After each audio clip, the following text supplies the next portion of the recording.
a lot going on in the news with cases that I have covered. We're going to touch on those very briefly. I'm not covering any of them today. When I talk about Ruby Franke and Jodi Hildebrandt, I want to make sure that we are just covering them in the stream, because I know some of you want to opt into this coverage and I know some of you want to opt out of this coverage. And I don't want anyone to have to wade through Ruby Franke coverage to try to find coverage of something else. So we'll touch a little bit on some of the things you guys have been asking me to cover before we get into this topic. Everything, as always, is timestamped down below. Replay crew, love you. So if there's things you want to opt in or out of, it will all be timestamped down below and you can do that. What we're not going to do today, or what I'm not going to do today, is any graphic descriptions of the photos or videos that we've seen from the victim children in this case. Those have been released. I have a lot of thoughts about it. I'm going to tell you my thoughts about it, but I'm not getting into those. I'm not getting into the journal entries from Ruby Franke. I will summarize some of those, but I am not covering those. They are available around the internet, but they have some very graphic descriptions of what Ruby Franke was doing to her children and why. So I'm not going to read through those. The thing I am going to go through are the police pulling Jodi Hildebrandt out of her house while she's on the phone with her lawyer. We're going to talk about that. The detention of both Ruby and Jodi, the jail calls, Kevin Franke's interview, because there is room to have a conversation about what may or may not happen next there.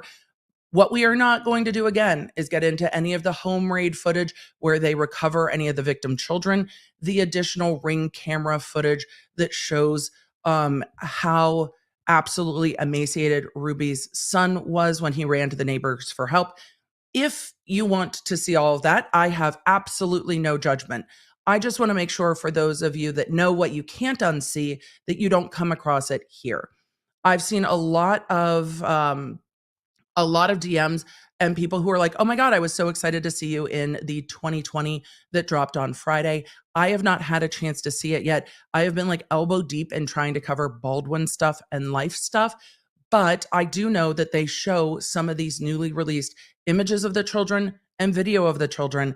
And so what I do in the 2020 episode is just clips from my coverage that you've already seen.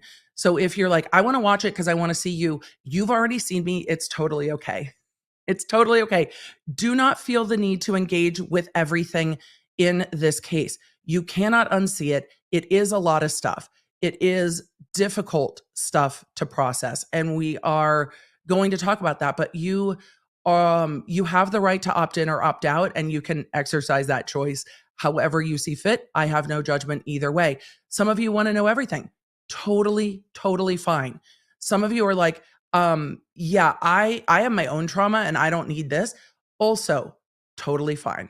We talked about that this weekend in a brief live stream, talking about processing difficult information. And sometimes when news about something we've been following is coming at us like a freaking fire hose on a Friday, it's hard to like stop and be like, wait, I don't know if I want to watch this or not. And so we talked about that this weekend. If you missed that video, it is linked in the app if you have the app. I'm also using the app a bit more to update you on things that I would normally have put on other social media platforms. But I realized the deeper that we get into 2020, a lot of you have opted out of other social media platforms. So I'm going to be doing those updates in the app first. And if I get to them on other platforms, then I'll get to them in other platforms. But we're going to prioritize where I want to put my energy and where some of you want to put your energy. And I don't want you to feel like if I opt out of this platform or that platform, then I'm going to miss updates from Emily. You're not going to. So I am going to put those updates in the messages in the Law Nerd app, which is free for you to download on iOS or Android. Just go to lawnerdapp.com or search it in the App Store. Completely free app. And then the updates will be there. I'm prioritizing my energy. I know a lot of you are also prioritizing your energy. So that will be in the app. Did I say the deeper we get into 2020? Because it feels like a freaking repeat. The deeper we get into 2024.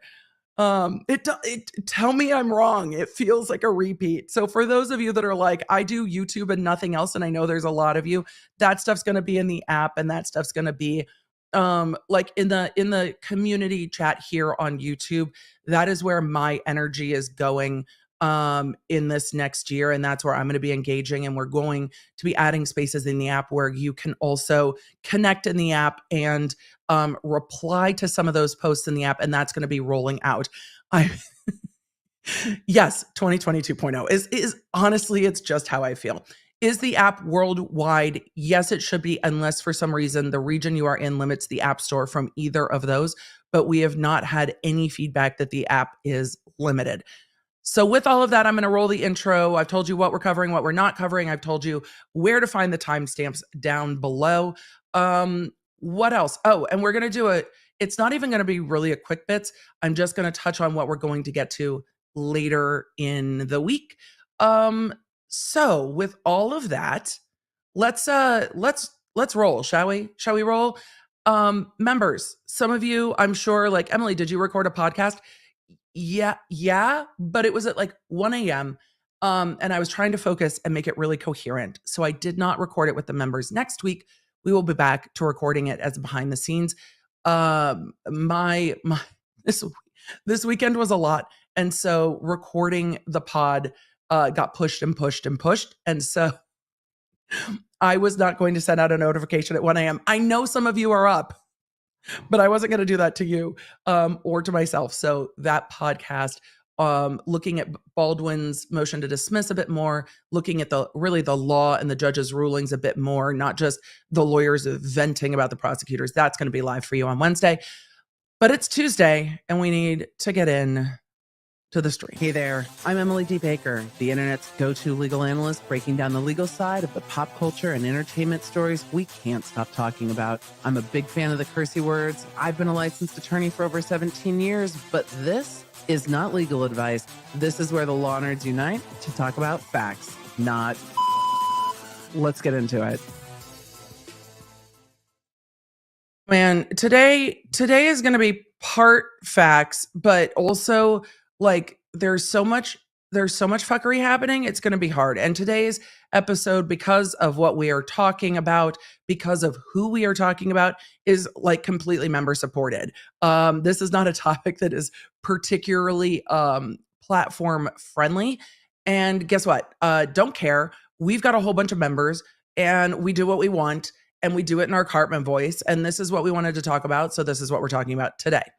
Coming in the future, I will talk more about the Diddy Raid and the rest of it. I know you guys were like, what does this mean? Here's all I'm going to say about that, because we don't have an indictment yet. Do I think one is coming? Yep. Do I know where he is? Nope. Will I be following the news to see if he went on the private plane to the Bahamas or whatever? Sure will. The Southern District of New York chat. What do we know about the Southern District of New York prosecutors? What do we know? They do not play. They do not play at all. So here is my lawyer speculation. Lawyer speculation about the Southern District of New York.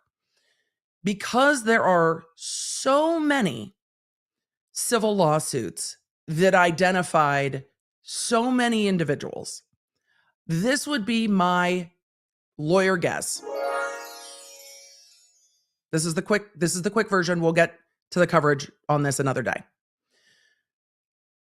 I think that they used those civil lawsuits to identify not just the other people being named with P. Diddy as people complicit in what they're likely going to accuse him of, but I think they also, those civil lawsuits help them identify potential victims, and potential victims still within a statute of limitations, because that does matter. The statute of limitations in New York was extended for victims in civil litigation, but not always in criminal litigation. So there are differences there. I think the Southern District of New York has probably looked at other people from the civil lawsuits that were potentially complicit or at least aware, and flipped them, because the feds don't do anything without flipping somebody. They are going to look at people and be like, hey, we're the feds. You're fucked. Would you like to tell us what you know? And lots of people will go, sure will, absolutely will, absolutely will. I think that has probably already happened. I think that the victims from at least some of the civil suits have probably already been in touch with the feds. The raids normally come at the end. I imagine phones are already tapped. I imagine that we've already got all of the 3-letter alphabet soup agencies tapping phones, computers, and the rest of it. And I think we will see indictments coming soon for P. Diddy. I will say, when I covered the Cassie lawsuit that was filed and then very quickly dismissed, I had a number of people reach out who talked to me about not just like running with this group or being adjacent to this group in the 90s, early 2000s, and later, saying, yeah, I believe everything that is said, but this is not a secret. There are lots that know exactly what it is. And given that, the feds will find plenty of people to flip. I also wonder with Keffe D being in jail for the murder of Tupac, how much he has had to chat with the feds about. We'll see. Keffe D sure had strong words for P. Diddy in his book. Maybe we need to do another book club on his book. I read his whole book, but if I were P. Diddy's lawyers, I would be locking down a multiple 6 figures of retainer money and buckling up. So we will see what charges are coming for P. Diddy, but I think with these very visible and public raids, they are anticipating that they are going to be dropping indictments in short order. So we will see. Will I cover more about it? When things happen, I will. If we don't see an indictment this week, if this takes a little bit longer, we will cover it then. And maybe I will cover the most recent civil lawsuit that was filed. Are we considering a Law & Order book club for the app? Yes, absolutely. The Keffe D book will be in there. Courthouse Becky's book will be in there. Speaking of Courthouse Becky, Clerk of Court Becky Hill resigned, which actually kind of surprised me yesterday morning. Like, between the drop of everything that happened with Ruby Franke and stuff on Friday, and then all of this dropping on Monday, I'm like, it's Easter week. Can we chill? Like, there's no chill. I will cover Courthouse Becky's press conference on Thursday. We'll talk a little bit more about it. The timing, she says, has nothing to do with the criminal investigations. I want to see what else I can find in the criminal investigations. But what we've learned from Keffe D and Courthouse Becky is what? Write a book, get prosecuted. Like, one way to wreck yourself is talking about the things you've done that may or may not be strictly legal, and put it in a book. Put it in a book. Corey Richins goes there too. Julia Casa, what about her co-author? Did he send receipts? It seems that co-author has recently chatted with law enforcement. So, do you think Becky quit or they made her quit? I think, well, we're going to watch her press conference Tuesday. I think the timing will become more clear as we go forward. As Steve Jobs would always say, you can only connect the dots looking backwards. So when we see what happens in the next few weeks, we're going to look back at Becky's resignation and be like, that's why. She said it was to spend more time with family. Well, girl, what do you think is coming that's going to take you away from family? I guess we'll see. So the Courthouse Becky stuff, we will go over on Thursday, and we'll see what else we can go over on Thursday. Franny Fruit said, my entire childhood is bursting into flames. Movies, Nickelodeon, now Puff Daddy. I get it. We haven't even gotten into the Nickelodeon stuff. And I don't know when we're going to have time. Like, I don't know how we're going to have time. So anything more about her son, I haven't had a chance to dive into it yet. Look, Baldwin's lawyers are earning their billable hours and keeping me busy with 700 pages of stuff. Cause like the tea was buried within, like the text messages were buried. And again, if we need another stream to go over the tea, we can. We've got the entire Dave Hall's transcript from his proffer deal. We've got a whole bunch of text messages back and forth between Sarah Zachary and Seth Kinney, and Hannah and Seth Kinney Like there is so much stuff in there. So we'll see. All right. Kinsey said self-snitching will get you every time. Well, put it in a book and it's going to be a problem. Corey Richins. Who else? Corey Richins, Erica Girardi, because her book talks about her money being hers and her husband's. And I know the IRS is like, girl noted. So Corey Richins, Erica Girardi, KVD, Courthouse Becky, there will be more. So with that, we are going to get into the heavier stuff today. Let's do a quick swoop and talk about it. At some point, we're going to end up on DEFCON Red. It's just going to happen. When it's going to happen, I don't know. Should we start there? Maybe, I don't know. E asked a good question. Was Corey LDS as well? It's my understanding that Corey Richins was LDS or Mormon because in the Walk the Dog letter and in the transcript with her brother, she kind of talks about out Mormoning her sister-in-law and that they are better Mormons. I don't think LDS is the only religion where people compete to be the more of whatever. But I will say, as we get into it, I am not covering Jalary Go Lightly has said exactly what I was about to say in the chat. Please remind chat that Jodi and Ruby do not represent the LDS church as a whole. Every member, including myself, has an agency to make decisions for themselves. We are taught to love unconditionally, not to torture. Jalary, this is where I was going to go with this. I think, for me, I am not an expert in any given religion. And when I went into the Scientology cases, I'm never going to talk about the Church of Scientology. I'm going to talk about the actions that are in the lawsuit. And with this, I am not going to talk about the LDS church, people who are LDS, what the church may or may not have been doing. I know there are podcasts of people who are members of that church who talk about it. Mormon Stories is one of them. I'm sure there are others. I am not a member of that church community. It is not something that is within my sphere to be able to either elucidate or to be able to dive into more.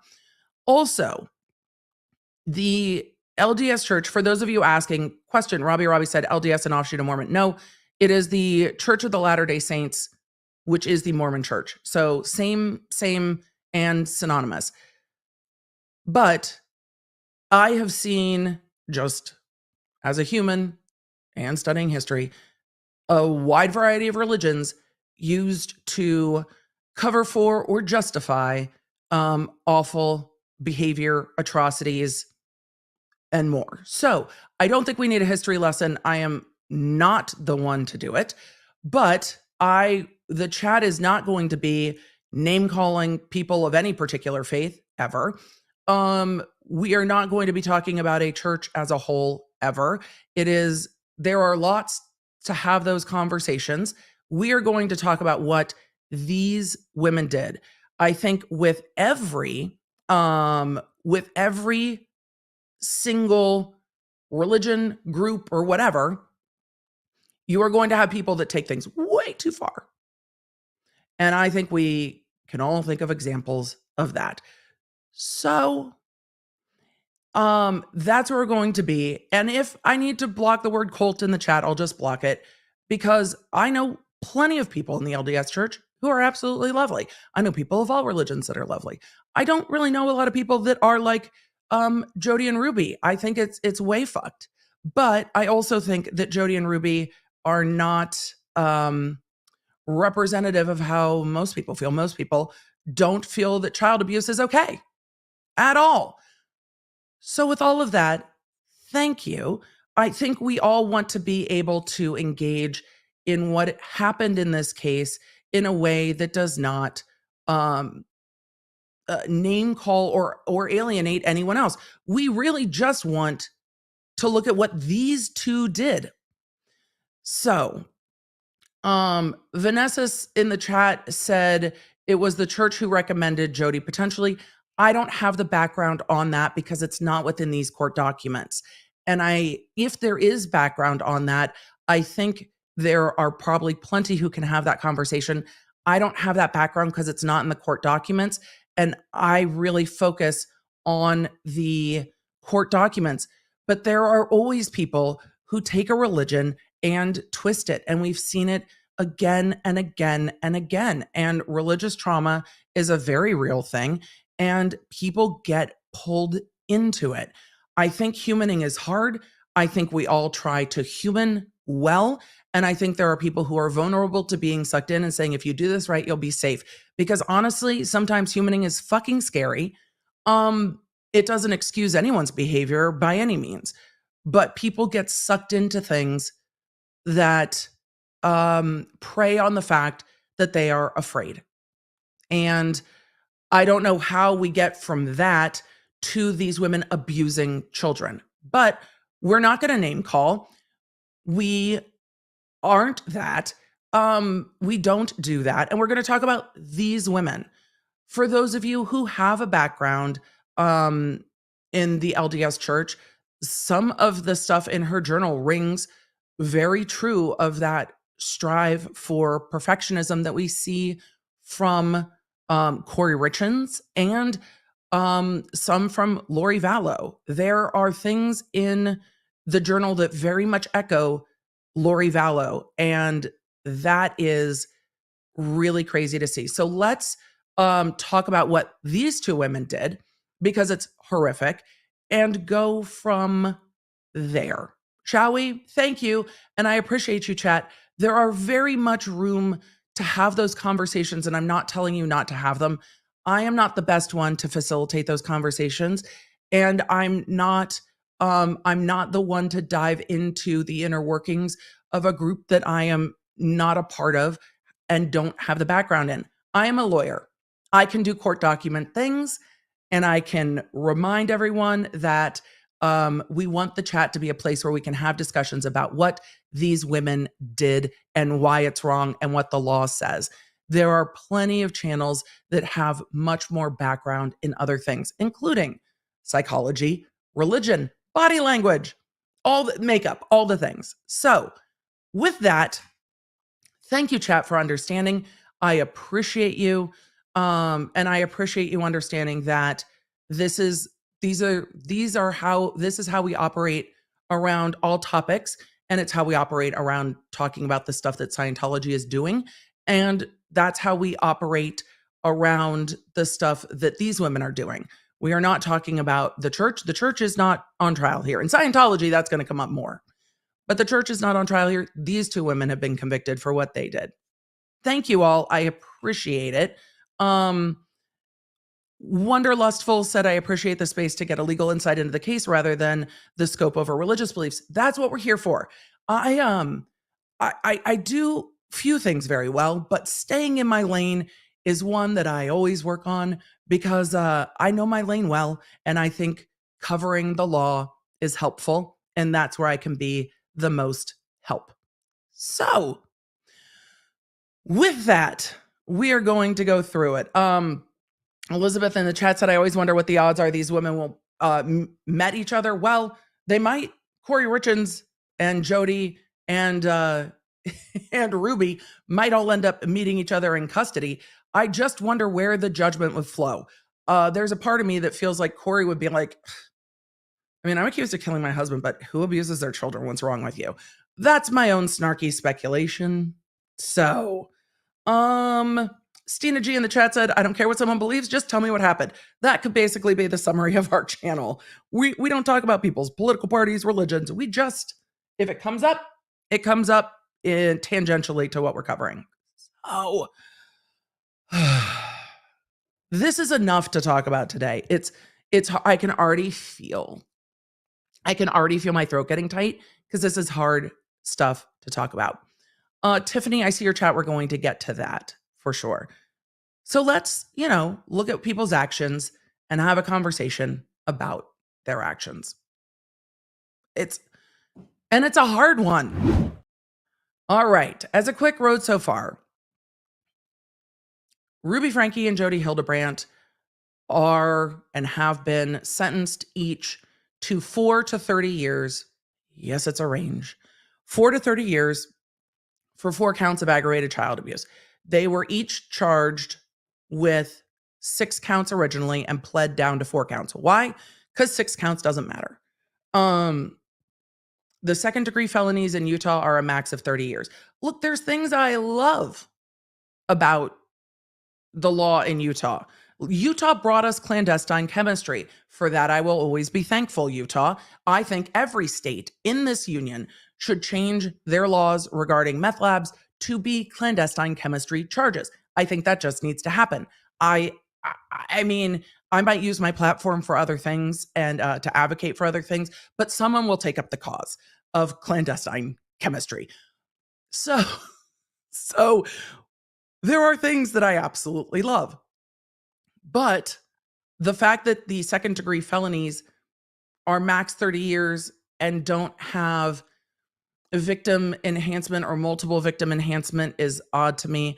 But I worked in a different jurisdiction and I am used to things operating a different way. In Los Angeles, there absolutely was multiple victim enhancements. So even if the max had been X amount of years, if there were more victims, more time gets added to it as an enhancement.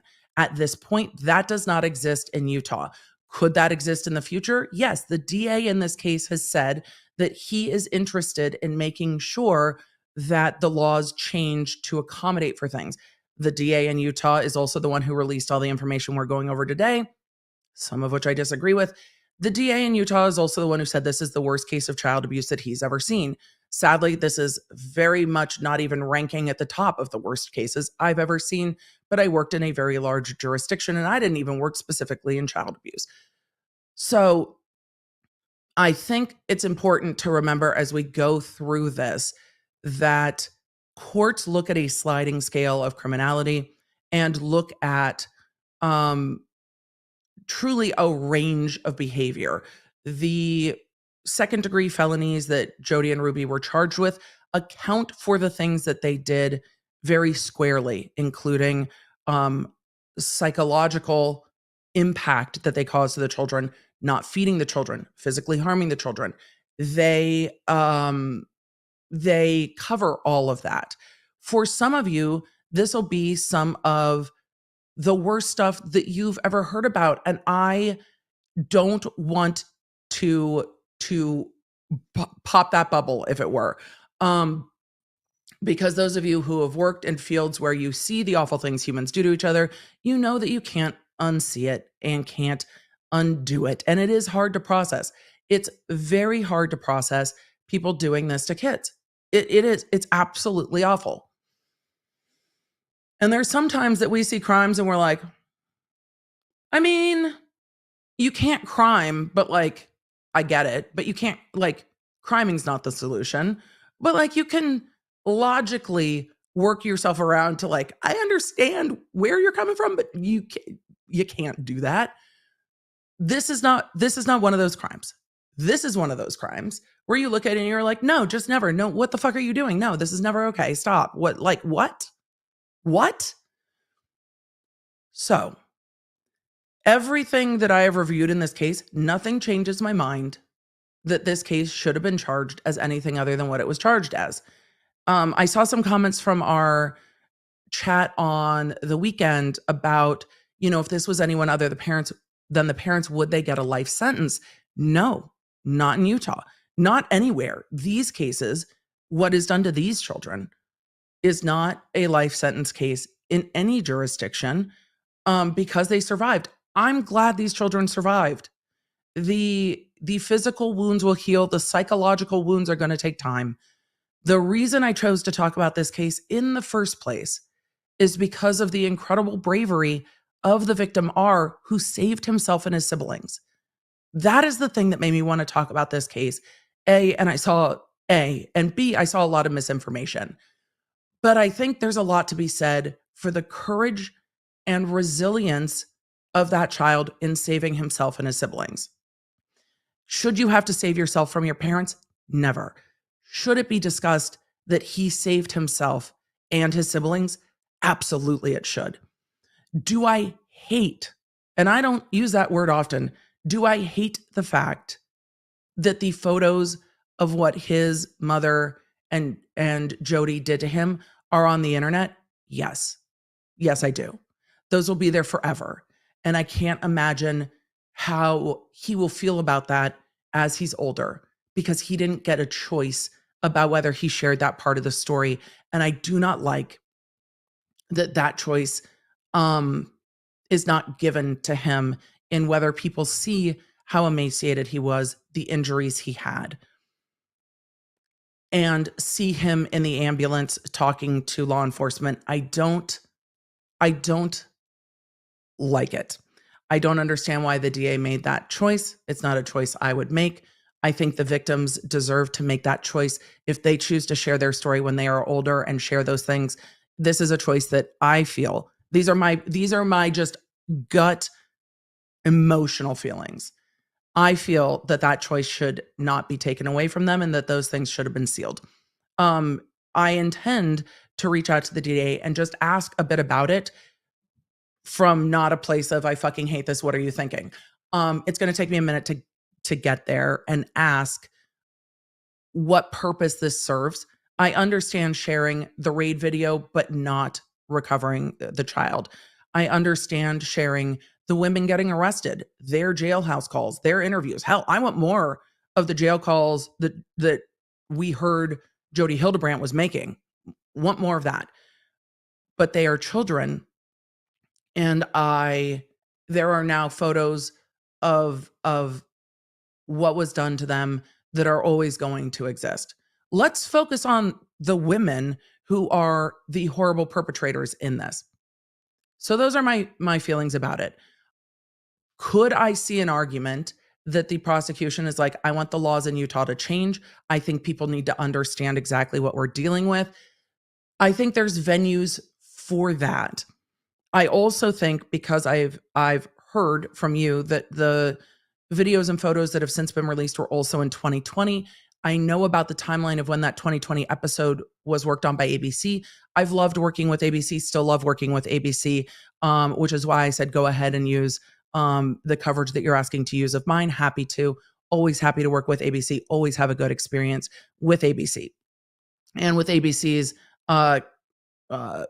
things that they produce in connection with Hulu. I think that the DA, and this is all speculation, wanted people to really understand what happened here as the DA advocates for the laws. Could there have been a conversation with the children's advocates, victim advocates, to make that decision? Could have happened. Do I want to know that? I do. I want to understand. So I will reach out and ask those questions. So some of those things are in the 2020 episode, and you will see them. And the 2020 episode came out the same day that all of this got released. So I think that was absolutely a conversation with the DA when this would get released and when it would be released to all media outlets, because that all happened the same day, and that's not a coincidence.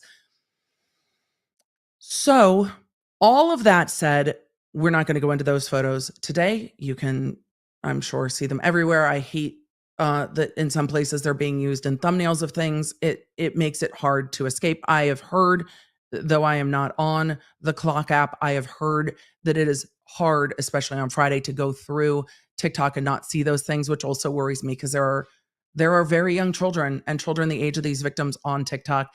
I have worries. I feel like a very old woman being like, I don't like this at all. So that is what it is. That's how I think. I wish and hope that there was a conversation with the child advocates on this, with the guardian ad litem, and I hope there was more of a conversation. In my jurisdiction, in LA, pictures of child victims would always be sealed and would be under protective order, and oftentimes weren't even in the case file, so that you would have to get them separately just from the detective. They were not available widely. They would get turned over in discovery, but they were very, very limited in access. And that goes for abuse cases, CSAM cases, and others. It was very much dealt with, I think, with an incredible amount of sensitivity. And I always hope that that's how this is dealt with. But then you see all this to the media, which I don't remember a case where we've seen images of children, even their faces are not in it, their faces are blurred. and then sometimes they are just like neck down.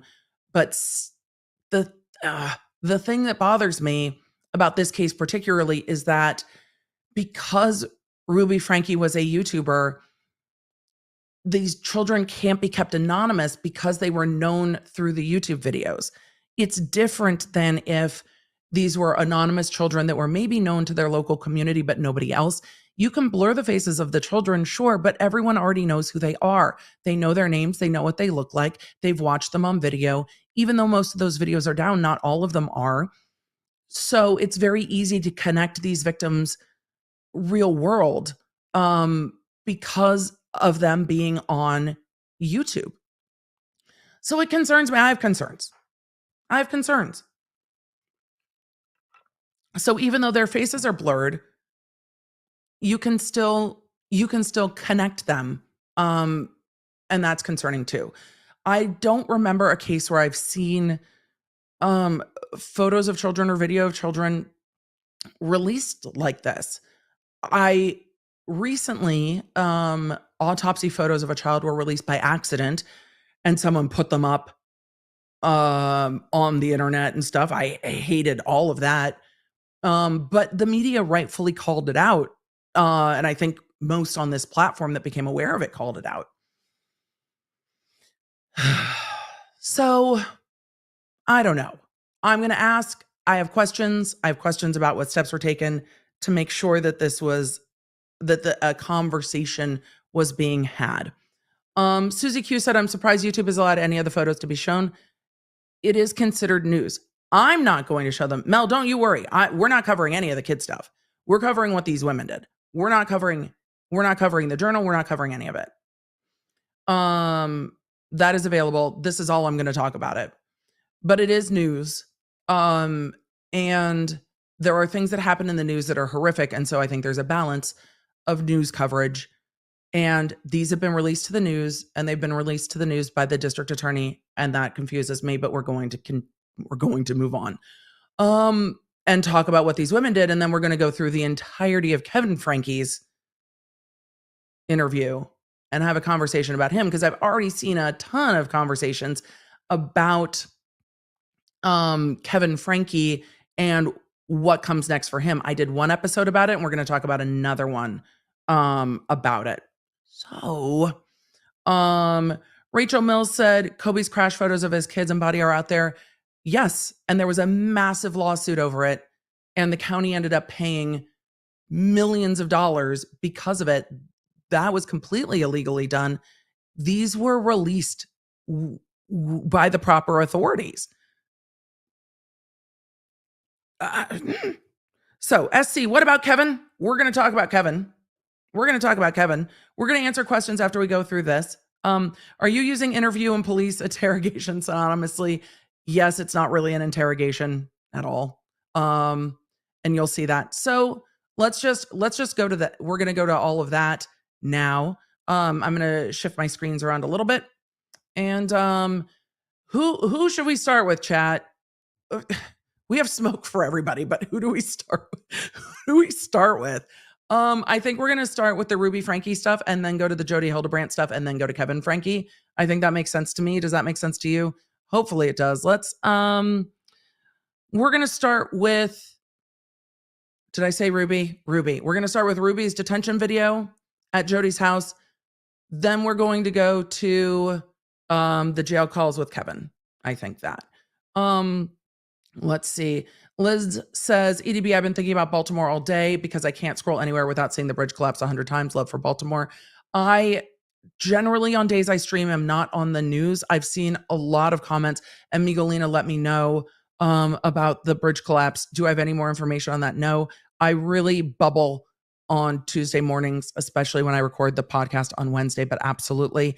I'm sure that will be very much a lot of news today. And I've seen a number of you talking about and thinking about Baltimore. So absolutely, DD, I still can't get the images out of bridges collapsing during earthquakes in California out of my head. And that happened when I was like young. So with all of that, Shelly said I sound like one of the Chipettes in 2 times speed. I'm sure. All right, let's get to what did I just say we were covering? Ruby being detained at Jodi's house and transported. Law enforcement here, let me swoop again. Here's how we get here. The male child victim, who in court documents has been called R, escaped from the house of Jodi Hildebrandt. What we learned from the journals is that this is not the first time this victim had escaped from Jodi Hildebrandt's house. We saw police released ring cameras of him kind of going door to door with the neighbors, which is not easy to do. This is a very large and spread out neighborhood, that he was going door to door asking for help and found a neighbor that was able to help him. He asked the neighbor to either take him to the police station or call police. I'm not exactly sure the way he phrased it, but it was one of those two, like either take me to the police station. And then he asked for some water. The neighbor called law enforcement. Law enforcement showed up. They found out which house he had come from.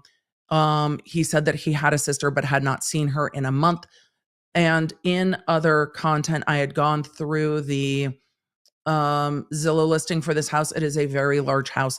We're not going to go through any of that today. It has a basement with a horrific looking safe room that locks from the outside. And it looks like the door looks like a big gun safe, but inside it has like a Murphy bed, a sink, a toilet. There's a lot of space in this house. I think it was 10,000 odd square feet. So the police roll, and we'll see some of the video, the police roll from the neighbor's house directly up to Jodi Hildebrandt's home. They pull her out of the home. We're going to watch that video, and she's on the phone with her lawyer and is like, what the fuck? You can't just go in my house. And law enforcement's like, bet. They have exigent circumstances. What that means is they are going in to preserve life, preserve evidence from being destroyed. This was a preserve life situation. After seeing the first victim and learning that there might be other children in the house, they did not need a search warrant to go into this house and look specifically for other children who may be harmed or had been harmed. And that's what they were doing. They literally are like, open the door, get out. We're going in and we're seeing if there's any other kids. And then they went to go look for other children elsewhere, and other children from the family were recovered at another house. We're not going through that video today. At some point, Ruby Franke ends up back at Jodi Hildebrandt's house, says nothing to law enforcement, and we're going to go through that. Juanita asked if I was involved in the prosecution of Gabriel Fernandez case in LA. No, I was not. I did and very, very actively avoided cases involving harm to children, because to be a prosecutor, you need to be objective and you need to do justice. And I have made it very clear that when it comes to kids, I have a very hard time being objective. I have known this about myself since I was in college, and my brother was injured in a basketball game by a kid who pushed him when he went up to the hoop to make a basket. And I literally flew out of the stands without thinking. And my dad is like, okay, they are children. You can't be screaming in their face. You are a college student. My brother's 5 years younger than me. And I was ready, out of the stands, screaming. I heard my brother's wrist crack. As anyone who's been at a sporting event, when somebody gets injured, you can hear it. I have no objectivity, none. And to be a DA, you have to be objective. And I know that I can't. So I stuck with cases where I could do justice. When children are harmed, I cannot. And I know that about myself. The prosecutors who work these cases are not just, same with the defense attorneys, not just an incredibly special breed, but we need them so much, because not everyone can do it, and can do it in the way that prosecuting needs to be done.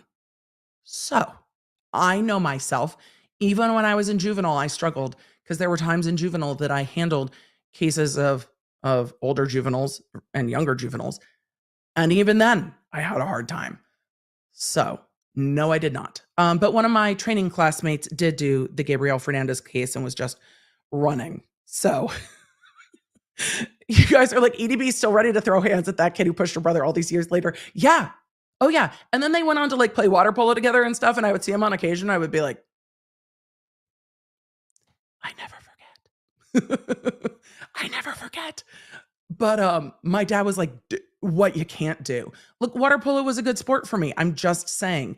The instinct, though, to throw hands sometimes runs strong. It's good that I have long nails. Look, we've matured. We've treated our ADHD. We've gone to therapy. We do not. We do not. So anyway, sorry for that aside. I cannot. Jodi Hildebrandt's house also apparently had like Airbnb guests and stuff. Wild.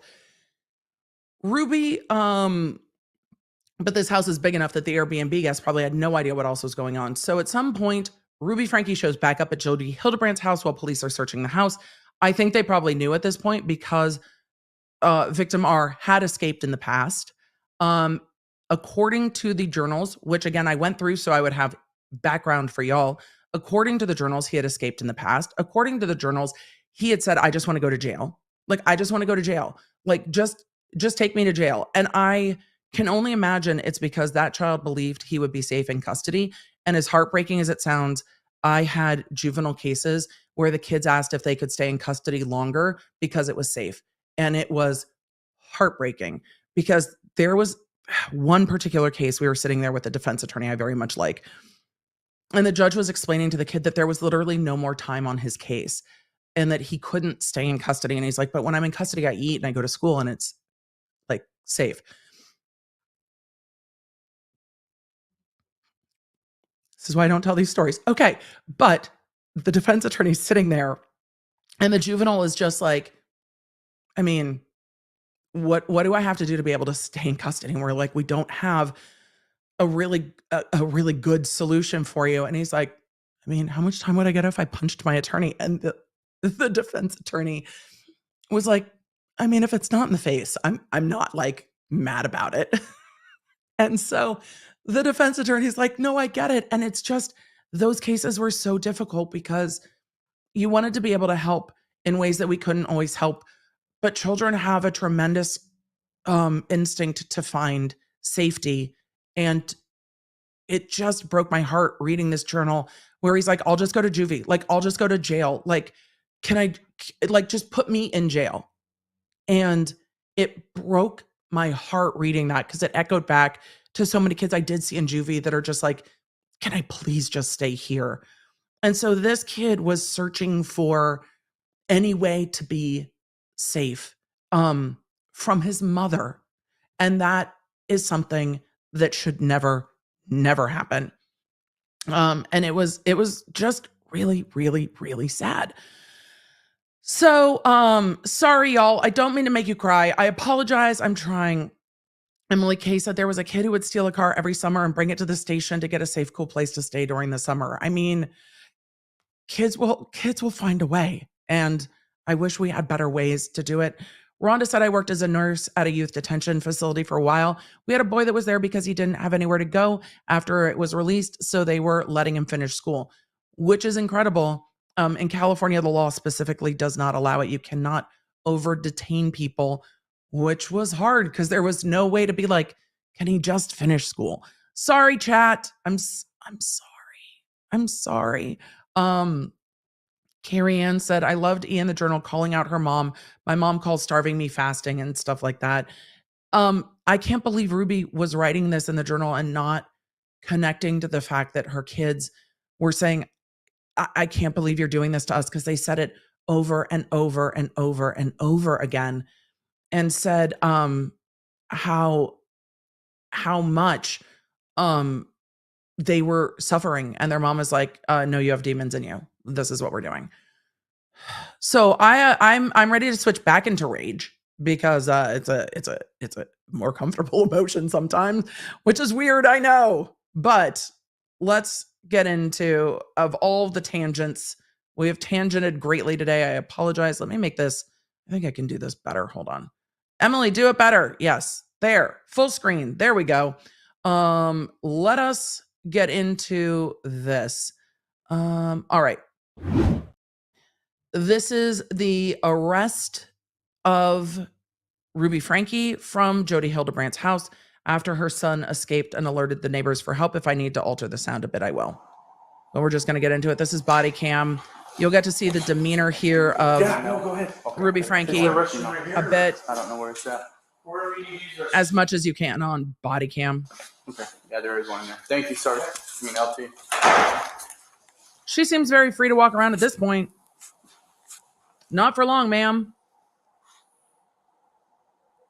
I think she wanted to use the restroom, but they're keeping an eye on her so she can't destroy evidence, hide anything, do anything like that. Valkyrie Art said, Rage is more comfortable. Let's go back there. Sometimes. And sometimes it's a little easier to process. She looks pissed the police are even there. Yep. Oh, there's a lot of temper. There's a lot of temper here.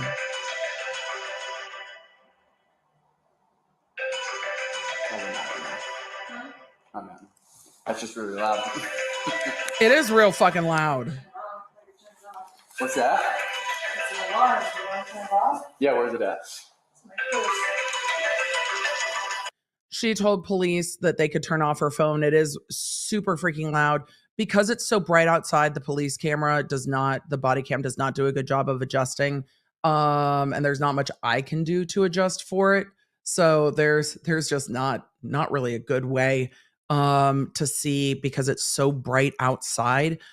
And she's saying you can turn off my phone. The first thing police are going to do is separate people from their devices because they can have kill switch on their devices. They can delete iCloud accounts or computer accounts or evidence or whatever.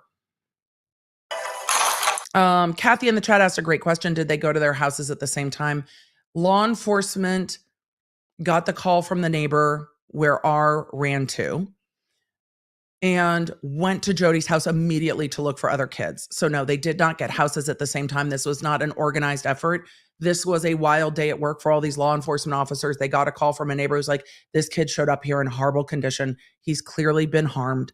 Can you come now? And they saw this kid, got him into the ambulance and were like, do you have other siblings? He's like, yes. What house did you come from? That one. And they rolled to Jodi's house to try to make sure that they could recover any other children from this house. So no, this was not organized. This was not, it was not pre-organized. It was not planned. It was them responding to a call at a day at work and going, oh, fuck. This is more. So this was not coordinated. This was responding to what happened in the day. This was not a raid like we saw at P. Diddy's house where they knew ahead of time and had search warrants and went on a raid. This was exigent circumstances to try to find any other kids that might be harmed and rescue them. So they're letting her turn off her phone and then they'll take it back from her. Yeah, law enforcement doesn't know what their day is going to bring when they get onto shift, generally. You just never know. Thank you.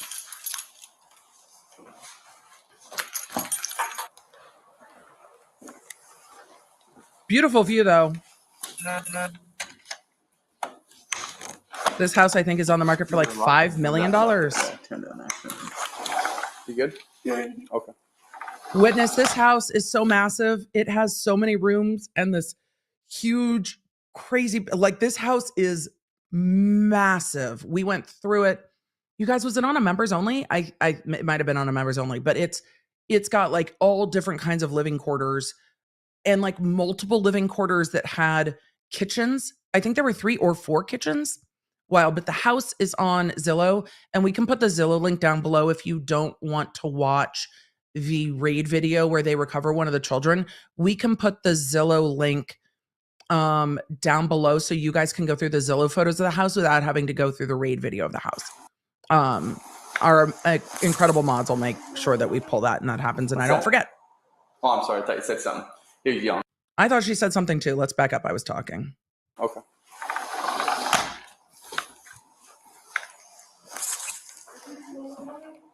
What's that? Oh, I'm sorry. I thought you said something.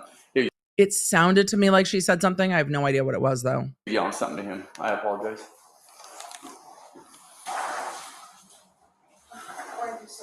How are you? It might have been the other female law enforcement officer.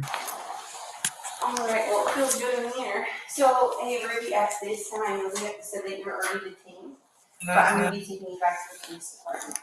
Okay, so I'm going to be pop up. I'm going to be taking you back to the police department. Pop up. If I can fit through here. You want to put on one of our vehicles? Yeah, you want to. Okay, just place your hand on your back for me. Perfect. And then right now, I can put a finger in each of these, okay? And I'm just going to double up those so they don't tighten up on you on the way out there. These law enforcement officers went to the scene where R was and are still able to do their jobs professionally. She's making sure, hey, when I put your handcuffs on, I can put a finger under them. I can double cuff so they don't pull and get too tight. Again, the amount of professionalism that it would take to be able to do this is something I don't necessarily possess. It's like, they are just incredibly calm and professional, which is what a case needs, because otherwise the defense attorney will go through all of it. But I cannot. Like, I cannot. So. Where's your car? It's out there. Yeah. About by the command. You don't have anything on you that I should know about, correct? Any weapon? Some are asking, why is this officer in plain clothes? There could be a ton of reasons. This could be a detective that was doing other investigations and is not regularly in uniform. This could be somebody who was called in because they needed a female officer or detective to search the female defendant. There could be a wide variety of reasons why she's in plain clothes. Anything that we're going to find. Before you put you in a police vehicle, we need to search your person to make sure you don't have anything on you. Is there anything you have on you? Okay, I'm going to search you before we put you in his car. That's just protocol, so I'm just going to have you step right over here and then just widen your legs, widen your stance. Yep, perfect. Are you wearing a bra? Okay, I'm just going to go like this through. She asked, are you wearing a bra? Because, things can be hidden. And make sure you don't have anything. You said you're not wearing a bra? Okay. She is not. Is that just like a tank top under here? Just Grace said she's a detective. She was in the 2020 special. I have to watch it. I do. I just have not had a chance. Okay. All right, you're just gonna. PMA said Officer Hines. The professionalism avoids any comeback later, which I absolutely know. I absolutely know. There are just some things that I know that would be hard for me to do. Yeah. And then if you want to go down the downstairs into the interview room downstairs. Sounds good. You going down or I'm going down? You're going down. I'll come to the store for you. I appreciate it. I was going to ask you to come turn my car off, but. Kara said you should do a live and watch the 2020. I can't. 2020 is one of those things. You know what? Maybe I'll reach out to the producer and ask, can we do a watch party? It's one of those things that will immediately get taken down. It is a Hulu and on ABC, but those are things that even with commentary, they get real salty about sharing. I'm leaving now, so we're good. It's still on. So we're gonna go through this whole video of her walking to the car because I think demeanor is important. Her demeanor vis-a-vis Jodi's demeanor is interesting to see. If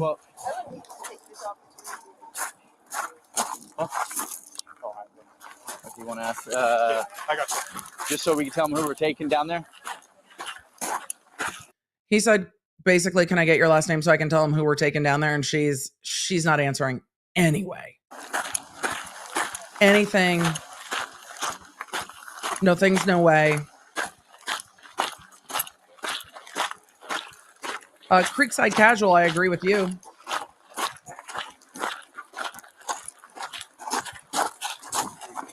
Ruby? Okay. Go this way. I will say for for those who are like, okay, well, you know, how do you assert your right to remain silent? This is one way to do it. You just don't say shit. She is following instructions. She is cooperating with what law enforcement is asking her to do, and she is not answering. Could she say, I'm not going to answer without my attorneys? She could. Could she say, my name is this and I'm not going to answer anything further? She could. But she also just remains silent. You have the right to remain silent. She's not saying anything, but is still cooperating and being cooperative with law enforcement. And you see that they are cooperative back with her. The air conditioning's pumping on those cars. She told me transfer it down and she'll meet me there. Yeah. Appreciate it. Ruby, what's your last name? And you can get a sense just watching her be perp walked out of the house, how far apart these homes are.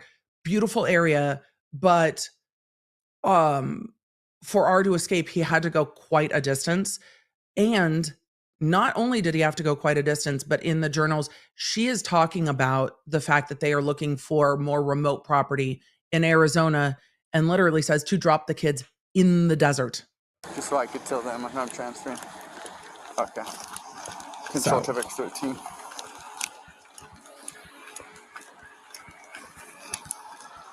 I'll be transferring Ruby to number 12. I'll give you my beginning here in a minute.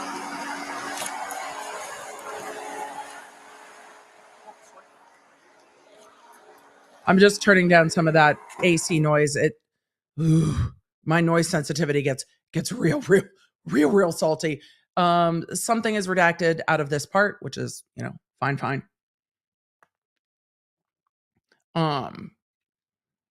Ruby, I'll come back and grab it after they get back here. That's fair.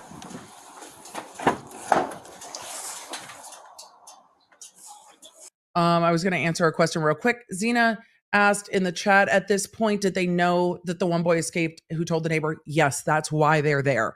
They're there because he escaped, and they went into the house to try to find the other children and then detained Ruby and Jodi for questioning while the kids were being transported to the hospital to be evaluated. You guys got it? Yeah, that's it. Yeah, that's it. Sorry, brown hammer. I thought it was pink. All right. Thanks, sir. Bye.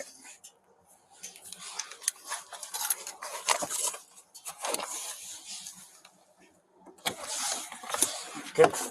So these body cams,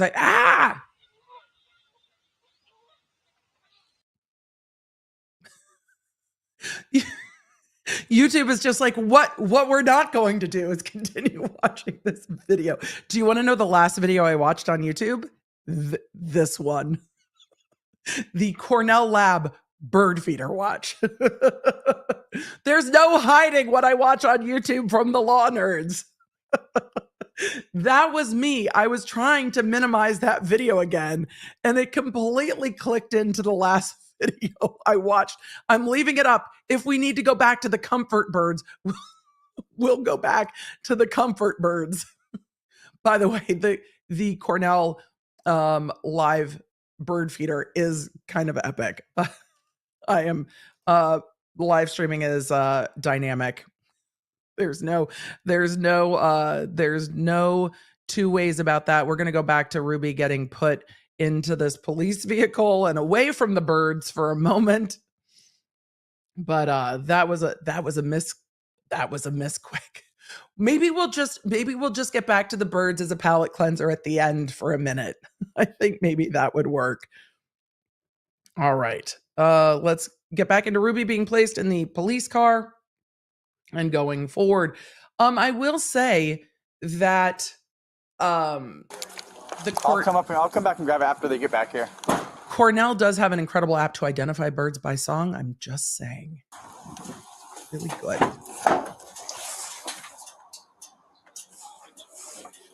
You guys got it? Yeah, that's it. That's it. Way. Yeah, that's it. Sorry, brown hammer. I thought it was pink. All right. Thanks, sir. Bye. Yes, Cornell's going to be like, what happened? Let me just see if I can change this setting real quick. Okay, come on up, please. There we We'll go. close that door. What's that? Downstairs in the interview room. So I could have gone that way, but appreciate you opening the door. Look at these stairs right here.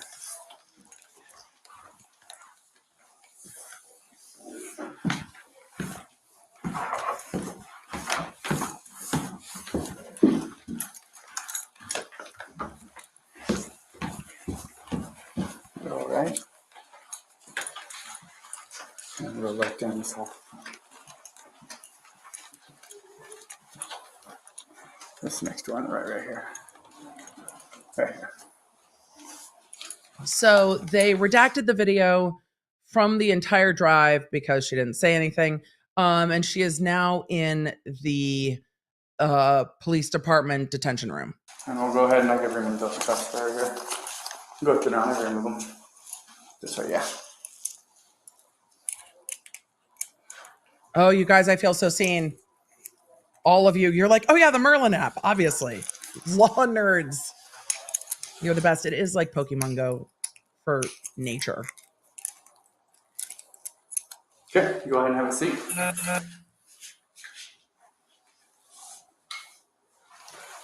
Yeah. She doesn't seem thrilled. However, Okay, she'll be here shortly. Okay. I'm not gonna judge the right to remain silent. She does it better than most. She really does just not say shit. But doesn't fight with them. Is compliant other than not answering. But you can definitely see how angry she looks. It still comes out. I'm in my office. What's that? You can tell I'm in my office. Oh, I forgot to put the yeah.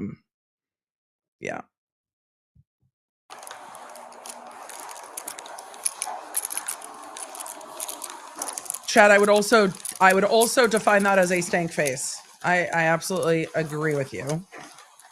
So Would you say by your office?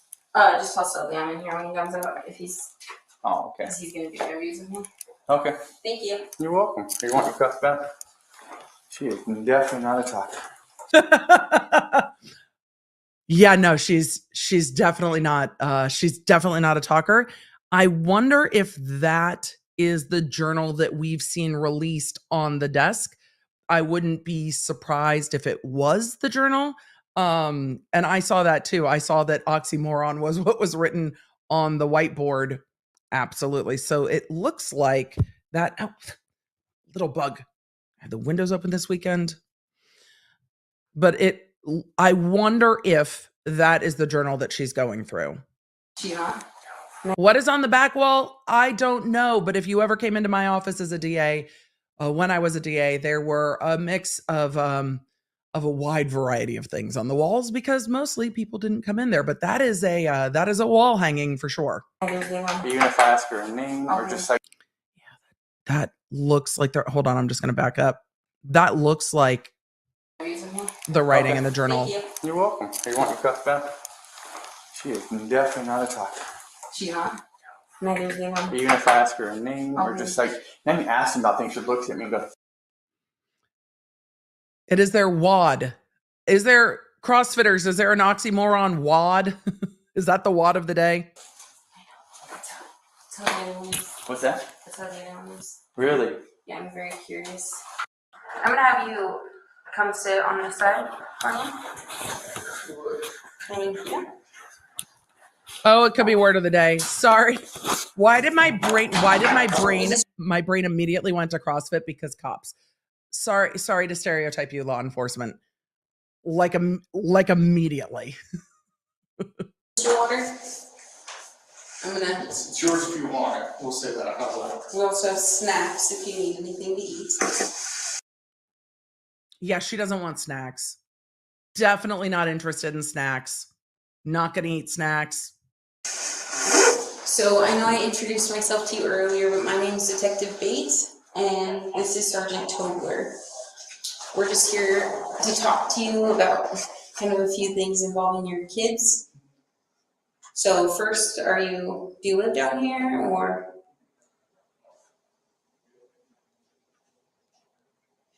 do you live up north? Yeah, the blinking. Do you want to talk to me about where you live or Yeah, no. how many kids you have?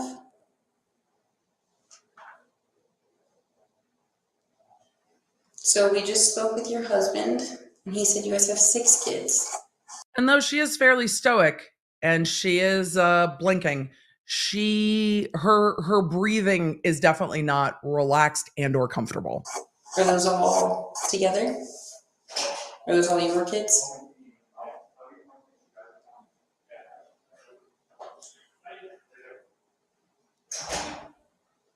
I can wait all day. So I mean, same. Amy, it's good to see you in the chat. Can she remain silent and be a bit more polite? I imagine from reading the journal that she thinks that they are all idiots, that she is right, and literally that they are persecuting her. So, no, I don't. I think this is exactly what we're going to get. it's up to you if you want to talk to us about what's going on.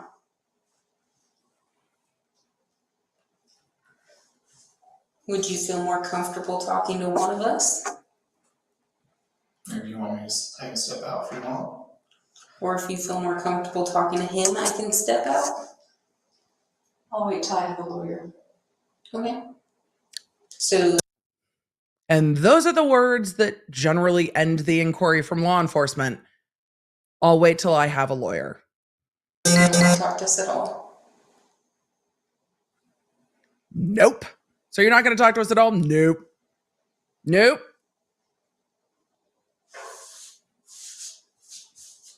Lawyer. Do you want to answer that? Or you don't want to talk to us about anything? Ma'am? Nope. However, So, yeah, the journal is all self-snitching, and so are her jail calls, which we'll get to. But no self-snitching in this. She's allowed to say, I'll wait till I have my lawyer. this is just your chance to tell us. We're just trying to get your side of the story. And I think if I were her defense attorney and she started talking after this, I think as a defense attorney, I would argue that she invoked her right for a lawyer and they should stop talking to her because she says, I think I'll wait till I have my lawyer. And as a DA, I would argue that the I think is not unequivocal and that they have room to make sure that what she really means is that she wants a lawyer. And that's where the lawyers would argue both sides of this. But she said, I think I will wait for my lawyer. And they would argue that's not unequivocal. Here's the languaging that is probably unequivocal.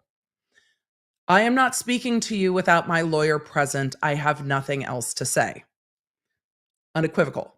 She said, I think I'll wait till my lawyer is here. And there's some room to debate. And that's why they have not stopped talking to her. So it's your chance to do that. But it's up to you. Yeah, it is up to her. You should talk. Yep, she's not doing that at all. And I mean, I'm not asking any criminal questions. If you don't want to talk to us, just let us know and we'll be done. Yeah, she's made that real clear, I think. Just let us I know. already told you. That you want a lawyer? Okay. Okay. Okay. Easy enough. Thank you. Is there anything else I can get for you in the meantime? I got the water. Do you need a bathroom break or anything like that? No? Okay. All right, there is another video of her getting arrested. That's in combination with Jodi Hildebrandt, so we're going to get there in a moment. But I'm going to do the jail call. No, yes, we're going to do her jail call, and then we will get to the other arrest footage that includes her and Jodi, and then we will get into Kevin Franke's interview. It's quite long.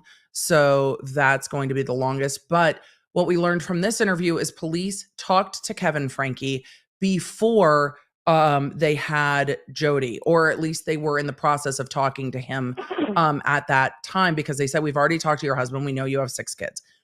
So let's go to the jail calls. These are about 36 minutes long. If I need to bump the audio, I will. I'm going to put closed caption on. These come from Law and Crime, though I know they were released by the DA to multiple outlets. Some of the outlets put them on their websites, which make them much, much harder to play. So this is jail calls between Ruby Franke and her husband, Kevin. I don't think we need that as a full screen because, well, it's just audio. So let's go through this. This is 36 minutes of her talking with Kevin. And please see the truth. I know it's obscured. This feels like it starts in the middle, but let's see. And please see the truth. I know it's obscured. I'm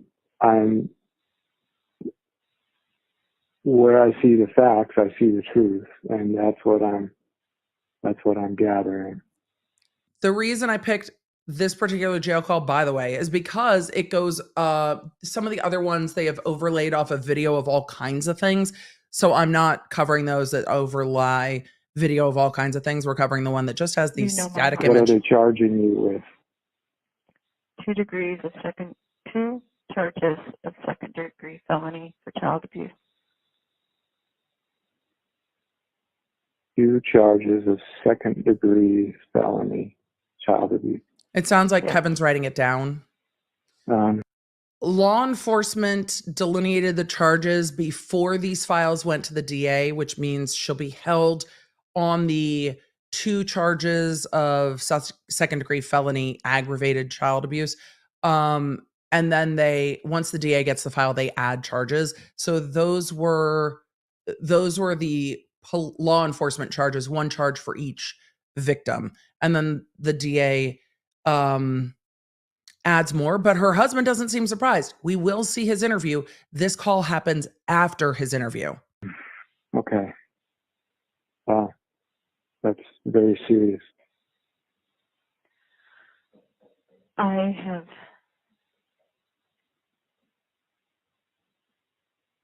It's interesting. I had the prompting over the last month to read Viktor Frankl.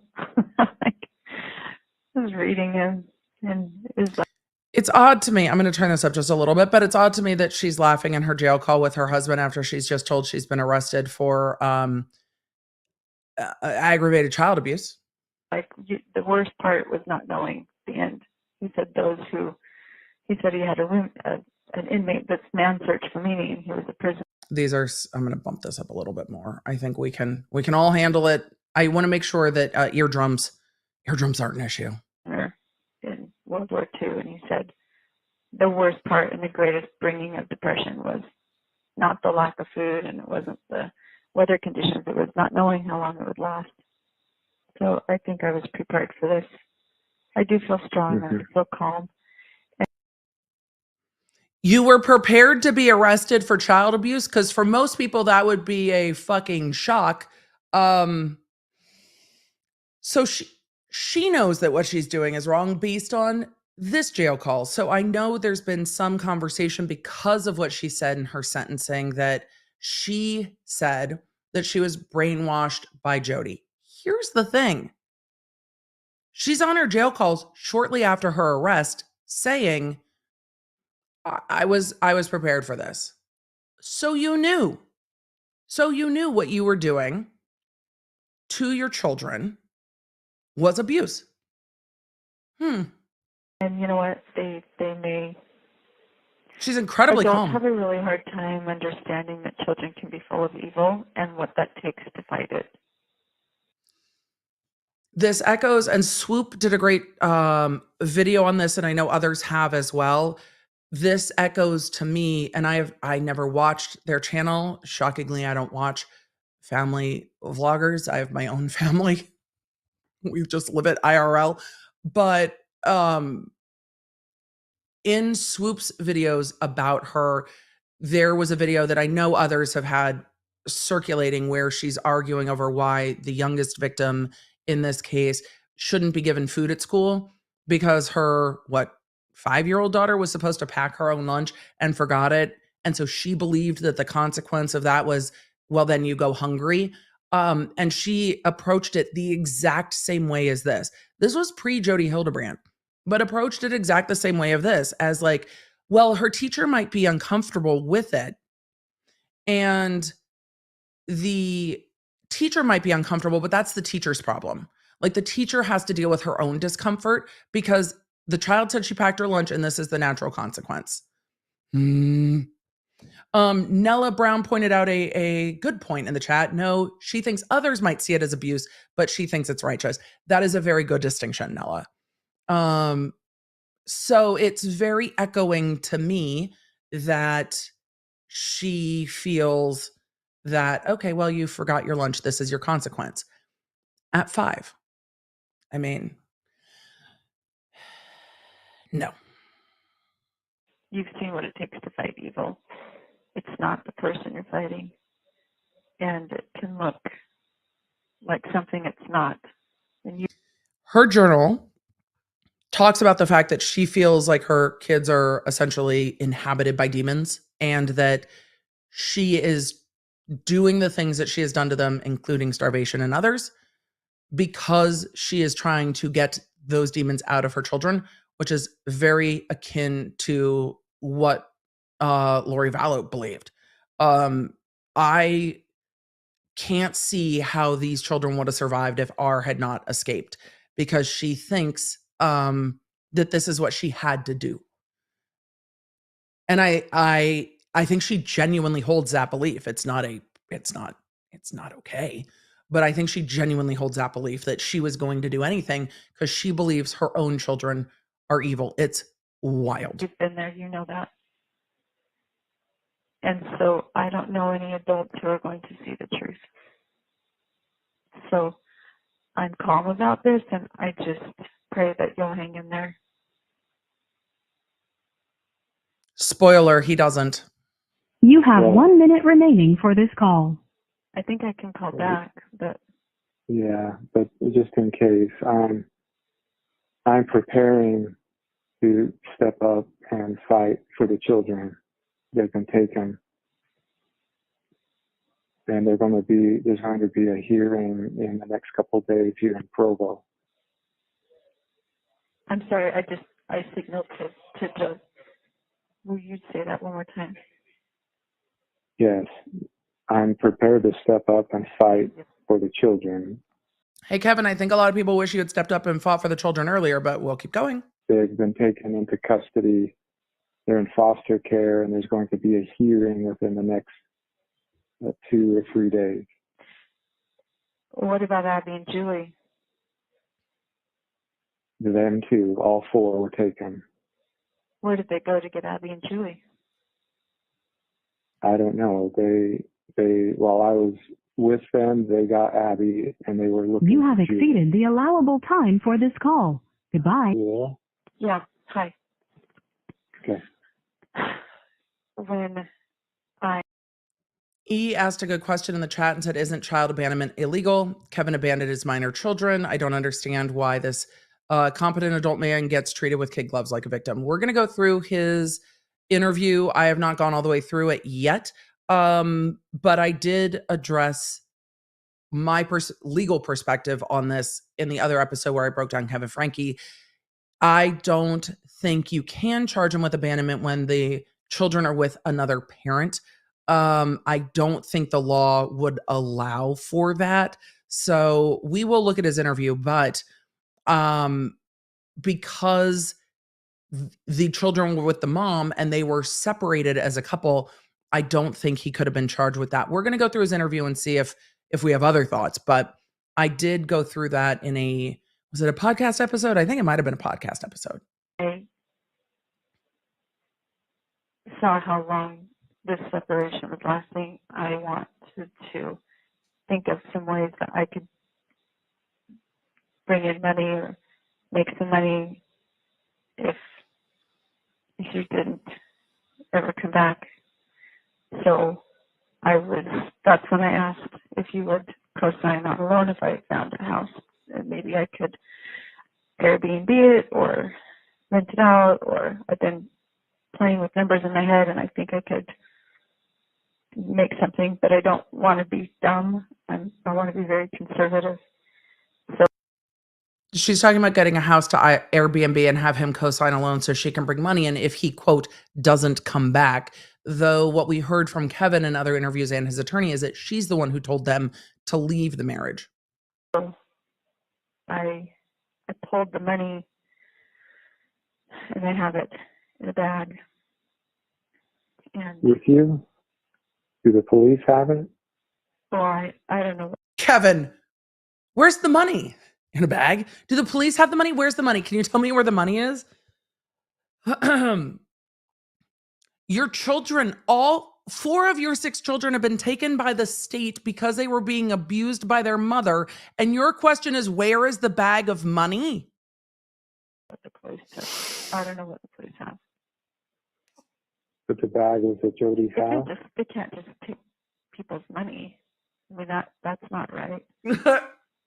Well, they're not going to Money is the least of your concerns, Ruby. take the money, but when they have a search warrant, they have access to everything in the house. Sure. Yeah. I have a feeling we're going to need that money. We might do. So, I haven't been making big purchases. I've been very conservative. I think the biggest expense has been the kids' schooling, and that's... When were the kids going to school?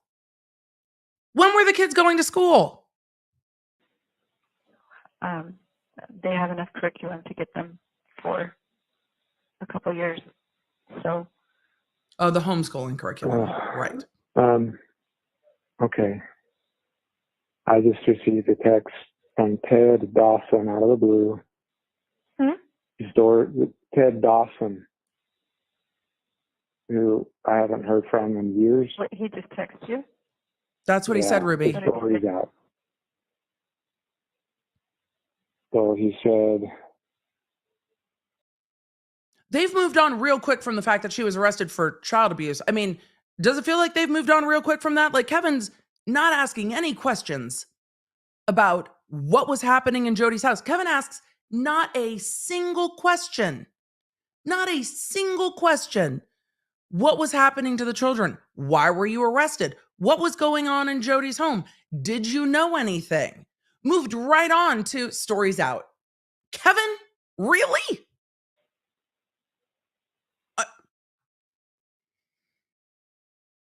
I just can't even process. Like, my kids know now, and I've asked their schools too, like, if you call me, like, and something has happened, I need you to first tell me if my children are okay. Like, okay, your child is okay, but he hit himself in the face at guard practice and his lip is bleeding and you might need to come take a look at it. Like, lead with that, or the panic that will strike me down is quite great. Because the first thing I need to know is, are you okay? And then what happened? And then I have all the questions next. So he's asking not how this all happened and why you're being arrested for child abuse, but where's the money? Do we need it for lawyers, essentially, is what I'm getting. And now the story's out. Stormy sent me an article and it just broke my heart. I just wanted you to know I'm thinking about you, and if I can ever be a resource, we are always here. Are we in the news? It sounds like, yep. At least you're in the news. I don't know about me. I don't know what he's talking about. But I'm wondering if they went to Sherry to, like, ask her questions. Sherry's the older child, and the reason I'm not too worried about this call being redacted is because they had a YouTube channel. These things are known. But Carla Berry, I don't disagree. Carla's like, well, because he already knows. Yep. I don't know. These bookings are public. I know they are. And a couple of months ago, Business Insider was reaching out to me, and I ignored their email. But what did Business Insider want, Kevin? I have questions. Can you tell us more about that? Because I wonder if they were working on a piece about what was going on your YouTube channel And I wonder if that was around the same time that the YouTube channel got taken down, but I think it got taken down closer to the time of the arrest. But again, I know other channels have documented that. Well, I did not. I'm going dark. This is a witch. I'm not a BYU. Did you hear her say this is a witch hunt? That's exactly what she said. He said, I'm going dark. They're not going to find me. And she said, this is a witch hunt. It was reaching out to me, and I ignored their email, but I'm going dark. This is a witch I'm not a hunt. BYU. I'm not a BYU anymore, so I don't know how they're going to find me. Yeah, maybe it was a blessing. This is a witch hunt. The devil's been after me for years. And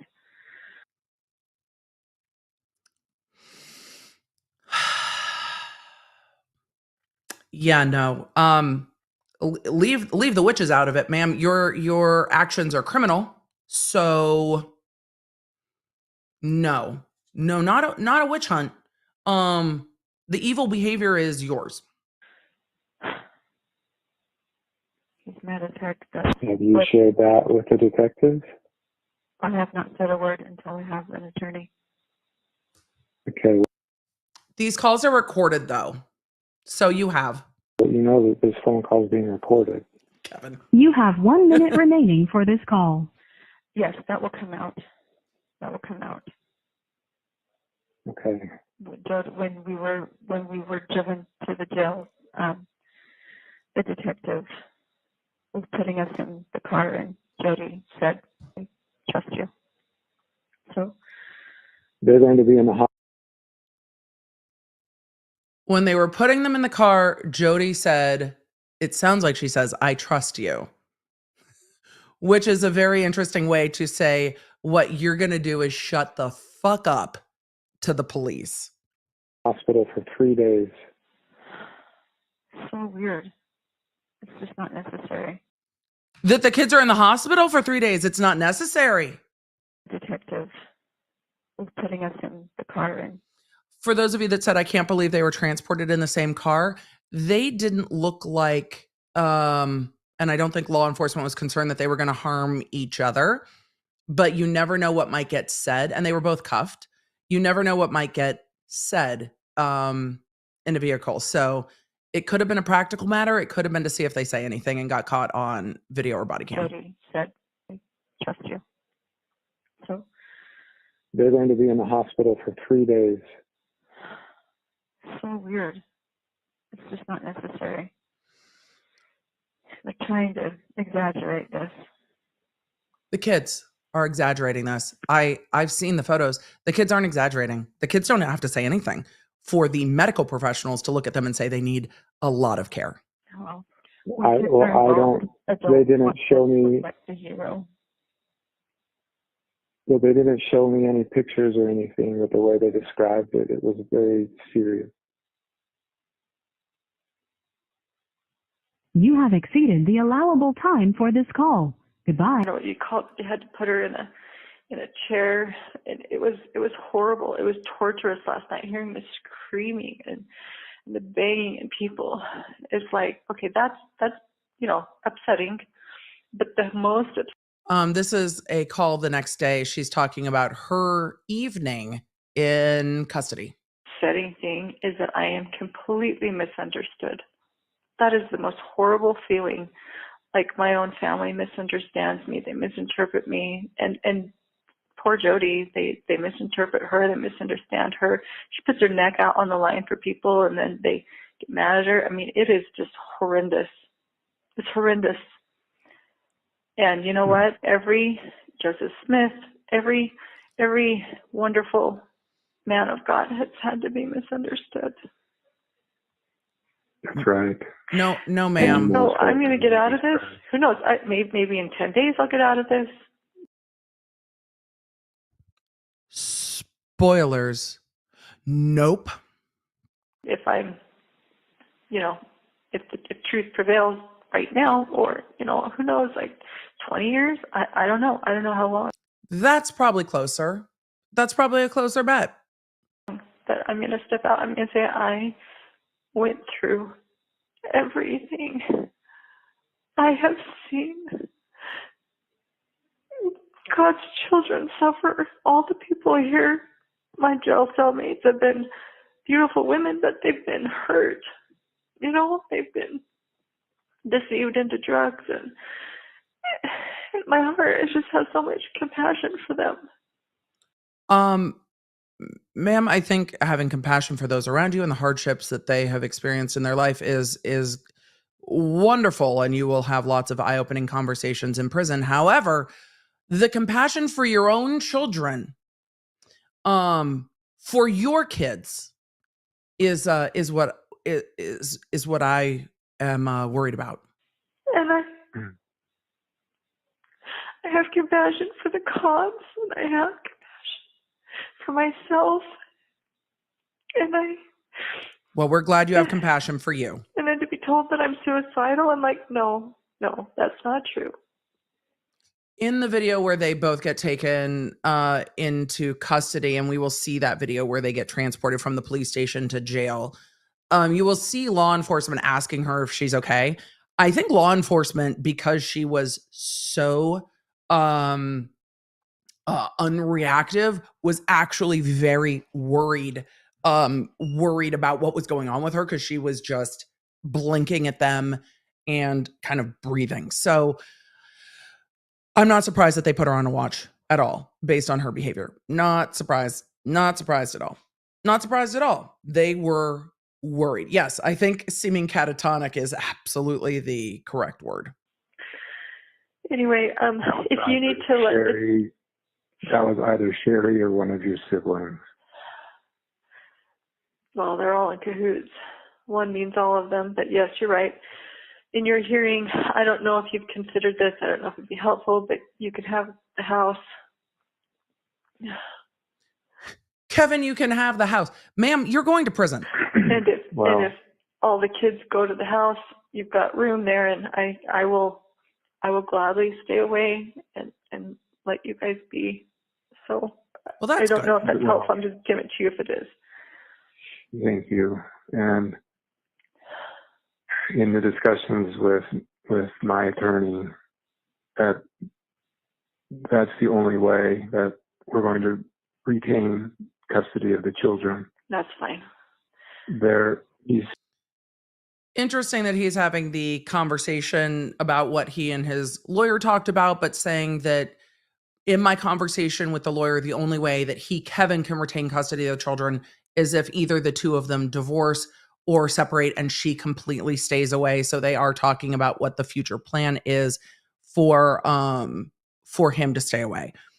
Claudette, the chat can answer that, but Joseph Smith is the prophet in the church that she is a member of, that she is comparing herself to, which from my very lay understanding would be akin to her just comparing herself to Jesus. Chat, you can let me know if I'm right or wrong on that, but that's how it reads to me. 35 years. She's feeling persecuted as a Christ-like figure. She is a holy woman of God, and all of these other people just don't understand. And he said, even if you are acquitted and are released, they will place legal restrictions on your access to the under 18 children. I figured such. God told me. So he is saying you're going to need to stay away from the kids until they're 18, which I know a lot of you have asked in the chat. Will she be kept away from the kids until they are 18? She may or may not be in custody until the kids are 18, but I imagine when we get to the very end of all of the actions in the child and welfare court system, that she will have her parental rights terminated she will have her parental rights terminated. So I imagine that will happen at the end of all of this.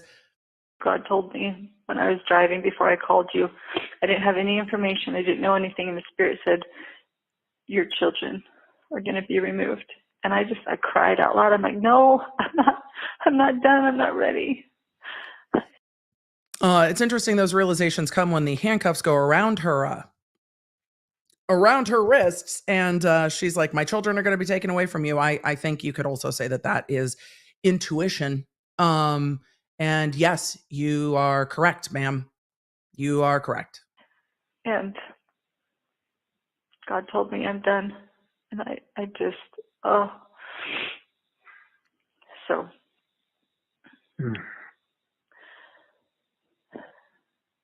Satan has taken everything away from me that I love. Ma'am?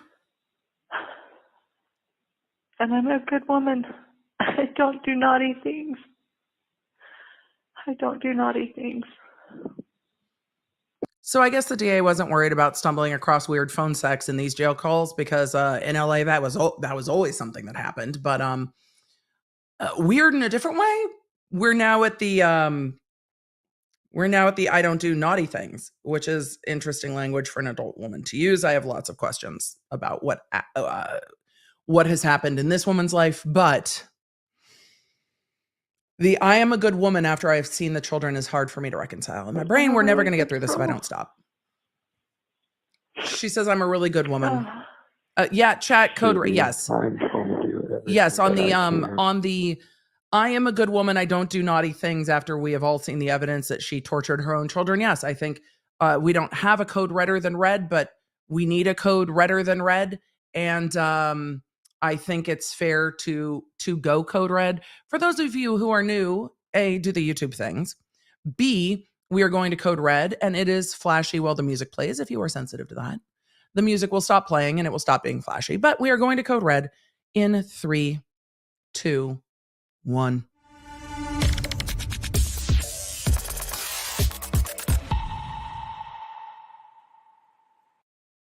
I know. I don't think we can even get to DEFCON Death Star, but Code Red is our little, we had a whole DEFCON rating system during trial, and then it ended up just being Code Red, Code Fred, and Code Audacity.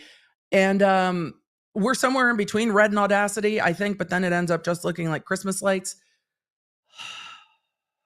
So, anyway, for all of you in the chat who are like, this is interesting, I will just let you know that I also consider myself to be a good woman. I am also very, very naughty. It happens. Okay. To keep truth in our family. And I mean, after this jail call, I don't know if I want Kevin to have the kids either. Like, he's just leaning into this with her. Sorry, I need to put the video back up. He's just leaning into this with her. Like, sir, I think you're going to need some work before we get to you having the kids. So thank you. I'm committed to our family. I'm committed to you and our marriage, no matter what happened. I also wonder if the filing for divorce was him hoping to be able to get custody of the kids. Thank you. Thank you. I will be here to support you. Spouse is arrested for child abuse. He has been living separate from the family for a year. And instead of saying, what the fuck was going on with our kids? His response is, I'm committed to you. I will be here for you. I will support you. Which again, I think, and hopefully needs to be taken into account when they are looking at the child custody court, because he is not really seeing what's going on here. In any way that I can. Well, thank you for stepping up. I do need to go, but okay. All right. Call me back when or if you need. When will you find out? How can I call you? When should I call so I find out what they say? Oh, I don't know how long this will go, but Tib in the chat, I know. I was making light because I'm trying to tamper down my own rage, and sometimes I do that. Sometimes I do that by joking. So I was making light. I was making light when we went to Code Red because it's because rage, honestly. If you call this afternoon, I will know. This is a preliminary hearing, so there will be no. Okay. Well, it's hard to get a phone around here. I asked for a phone and it took hours to get it. So, I mean, oh, ma'am, I am so sorry that it's inconvenient for you to be in custody. may not be until later. I read, Ruby, I read your journals and I thought that whining was the voice of the devil. Ma'am, I'm hearing a lot of whining in this. So Nice. Okay. That's fine. Okay. All right. Good luck. I will be praying for you. Okay. Bye. Goodbye. Bye. This is a call from and paid for by Ruby. I appreciate the way Law and Crime has shown the dates. I think you can see them right over my face in the little thing up there. This is now, that was September 1st. This is now October 27th. Thank you. Cammie asked in the chat, and I know there's a lot of you in the chat. There's over 17,000 here. The chat is on slow mode, but we do have a lot of members, and because we have a lot of members, they don't get slow moded, so it does move fast. Cammie said, do we need to read the journals? The journals have very detailed descriptions of the things that she did to her children, so they can be hard to read. I am interjecting the things that I find relevant as we go through this other stuff, and that's why I read them. I am not covering them on stream. I am not reading them on stream. They include more graphic details than I think most would necessarily want to engage with, but they are available on the internet. They are scanned in. Some things are redacted. They are difficult. So it is kind of a, res ipsa loquitur and caveat emptor, like buyer beware on that. They are very difficult, but I know other people have gone through them too. I believe Natalie Lawyer Chick went through some of them. I don't know if Peter from Lawyer went through them. It is very difficult, but I am pulling out the parts that connect to the things that she is saying. Purgatory Corrections. An inmate at Purgatory. Again, from the state that does bring us meth lab charges as clandestine chemistry, I can appreciate would that be the irony of the fact that the correctional facility is called Purgatory? There are some things in this case where you're just like, yep, that seems correct, ma'am. You're going to sit in Purgatory Corrections. I mean, Utah also has court-ordered thinking errors classes, so A correctional facility. Yep. This call is subject to recording and monitoring. If you don't wish to talk, hang up now.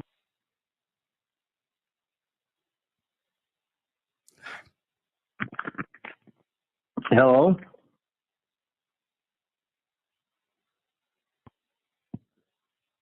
Thank you for using Telmate. Can you hear me? Yes. Can you hear us? Yeah. us. Who's okay, us? That was, Over there. it's 9:30.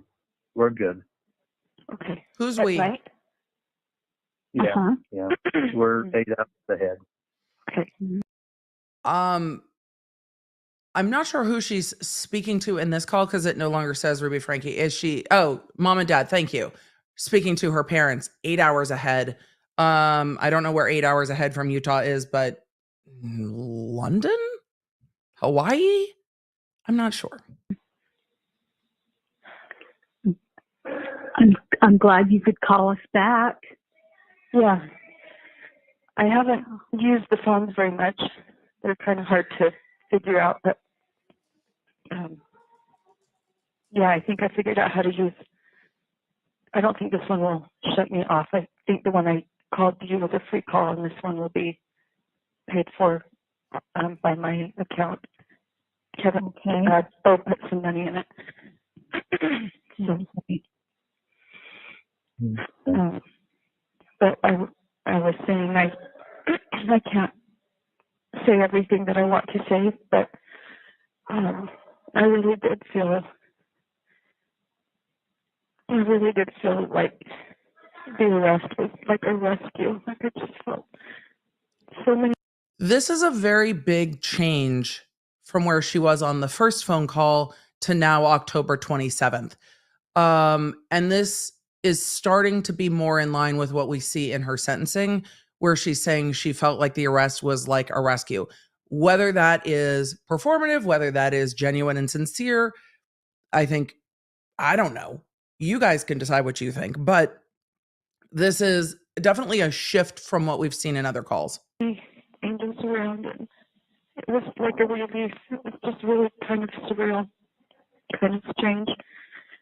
But I just keep thinking about, President Nelson's talk, think celestial, and I know he said in the past about myopic thinking, and he's given a lot of context to how small this life really is, and I'm just so grateful. How many people, will go to the grave not having woken up, and I want to use this time, and I am using this time to change, to repent, and to do what I can to let the Lord know I love him and my family. Okay. I've had many experiences here to kind of guide my thinking. It's like, I don't know, my attorney's been really good. Did you know my attorney is...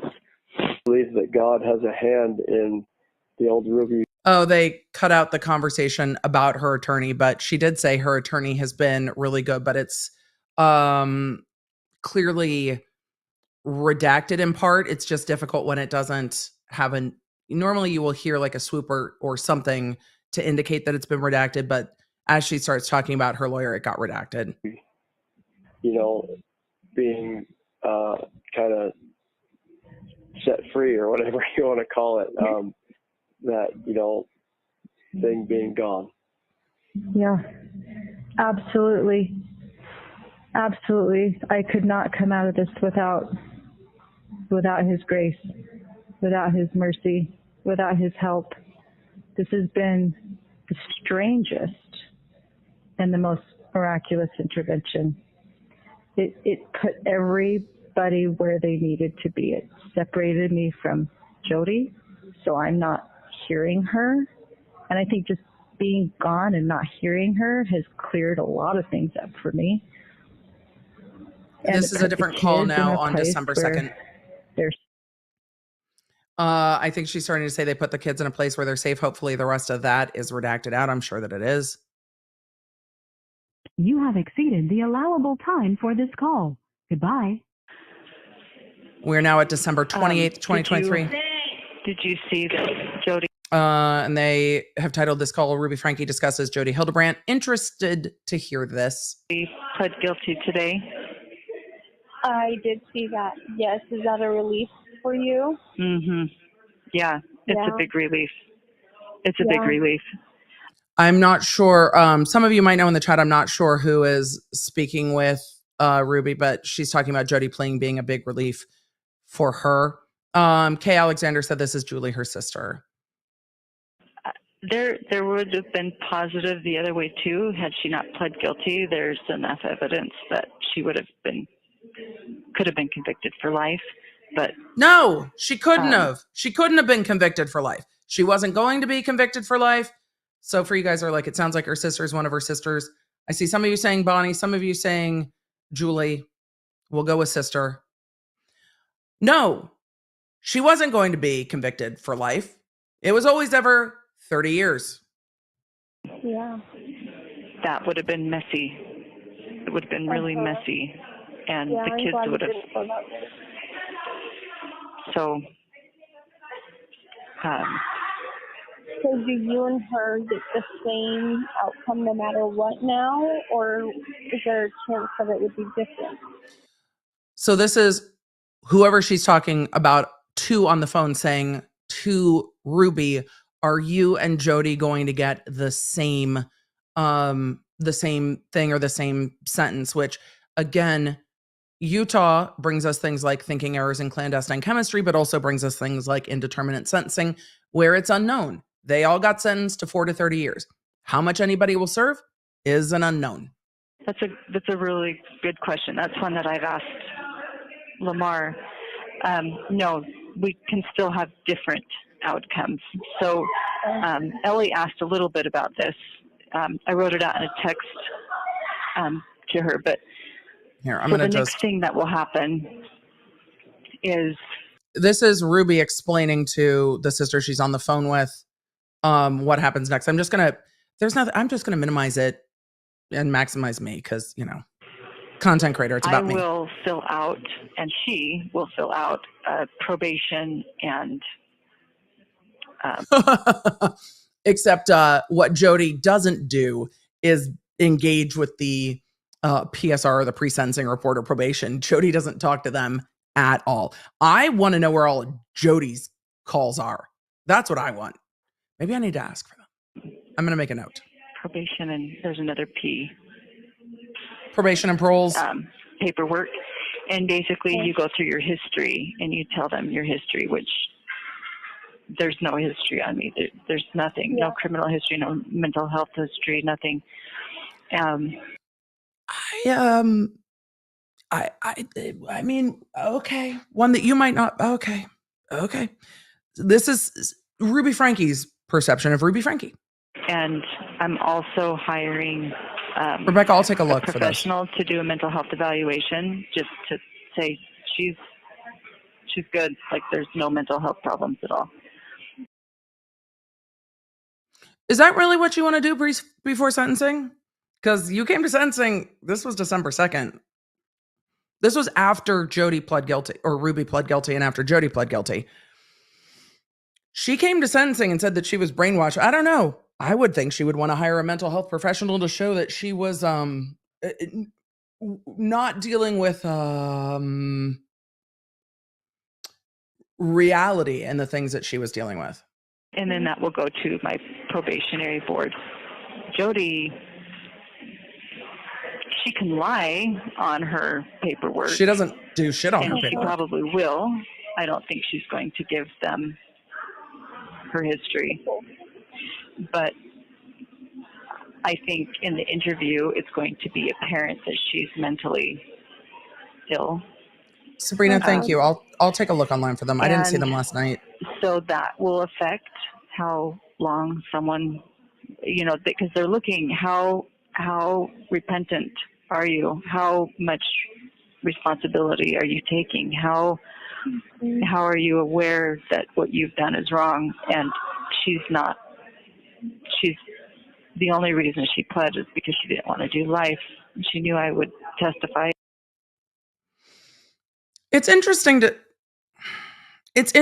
for me to see that Ruby still thinks somehow that Jodi was going to get life for this when that was never really on the table. It's just interesting to see that even Ruby's confused about what Jodi can get. And she is saying that the only reason Jodi pled is so she wouldn't get life. I don't know, but she is very aware of what they take into consideration at sentencing. Her lawyers would have talked to her about this a lot and told her to work with probation and paroles and probation, whichever of the P and P words that's used in Utah for probation and parole. She's aware of what they're going to consider.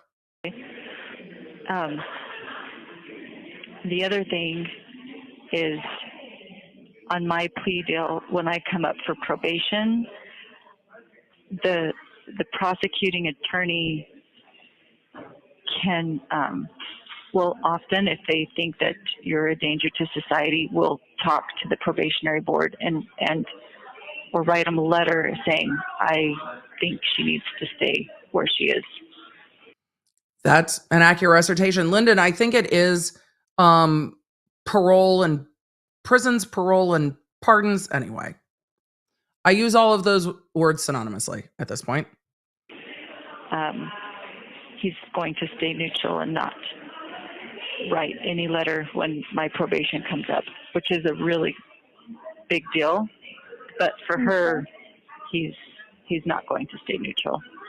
So we can come up to probation, and I can get off on probation, and she may not. So she's very aware of what her plea deal is, and that the part of the plea deal is that the prosecution agreed to remain neutral if she testified against Jodi Hildebrandt. And of course, we know that didn't happen because they both pled guilty. But she knew that when she comes up for consideration for parole, that the prosecution isn't going to go in at parole and be like, no way, man, you need to leave her in there longer. What does probation look like? Like, what does that all entail? It can look like several different things.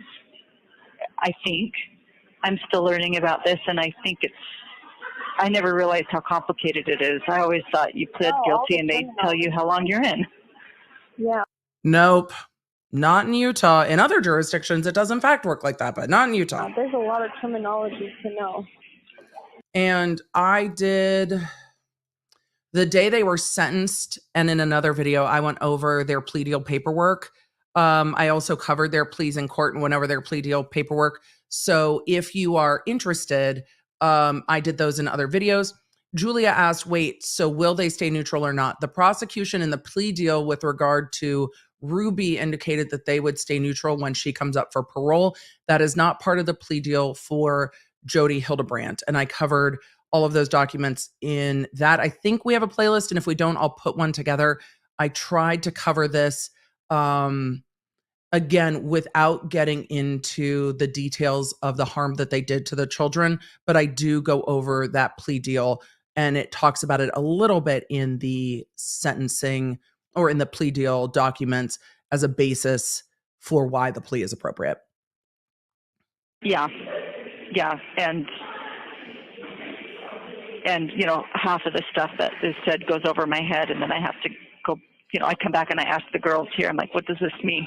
What does this mean? Yeah. But probation could look like going home. Like, you could go home. Sometimes, you know, it might look like going home with restrictions, like you can go home, but you need to live with somebody who's responsible, and you can't be around certain people. Like, they may say you could go home if your parents agree to house you, but you can't go home to where your kids are living. It could look like something like that.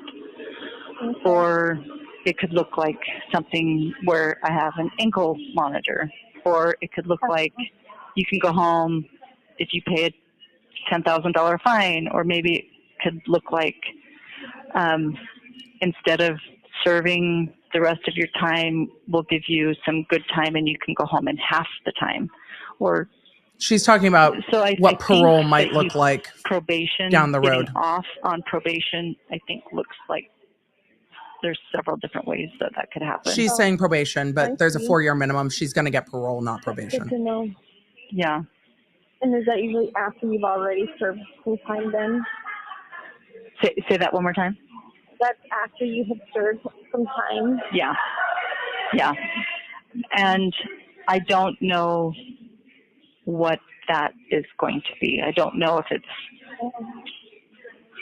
One of the girls said that it would be for me 6 months, but I've also heard it could be 4 years. Yep, that's some closer. Some people serve several years before they ever see their probation board. Correct. So I'm really... Look, man, some of the jailhouse lawyers are good. Some of the jailhouse lawyers are not good, but you can't rely on what the jailhouse lawyers are telling you. They don't necessarily know. Oh, chat. Yes, I did forget that when I made the screen smaller, that it really makes the closed captioning hard to see. Thank you. I forgot. I appreciate you. This is better. I mean, I could be in there 4 years. I could be. Oh, so when she's talking, Reximoto said, who are the girls? When she's talking about the girls, it's my understanding, or it seems contextually, and I've listened to way too many jail calls in my life, but it seems contextually that she is talking about the other women in custody with her as she is describing how this process is going to work to her sister, And whichever there's one. 30. Like, I really don't know. Yeah. And that will come in February. On February 20th. Okay. Yeah. And the news that I saw today, Jodi's sentence hearing is also February 20th. So Yep, they did one after the other. I'm going to make a request that we be transferred in 2 different vans. I don't think they're going to accommodate that. Interesting. Okay, I see. She didn't want to be transported with Jodi. So when I went to the courthouse last week, it was a different date. They did this when they transported me to Utah County as well. They pull all the girls. There's only 2 housing here for girls. There's not very many girls here, but there's many for the men. And so they take the girls and they put them in a cell together, in a holding cell to wait, and then they get all the men together and they put all the men in the cells, and then they start putting on the ankle bracelets and the chains and the everything on the men while you're sitting in the cell with these women you're going to the court with for an hour, and you're sitting with them.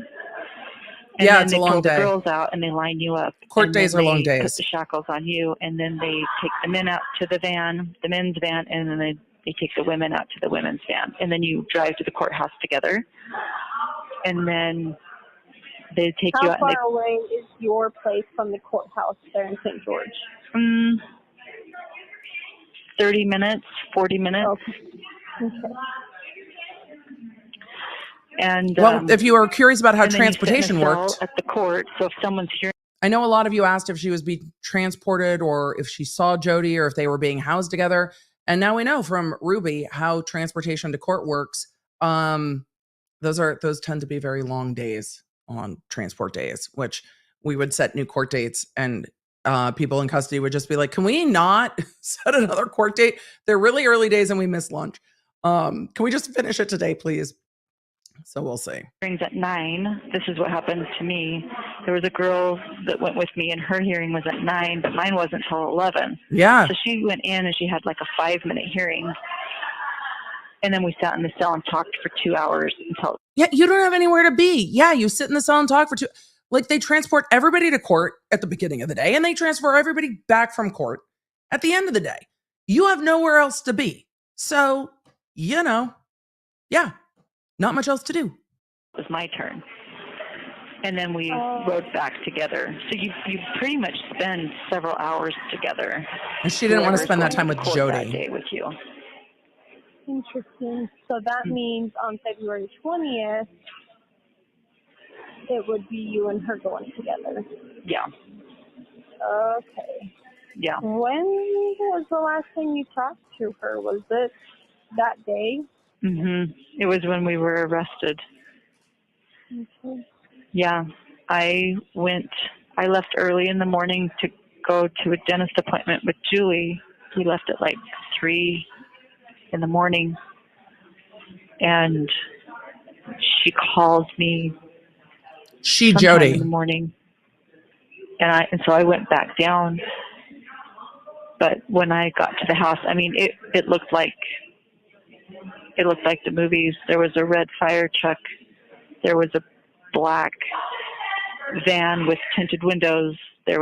This is the day the house got raided when she got back to Jodi's house. I would be very interested in, and the DA would know this, and this is probably not information that's been released, but when, because the cell phone records would show when Jodi called Ruby. And I wonder if it was before the police started that raid at Jodi's house, whether when Jodi discovered that R was gone, if she figured that this was going to go down. And some are asking, how far away is the dentist? It's my understanding, and I don't know the topography of Utah all that well. I've visited Utah to go skiing, and that's about it. But it's my understanding that where Ruby and her family had lived is about 4 hours away from where she and Jodi and the kids were staying. So if the dentist was where she had previously lived, it could realistically be a 4-hour plus drive to get to the dentist, because the dentist is back near where her family home had been, and where before she moved down to where Jodi is. And depending on traffic and stuff, that might take longer in the morning. So depending on the time of your appointment, I guess that might be appropriate. 4 or 5 hours. There were 20 cop cars. I mean, it was. Did you just sit in your car? No, I pulled up and found a spot to park. She lives on a cul-de-sac. I parked in the cul-de-sac, and I walked up, and the driveway was just full of cops, and I just walked up to the cops, and they said, "Are you the mother?" And I nodded my head, and so they took me and put me in the casita, and I sat there for a couple hours. I just sat there, and then Chad, are the closed captioning a little easier to see on the bottom instead of on the top? Let me know. They were finishing looking through the house and stuff, I think, and some of the guys were coming in and out with pizza, and so I think Eve was still there because the ambulance car was there. I was eating pizza with the police, and then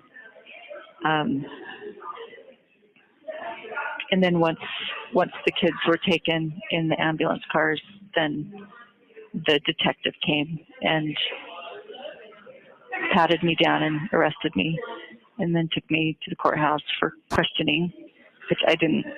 I think that and was. I'm glad I didn't say anything. The police station, not the courthouse. Lamar was really helpful. Lawyer. Like, if you ever get arrested, don't say anything. I just didn't say anything. And Ruby Franke has gone the full no self-snitching route. How did you find Lamar? Was he just assigned to you coincidentally, or did you? So she has an attorney that she's used for connections. Jodi.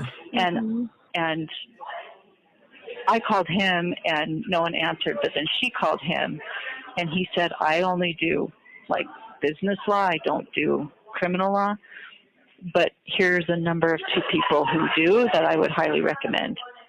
And so she gave the 2 numbers, and I got the number from Kevin. I don't know how the numbers got from. I don't know how, but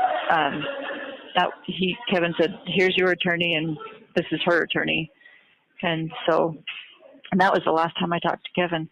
It was a couple of days after my arrest, but.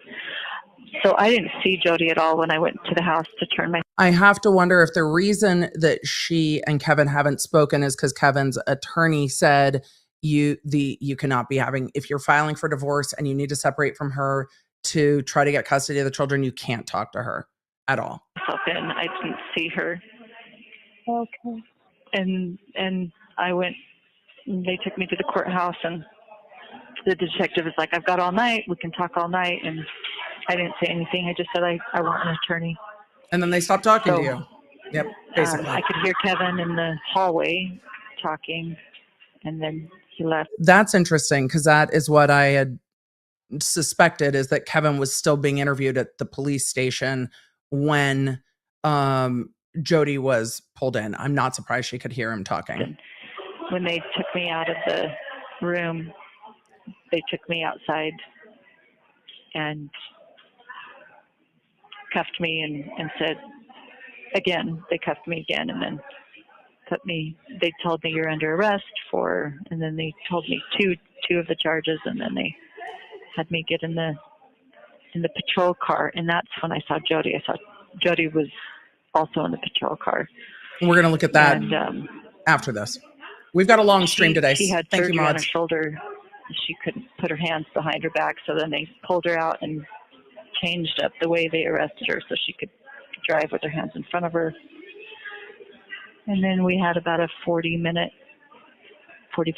drive to the jail. And that was the last time I spoke to her. We were in the back. And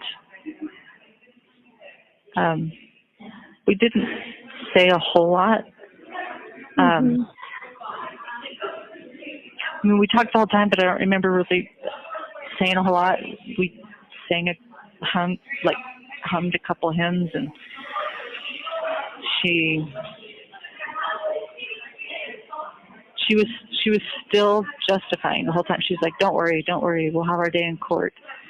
The noise in the background is because the phones in custody where she's talking are probably in like the common room in the jail. So other people are just chatting. And then jail's loud. And you don't have privacy for anything. They put us in separate cells, and we've been in separate cells ever since. So. Okay. Do you hate talking about that kind of stuff? Does it trigger anything, or is it just? No, I don't. I think it's fun. No, I don't mind talking about it. Okay. Maybe good for me to talk about it. I don't know if you like talking about it. I was just wondering if it triggered anything. But if you're doing okay mentally, and then that's okay. Yeah. I wonder what her sister thinks would be triggered. Yeah, it's interesting. I think putting the pieces together and just seeing, like, she knew she was lying the whole time. Like, and it's embarrassing too to like repeat it. It's like, oh my gosh, how gullible was I? Oh my gosh, how much power I gave this person, and I didn't see it. But when I realized, so she had, her attorney's name is Doug, Terry, and mine's Lamar. And Lamar, you know, maybe a month into it, he's maybe not even that long, he's like, Jodi denies everything. She denies having anything to do with this. And I was shocked. I was like, what? And I'm still telling Lamar, like, you know, all of the justifications and all of the, you know, I'm talking like a criminal. I sound like a mad person. He was so patient with me. He was so patient with me. He would just look at me and like kind of dumbfounded, like I said, 2 + 2 is 7, and I really believed it. And he would just stare at me. I'm like, what am I saying that's so off? And what you're saying that's so off is that you believed that you needed to abuse your children, and that's why your lawyer was looking at you like you were not operating in the realms of reality. But that's because I really believed it. But then when I heard that Jodi was not talking like that, she was denying the whole thing, it told me she knew all along. It's like a little kid who doesn't know it's wrong to pee in their underwear. Like, they don't know. Is Ruby comparing herself to being a kid who doesn't know right from wrong? Is that what just happened? They're not embarrassed by it. It's like, oh, I was supposed to pee in the toilet? Oh, oops. But you get a 6-year-old. You know, you get a 6-year-old who knows they're supposed to pee in the toilet and they're peeing down the heater vent. They're going to try to hide it. Mm-hmm. And that's... So is Jodi the one who knows that it's wrong and Ruby's the one who doesn't know that it's not wrong? She is where I think she's going with this. Like, Jodi knows that what she's doing is wrong, but Ruby is saying, but I didn't know that what I was doing was wrong. I was like the kid who didn't know it was wrong. That's absolutely what she just said. When I realized she knew all along, and she's hiding it. And then I was like, crap, what am I done? And that's when things kind of started turning. I was like, she's not been honest. I didn't know she wasn't honest. I didn't know she would lie. And it's like, what else has she been lying about? Well, if she told you that abusing your kids was okay, we can start there. Where else have I been deceived? Yeah. Mm-hmm. What was that? Oh, no, I was just, agreeing.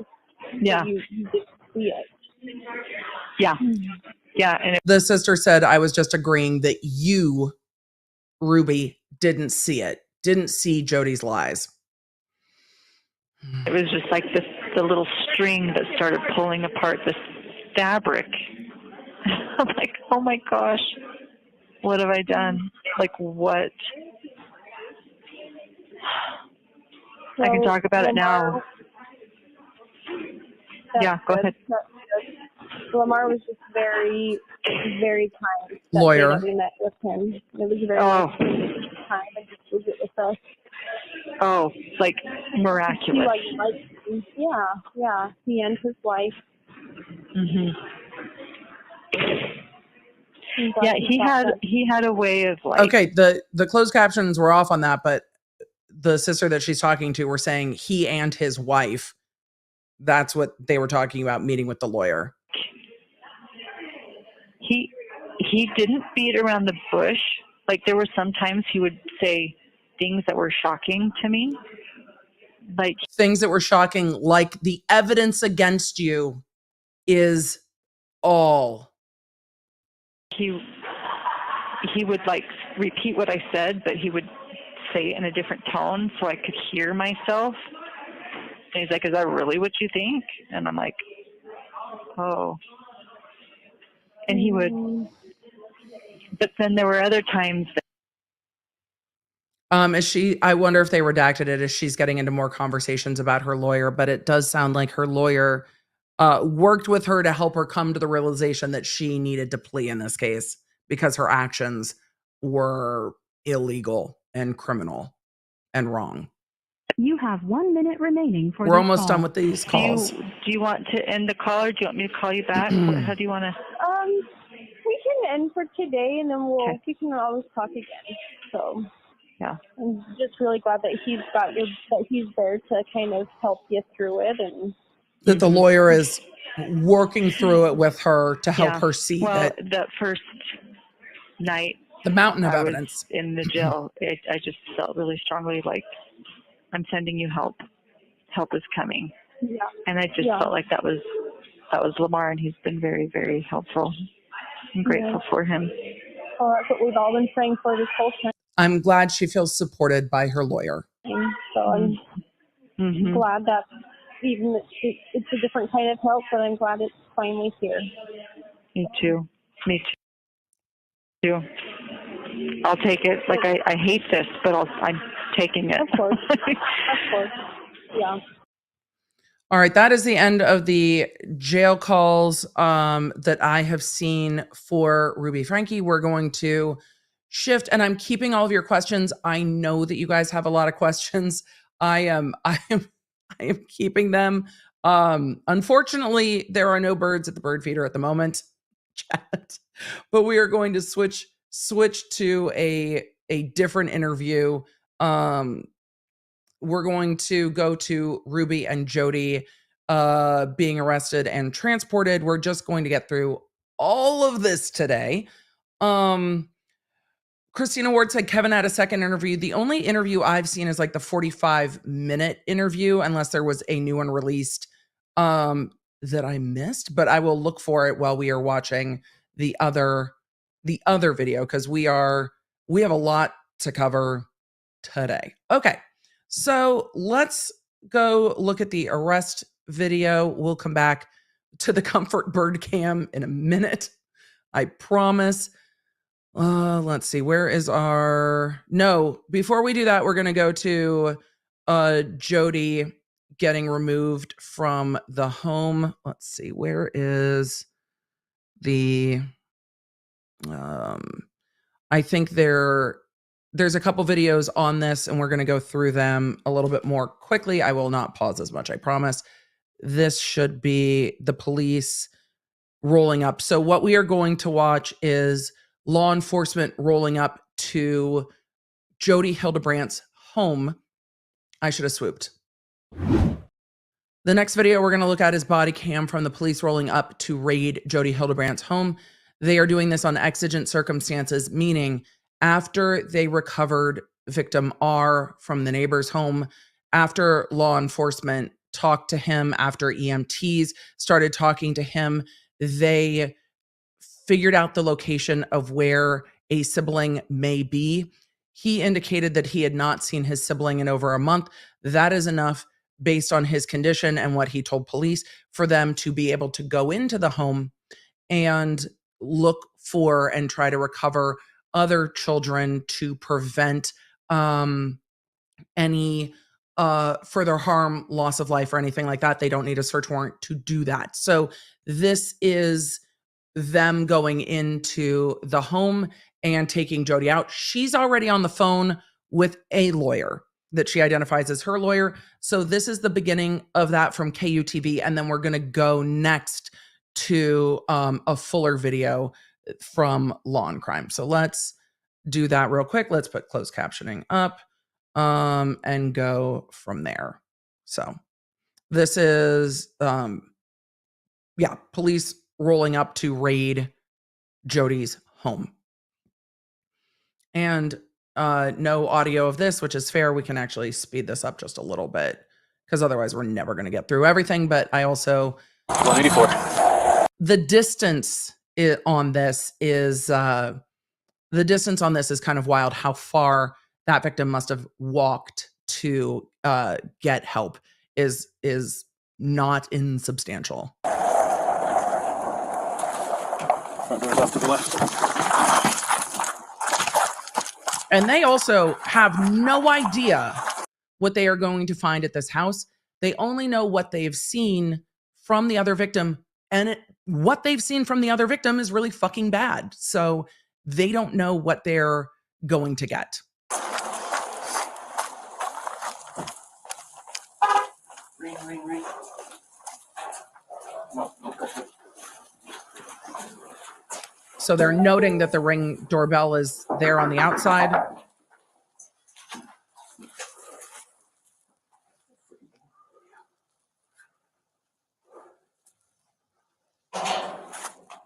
Yeah, that would have, yeah.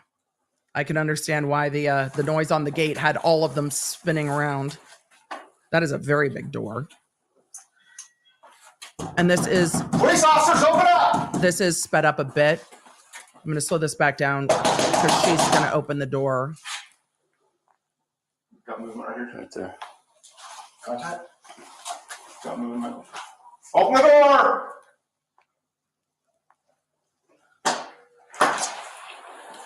Jodi, I need you to step out. I have my attorney. That's great. Step out of the house. No, I'm not going to step out of the Ma'am, they don't give a fuck that your attorney's on the phone.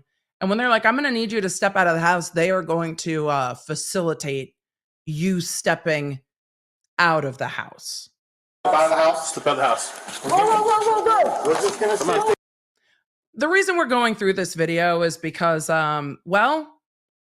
Jodi, it's just minimally satisfying to see you get dragged out of your house and be uncomfortable after everything we know you've done to these children. So, yeah, we're going to watch it. Wait a minute, how do you come in my house? Ma'am, we would like to know how you do the shit that you do too. Yes, I will absolutely rewind it. They're like, step out. She's like, I'm not doing that. They're like, the fuck you're not. That's great. Step out of the house. No, Again, I'm not going to step out of the house. it's like with the Donna Adelson case. Seeing her detained at the airport is we're just going to watch it because after following that case, you're watching Donna get handcuffed at the airport and you're like, yep. So Jodi, yep. Out of the house. Step out of the house. Whoa. We're just going to see. Wait a minute, how do you come in my house? Just like that. Just like that. How do you come in my house? Just like that. Through the front door. They come into my house. She's on the phone, speakerphone with her lawyer. By the way, if you're on speakerphone with your lawyer, those communications are not privileged any longer. Do you have a search warrant? Have a seat right there. Do you have a search warrant? Have a seat right there. I'll explain everything after. Have a seat right there. It is very hard because of how bright it is where she is, but she is sitting there going, just dumbfounded. You're already on the phone with your lawyer. You know shit's going down. I don't believe for a fucking second that it's a coincidence that you're on the phone with your lawyer when police come banging on your door. Don't believe that that's just chance. Do you have a warrant? No, ma'am, they sure don't. There. Do you have a search warrant, sir? Nope. Control 12X11. Can you hold the air? We're searching the house. I can tell you what's in the house. Nope. Okay. Just have a seat right there for me. Do you have a search warrant? We'll explain it after this.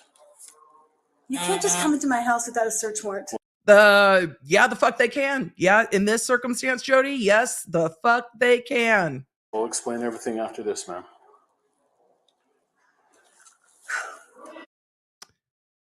Reasons number 9032. I could never work in law enforcement. He's like, we'll just explain everything after. You can't come into my house. The fuck I can't.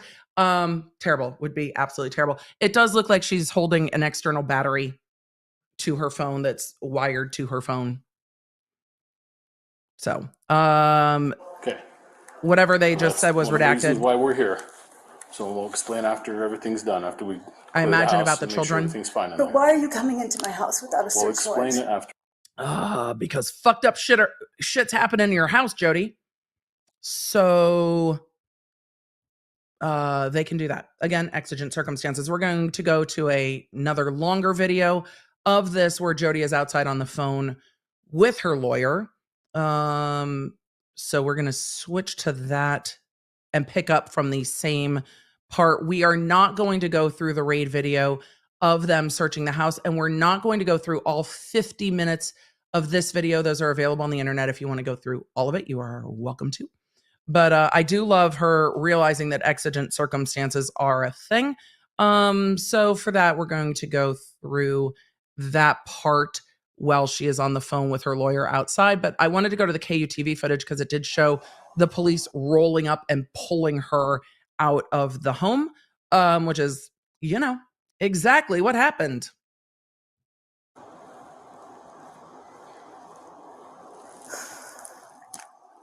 Let me back up a little bit to it. And I'll explain it after this. There we after go. My sergeant and the officer are done clearing the house.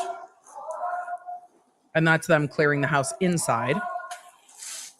This one does not have closed captioning. I don't know why, but it does not. Why was she allowed to keep her phone? They're there on exigent circumstances. She's not doing anything on her phone. They are allowed to go in to search for the children, but they can't yet take her phone from her because they are not worried that she is doing anything. They don't have a search warrant for her at this time. She's not under arrest yet. So they do not take her phone yet. Different than like Donna Adelson, where they immediately grab her phone out of her hand. This is different. And she's just standing there staring at the cop who is staring at her with her phone on speaker.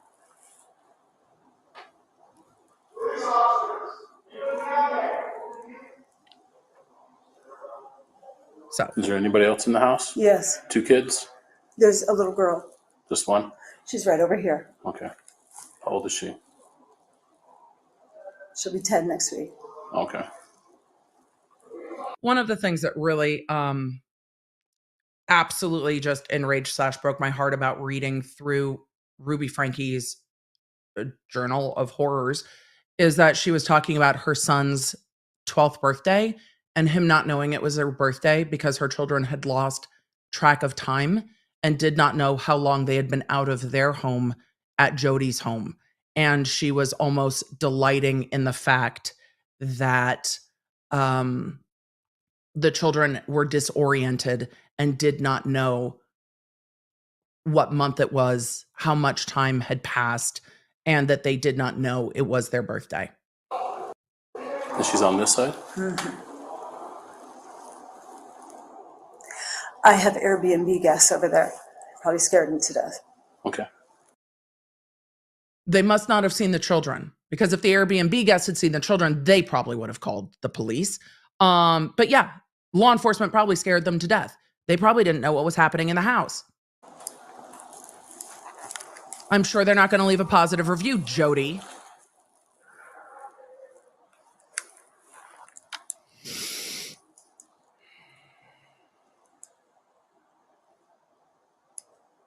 And they're on this side of the house then? They're right over there. It's a very large Can you get home. through the house that way? Yes, they just have to go right there. There's no other kids besides her? No. What's her name? And then they redacted that. I saw the question in the chat, how did victim R escape? From the journals, it seems that the first time victim R escaped, he was being forced to live outside in the yard where the pool was. and had left from the yard and was able to leave from the yard. So I am assuming it was similar. So this is redacted. I'm going to speed this up just a little bit. I wish there were closed captions. There are not.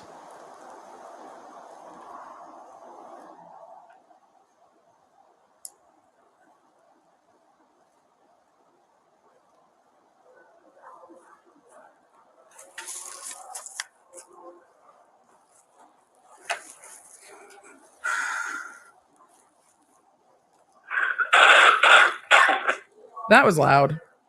Oh, that's right. It was a window this time that he was able Should to be get off to, where are you at? out of a window. Should be off to the left, right in there. To the main bedroom. It's right there. How do you get there from the inside? Walk around the corner. There's a little hall. And it's the first. Just around the corner, down the hall. Second door to the right. And they did recover that victim from a closet. I just want to get to the part where she's talking to her lawyer.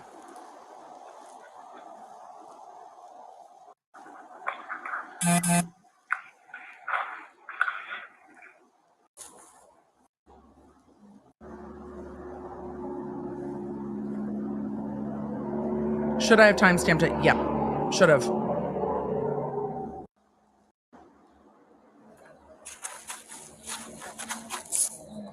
It does not seem that all 4 kids were living there at this time. Oh, sorry, I realize I am covering a substantial portion of the video. No.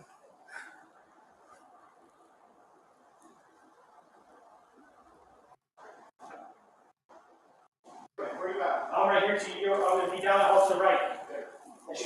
Looks like there's two. There's two. There's two.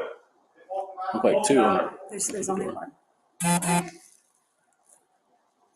Who's this at the door then? Oh, that's, never mind. Sorry, that was one of the officers. I thought it was two. One contract. The 2 older children were at another home, and police found them there. 1 or 2, David. It should just be one. Just one. There's one. Sorry. Yeah, that was him. This part is redacted.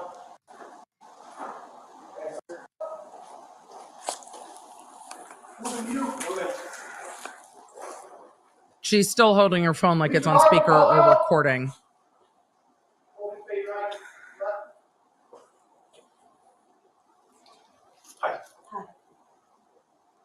Another officer has shown up.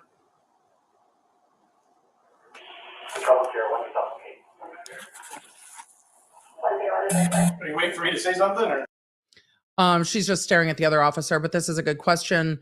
Alicia Vea in the chat asked, she's so calm with the raid at her home. How did she know they were coming? I would wonder if, and chat might have more information than I do. I would wonder if, because there was a large law enforcement response to the neighbor's home down in the neighborhood, that she was aware that there were ambulances and police cars responding to the neighbor's home, because victim R walked from her home to the neighbor's home and there was a large law enforcement response there. So whether she saw that, heard that, someone texted her and was like, shit's going on in our neighborhood. But I think she had a idea of what was going on and knew that he was not at the home and put those together, knowing that officers would be knocking on her door. Okay. The officer's like, are you waiting for me to say something? She's like, no. Our Airbnb people were here. They're at the Cat Scout out there. Oh, okay.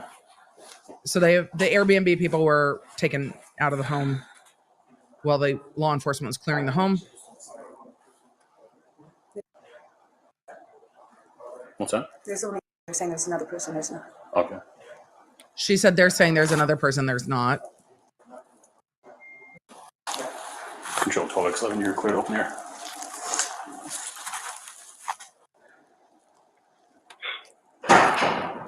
She's just like staring at her phone. And again, I think she's just on speakerphone with her lawyer, just letting her lawyer hear what's happening.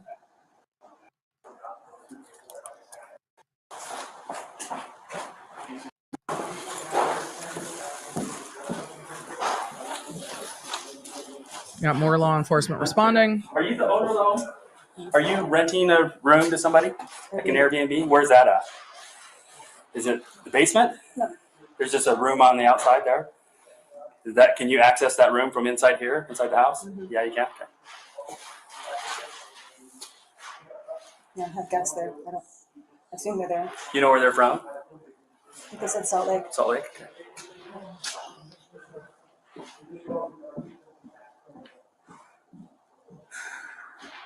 I imagine this house looked lovely in pictures on Airbnb.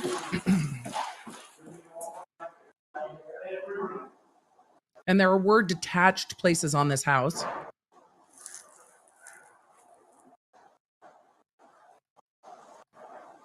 We're going to keep boogieing through this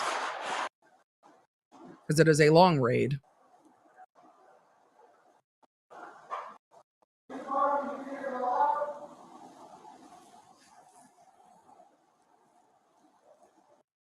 In your home because you lied to them about.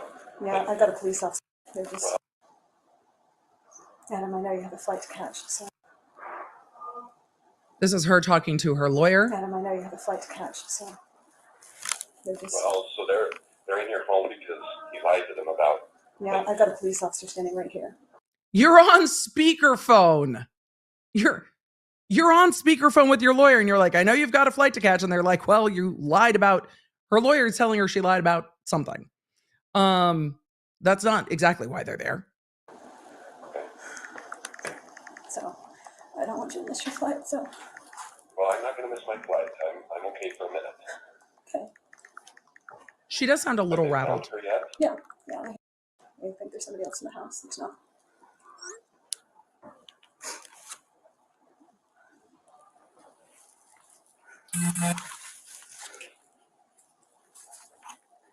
Are there 3 children that are supposed to be in this house? There's one that's here. One that's here? There's not 3 children that are supposed to be here in this home? Law enforcement knows at this point that there are 6 children. 2 are over the age of 18. 4 are minors. 1 has been recovered at the neighbor's house, and they are looking for the other 3 children and trying to figure out where they are.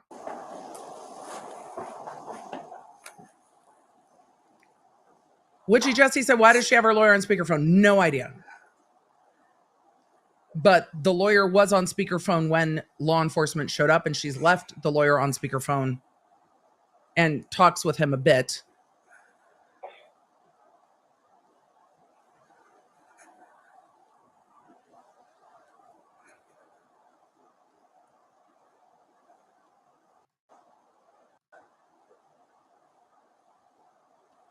Do you think when she has now put her face in her phone, she is realizing that this is not going to go well?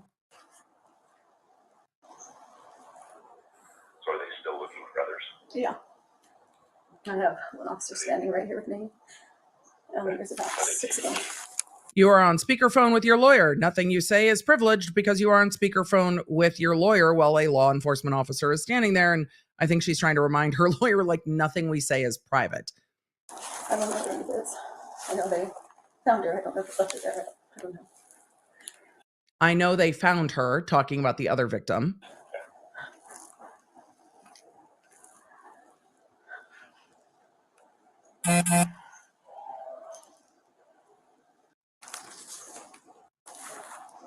That buzzing is law enforcement. It's probably phone on them. Closer to the body cam.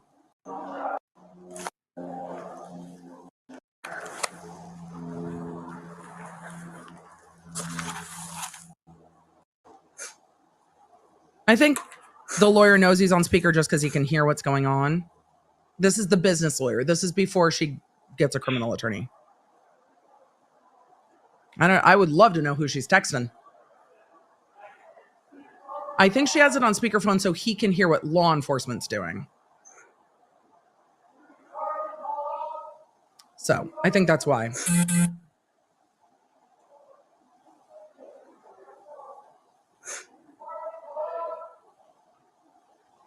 And they are still clearing the house.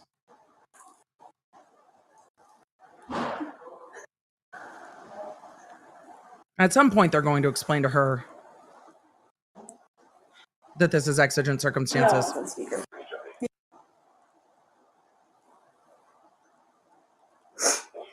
Yeah.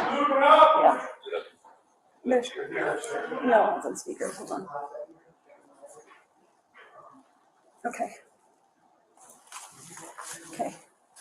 Now she took him off a speaker. Yeah. Yeah. Yeah. Yeah. Yeah. Thank you.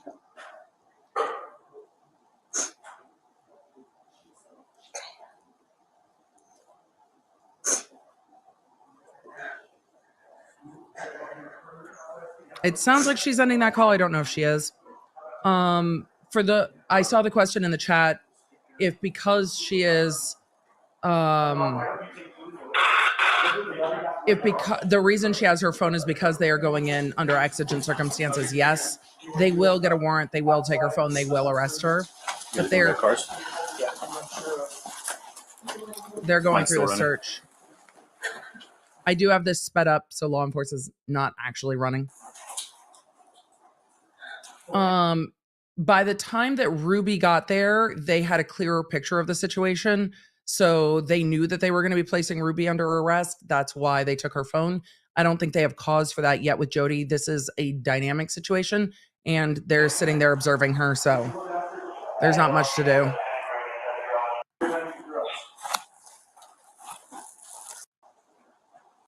The machine gun.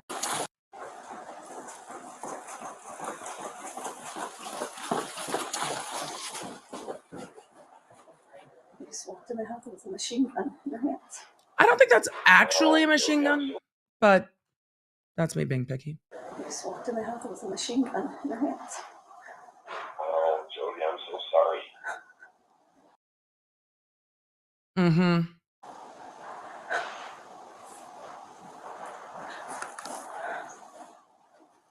We're sorry this is so hard for you, Jodi.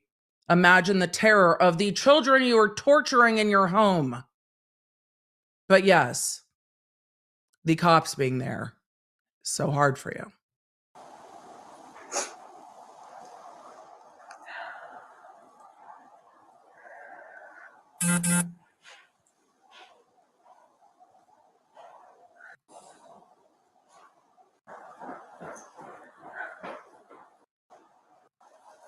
And the rest of law enforcement hasn't even showed up yet.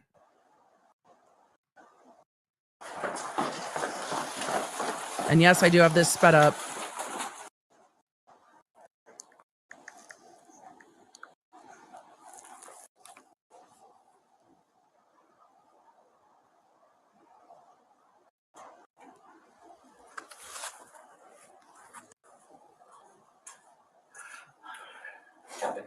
Yeah. I think he might be outside with the Airbnb people. Oh, are they still here? Did they go? I don't know. He had him somewhere on the side. She wants to know who that is so bad, and he doesn't even acknowledge her presence. Comes in, talks to the officer, walks back out. Yeah, you're not going to be in the loop.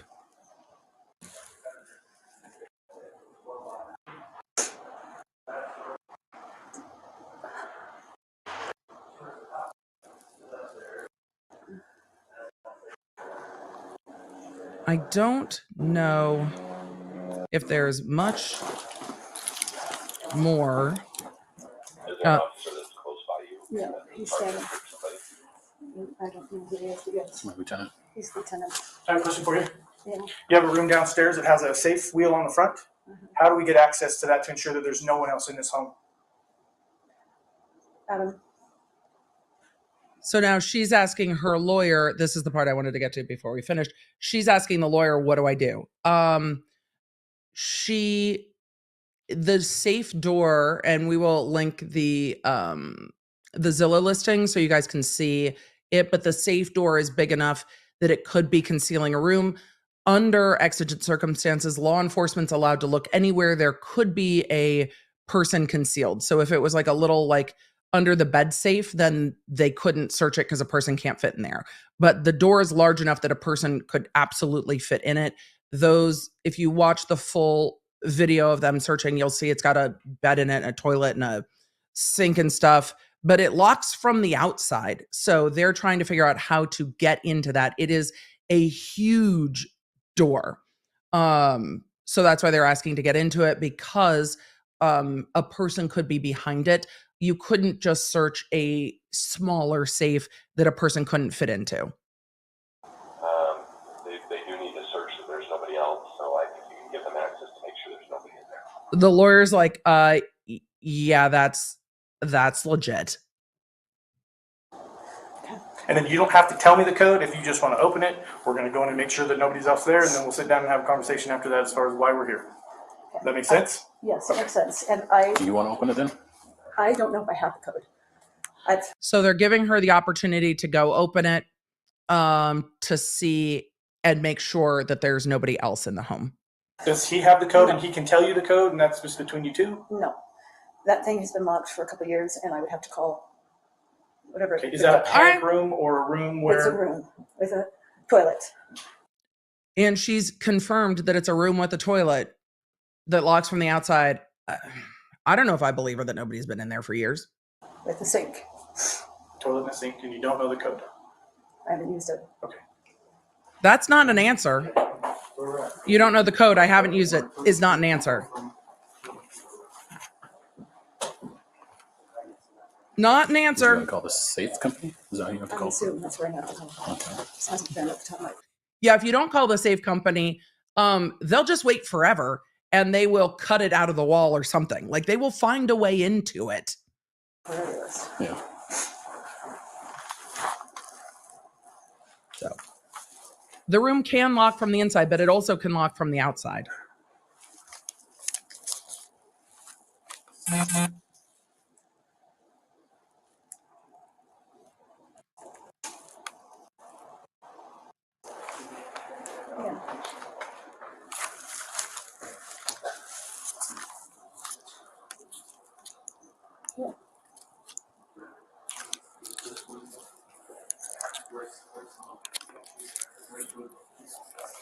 Check what?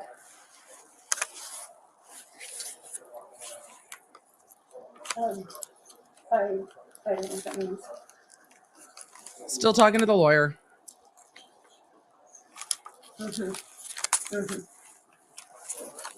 just think if I call I don't know that for certain, but I think if I call whatever it's called Liberty Safe.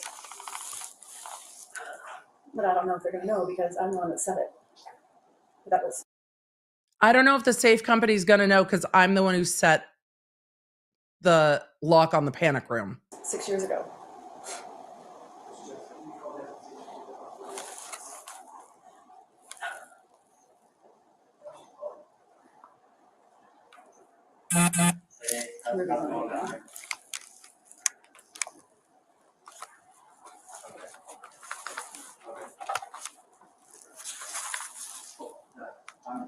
Yeah, I don't believe she doesn't know the combo to the safe at all.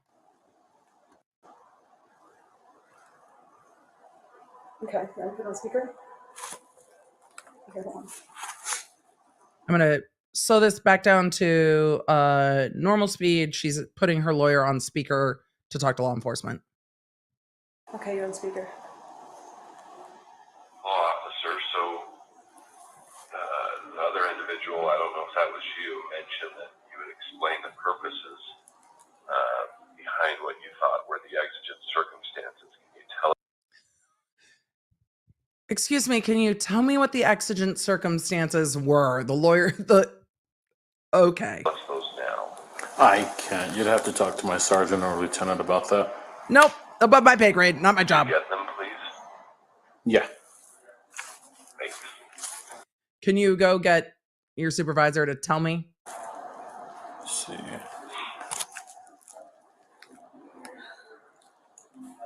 And yes, evidence was recovered from that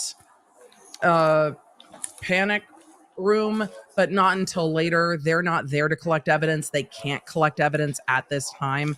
They are just there to search the house and recover people. LT. And that's it. Now they will do a full search of the home. Like, she's not going to go back in it. They will get all of that and recover things, but not yet. So she's on the phone with her attorney. Okay. He's asking what the reasons why we're here. Because when I pulled her out, I told her, I was like, we're just here. Exigent circumstances required us to be here. So he was like, what are those? I was like, I have to talk to somebody. No, I'll have to talk to his face, but I'm not going to talk to him on the phone. Do what? Yeah, no, I can talk to him on the phone. Is that your attorney? Okay. The lieutenant is saying, I'm not going to talk to him on the phone. I'll talk to him in his face. I'll talk to him to his face.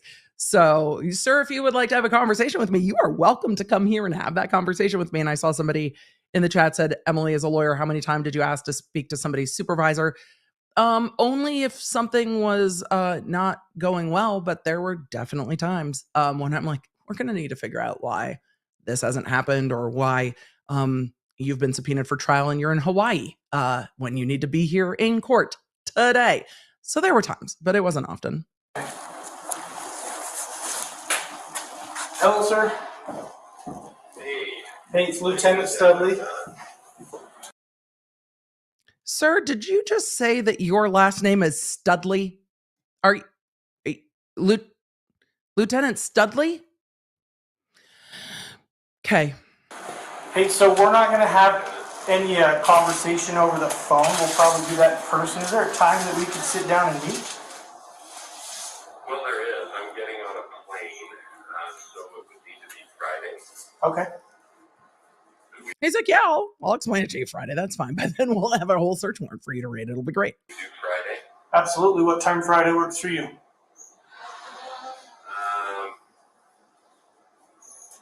Well, do we do in the afternoon? You tell me what time I will be available. Jodi, what 4 o'clock on Friday? I love that he thinks Jody's not going to be in custody on Friday. He's just like, Jodi, what time works for you? Jody's going to be in custody, sir. Her schedule's going to clear up real fast. Friday work. Yeah. You want Jodi there, I presume? No, Forever in the chat said it's Lieutenant Scudley. Objection. Overruled. We like Studley better. Scudley, Studley. We're going to use them synonymously. We need to distract from the horrificness of this case. Yes. Okay. And you are supposed to announce yourself and explain the purpose. Oh, sir, don't tell them about their Fourth Amendment obligation. They definitely announced. They announced and they said we have exigent circumstances. They did that. Not yet, but I can do that with you on the phone. But again, there won't be any dialogue.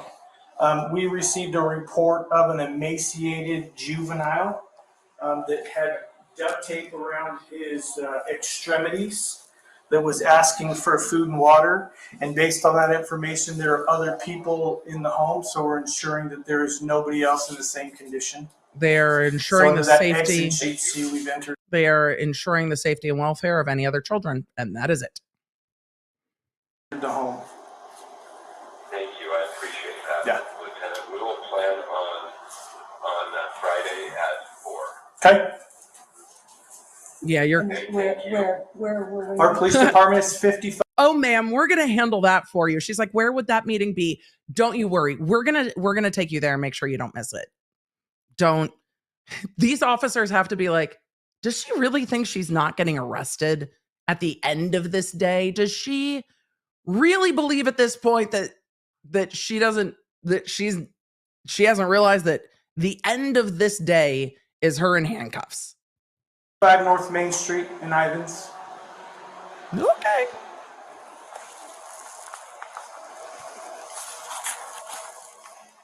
Sure, boo. You hear that, Adam?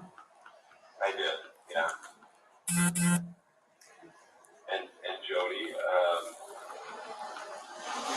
officer, thank you. I don't know if you started. Yeah, no, we're here. Okay. It sounds like there are drones going up. At least that's what it sounds like to me. Jodi, we'll just plan on 4 o'clock on Friday. She'll be free. It sounds like drones are going up. And Ruby's on her way down for the children, right? Yeah. Okay. So law enforcement knows that Ruby's on the way down because the lawyer said that. Officer, can I talk to Jody just Oh, I talked over him. Hold on. I was waiting to get to this part, and now I'm talking over it. ADHD is a gift. and Ruby's on her way down for the children, right? Yeah. Okay. Actually, before I hang up, officer, can I talk to Jody just briefly? Absolutely. I will walk away. Absolutely, you can talk to her. Just tell her to take it off a speaker. And you are on your own.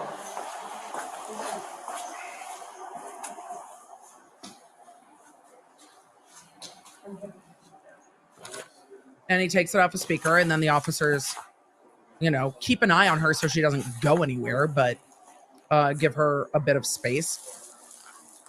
The attorney's like, ma'am, you're gonna end up getting arrested. Just cooperate and don't say anything.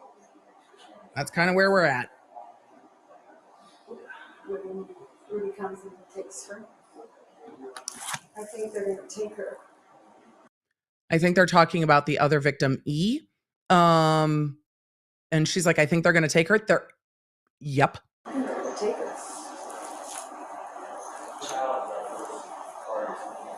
Got it.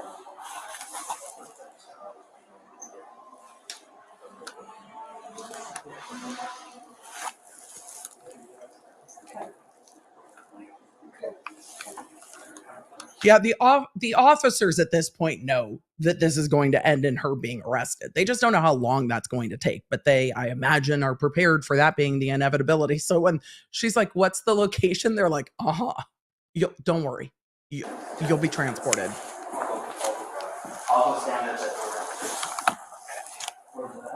This is also August 30th, 12:25 in the afternoon. Okay. So they all look warm.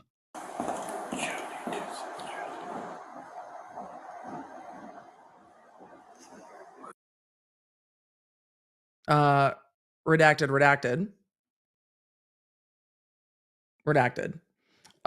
Cat in the chat asked, so there was no kid in the safe, right? No. Victim E was recovered out of a closet. I'm gonna zoom past this because they're going through the house, which we're not going to do. Let's see if there's anything else with her. We're in it till the end at this point, folks.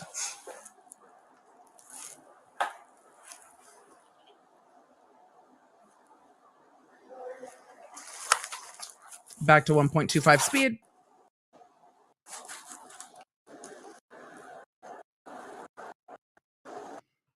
And yes, it took law enforcement. Not all law enforcement is trained to deal with child victims. And so, yes, it did take law enforcement quite a while. Because victim E was just absolutely scared to death. They brought in food. But it is very hard. It is very hard to watch. So.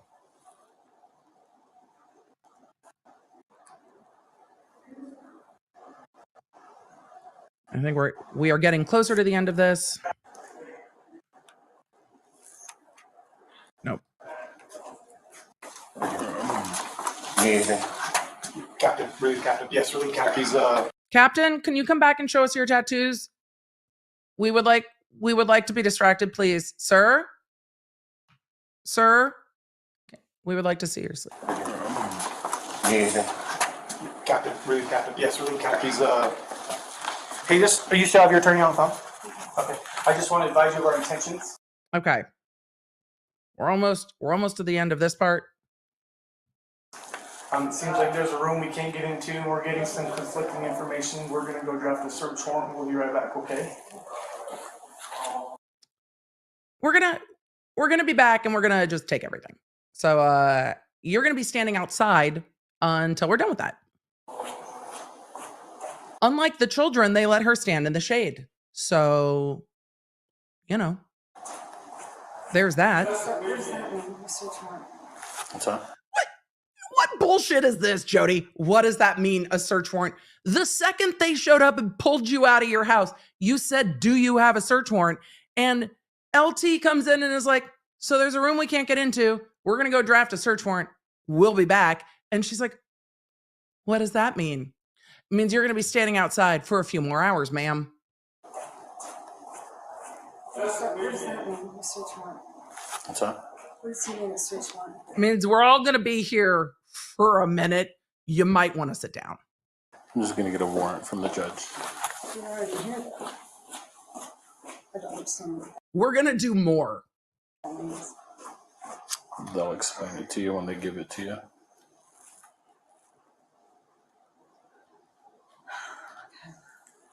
Yep.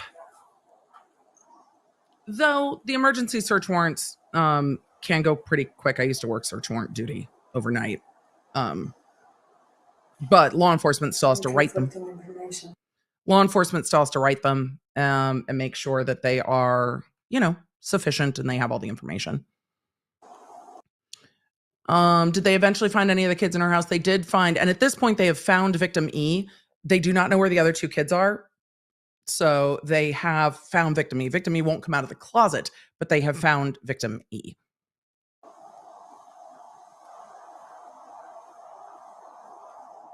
And yes, the room they can't get into is the panic room. Getting conflicting information from. I don't know. Here's what I love about what this law enforcement officer did. He dropped a bunch of information on her that she now wants the answers to. So she is going to start talking because she wants answers. We've seen Alec Murdaugh do this and others where law enforcement won't give them the full information, but enough that they're like, wait, I need to know what's going on. And the need to know what's going on will often lead to quite a lot of conversation because they want to try to figure it out. So just like, we're getting some conflicting information by, she cannot sit there with that and now has to know and now wants to ask this officer everything. Who they talked to since we've been here.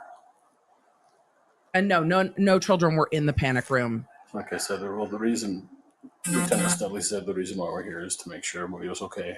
That everybody was, the condition we found. The search warrant, I imagine, is going to be do a more in-depth search of the house. Yep. Right now, it's just safety and security of the people. Got it. Make sure they're okay. No, I see your position. Yeah. That's why I'm crying. Yes. Ma'am, what? I see your position. That's why I'm crying. Right now, it's just safety and security of the people. Got it. Make sure they're okay. No, I see your position. Yeah. That's why I'm crying. Yes. I see why you think this is an issue. Yeah.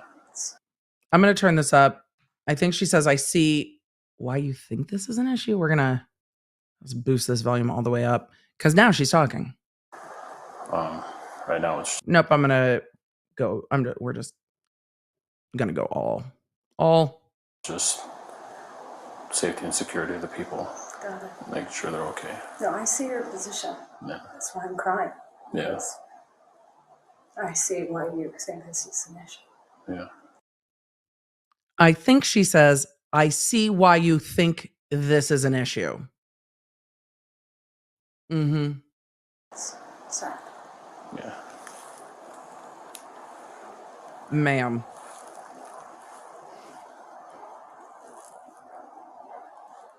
I noticed you got a giant bug, though, back there.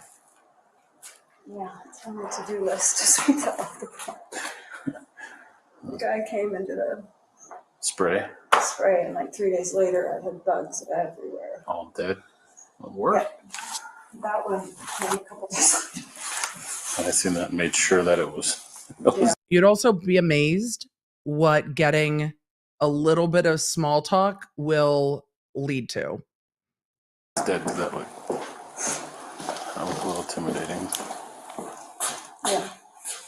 You can probably sit on the couch so you're not out here in the sun. No, leave her in the sun.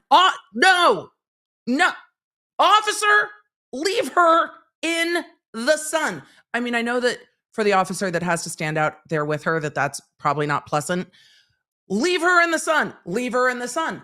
leave her in the sun. I mean, at least she's allowed to have shoes on, because they made those kids do labor in the sun with no shoes on. So nope. Let her stay outside. She could sit against the wall. You could let her sit against the wall. She seemed to think that that was good for the kids. I know that that's not how the system works and that that's not what law enforcement is going to do, but that is my gut reaction to, you could let her go sit in the air conditioning. No. Okay. If you guys want to go sit down. Absolutely. She asked if she could go to the bathroom. In the bathroom and let her go in. Okay. I'm good, right? Chat, for all of you that said throw her into the sun, is that what I heard you say? I don't think I said it exactly like that, but my tone might have. Okay. All right. And she's going to go to the restroom. And that is the end of this. We're going to get to her interview. I realize that I knew that today was going to take a minute, but I also want to get through all of these in one so we can be done with both of them. I am also ready to be done with both of them, but we are going through this together. Let's go to her interview at the police station before we go to them being transported. And then we have quite a lot of Kevin Franke interview to do. So get a snack. And it feels like a court day because we are going through an entire dump of information. So we are now going to the police station with Jodi Hildebrandt. So this is at 19:53. The last video was at 12.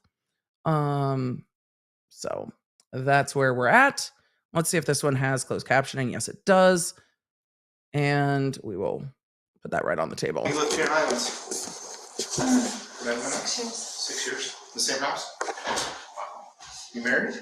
Single? Where'd you move from? Utah County. And how long were you up there for? Small talk. I'm a little nervous. You're to be honest with Well, ma'am, understandable. I'm a little nervous. Yeah. Weird when you know what's coming, how you might feel nervous. I'm a little nervous. you're to be honest with you, if I was sitting over there, I'd be a little nervous too. So I'm going to turn this up just a little bit because this is the interview wherein she talks about her credentialing. And that's always interesting. don't worry about it. We're just here to talk, to get your side. And right now we're just asking you. When law enforcement says, don't worry about it, we're just here to hear your side. If you have something to be worried about, then you should, in fact, worry about it. Just typical questions, like how long you lived here, that kind of thing. I watched too many detective movies. How you? Which one's your Yep. favorite? Me too. You can't, honestly, I sit there and I'm married and I sit there and watch those with my wife and I say that, that's not how we do it. That's not right. So there's some good ones. Ma'am, no! We're nothing like those detective movies. We will make you look way worse. Out there, don't get me wrong. Most of them are probably a little off base. We're not as mean. I won't get up and beat you up. We don't do that. We're not as mean. We just want to get to know you a little. So if you just kind of want to share a little about yourself and what brought you down here. Just here for a little chit chat. So I trust my attorney. He said, don't say anything. And I said, I have nothing to hide. And he's like, I know that. Just let me You wrong. be there with you when we talk. So you guys seem nice people. Yeah. I'm not trying to hide anything. I'm not trying to be difficult. This is really, if you knew all the pieces, I think you'd have a lot of empathy for what's going on. That's really what we're. You guys don't understand. If you had all of the information, then you'd understand what's going on here. No. More information does not make this better for you, Jodi. That's what we're looking for. And you're an adult and the thing about our interview, if we ask you any questions that you don't want to answer, you can just tell us, I don't want to answer that question. Emily But Outdoors, we she do gets wanna arrested have a after basis this. and an understanding of what's going on in that home, or what went on up north that brought them into your home. And so if you want to share any of that and you don't want to. And remember, while this is going on at the station, they have Kevin and Ruby and Jodi. So they have information coming in from elsewhere. They have not been arrested yet. They have been detained. They have come in to talk. I imagine that Miranda happened in here, or would happen in here, or somewhere. It could have happened on the ride over, and then they will be arrested. So Answer any other questions, if that's okay. I'd like to just tell you, but I don't know who you are. I don't know if you're gonna flip my words. I don't know. And that's the good thing about cameras. Everything, it's pretty much double recorded, audio, video, and it's for the safety of for you and for us, because we don't want to flip your words. And this will all be ma'am, your words words right there to support you. So your words don't need to be flipped. The actions speak loud enough. I'm not going to use anything against you. Be so insistent then. He's an honest, good man, goes to church. I trust him. Why would he say that to me then? I don't know your attorney. Why would my attorney say not to talk to the police? Right. Be honest. Well, I'm just saying he's a good good, man. honest man. Yeah, and I'm an honest person as well, so we get along great. And he just said, do not say anything. Maybe just as an attorney, they always say that. They always. These lawyers, they're just always saying don't self-snitch. But from the law enforcement perspective, it's just so much easier when you do. Want to be with their client? I'm not sure. But like I said, at any time, if you don't want to answer a question, you don't have to. The problem is, the ball's really in your court. Especially when people really feel like they're not being understood, they want to explain themselves. Law enforcement knows this, and they just want to get her to explain. And it is a very, very effective interview tactic to be like, can you just explain your side? Because people want to explain their side. And once they start talking, law enforcement's probably not going to see it the way you do. Court on what you do want to answer and what you don't. So, well, I think it looks sad that I don't want to answer anything, but it's not because I'm trying to be difficult. I'm really hanging on what he told me to do. Mm-hmm. Yeah, who's your attorney? You can't control law enforcement's perception of you. Adam. He's a lovely man. I know all about him. He goes to church. No idea what his last name is, but I trust him. His father's an attorney. His brother's an attorney. Is he local? I'll give you his whole family lineage, but I don't know his last name. No. Okay, ma'am. The street where the town hall is. Well, They all have the same name. The whole reason we're sitting here today is there's a lot of questions we have that we just misunderstandings that we just need to clarify. They know that there's no misunderstanding. I know, and I'd love to tell you if you were here, because I don't know. I don't know what's going to happen with what I say. You know. But you do know, and that's why you don't want to say anything, which is correct. Which is correct, because you do know. You do know, though. You do know. I'm a psychologist. I've watched people flip things all the time.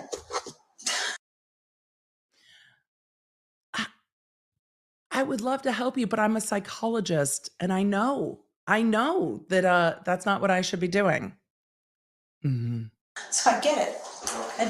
I sit on your side. I get it. I sit on your side. Ma'am.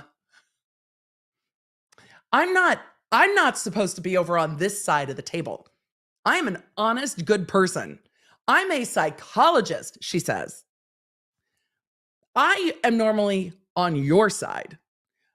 But my lawyer said not to say anything. I wish people didn't do that. They do. Well, if you're not willing to answer any of the questions about yourself, would you be willing to answer any questions maybe about Ruby? Yeah, tell us about Becky Ruby. that you could help us understand? Fine, talk about her. We just honestly want to understand what what their dynamic is, what happened to the children, what caused their separation. Right. And after talking to Kevin, it sounds like you know a lot about their dynamic and their relationship. So if you could help us understand that at the least, that would be awesome. And that's nothing incriminating towards yourself because it's not pertaining to you. So if you could help us understand that. Spill the tea on somebody else then. Jodi, we're going to do this. You asked for your attorney, and we'll.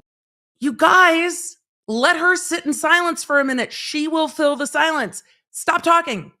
I know, I'm not an interviewer. I don't do it well. But let her sit in silence and see what she says. We'll leave it at that. We'd like to maybe talk to you later. No, make her sit for a minute. Absolutely. And we'll He go made that an route, okay? appointment at 4 on He made Friday. an appointment Here. here at 4. He talked to the officer Okay. and said, "Can we make a time?" And he said out loud, "Do not talk to them." Yeah. Okay. Well, that's I'll fine. Talk and Clink, see clink. if we can schedule that, and maybe that's just something we just do with your attorney. Okay. Do you have any questions for us? I can answer in the meantime. No. Bye. Okay. No. All right. Appreciate your time. We'll have you hang tight in here, and we'll come back and get you, and we'll be on our way. Okay. Thank you. Thank you. Yeah, they needed to let her try to fill the silence a little bit. But I get it. Ruby did the same thing. They've got a lot going on. So, you know, we're going to go to, let's see, we're going to go to the 2 women getting arrested, and then we're going to have to figure out what to do next because we have a lot. There's still a lot to go. So let's go to both of them getting arrested from the police station before we get to Kevin. Let's see. Where is the arrest? This is a combined video from KUTV of both women being arrested and leaving the police station at that time. So we're going to cover that real quick. So let's swoop. This is both women were detained at the home. They were transported to the police department. They were interviewed or questioned at the police department, and now they are being formally arrested. This is at 2012-35. So the raid at the home started around noon. So you can start to get a sense of how much time has passed, given that now on the body cam, it is 2012. All right, I'm gonna have you stand up, all right? Thank you. Go ahead and face this officer. Go ahead and push your hand. Sonny asked why transport them in the same car. I would transport them in the same car to see if they would talk, but it might be department policy. It might be that they didn't have any other cars. It might be to see if they will talk to each other while being transported. Or try to. You know, your finger, please. Thank you. Just put your hands on top of your head. You're good. Look to your left. Okay.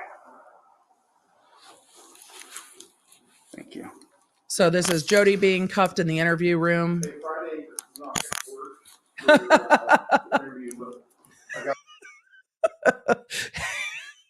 And now they come in with, so hey, Friday's not going to work for that interview, by the way. Jessica, she's going to give you a card. We can schedule another day. We're thinking on Monday, maybe, for that interview.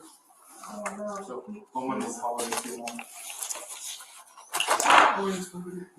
We'll get you a card. Mila, I can take a look and see if I can find the husband's interview too.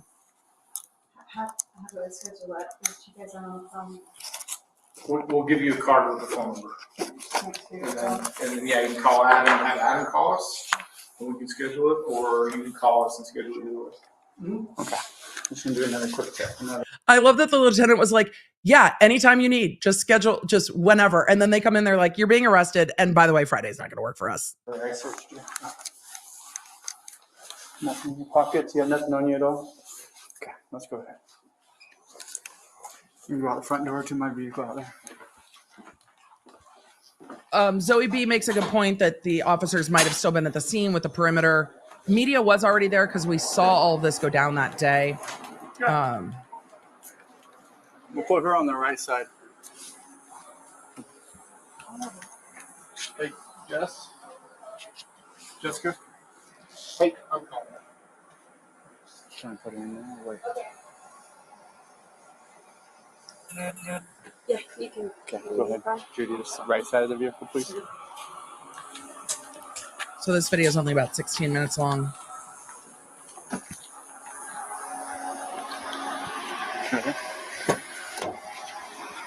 At this point, they would have taken her cell phone.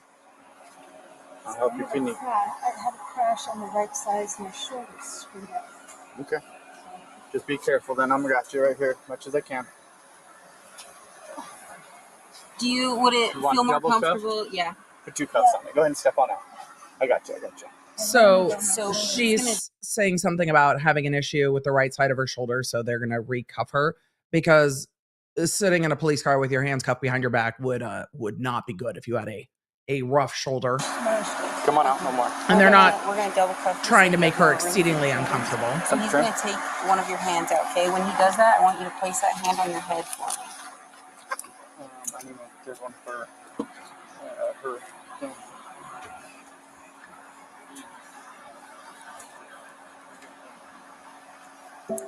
Just trying to figure out which one would be easier.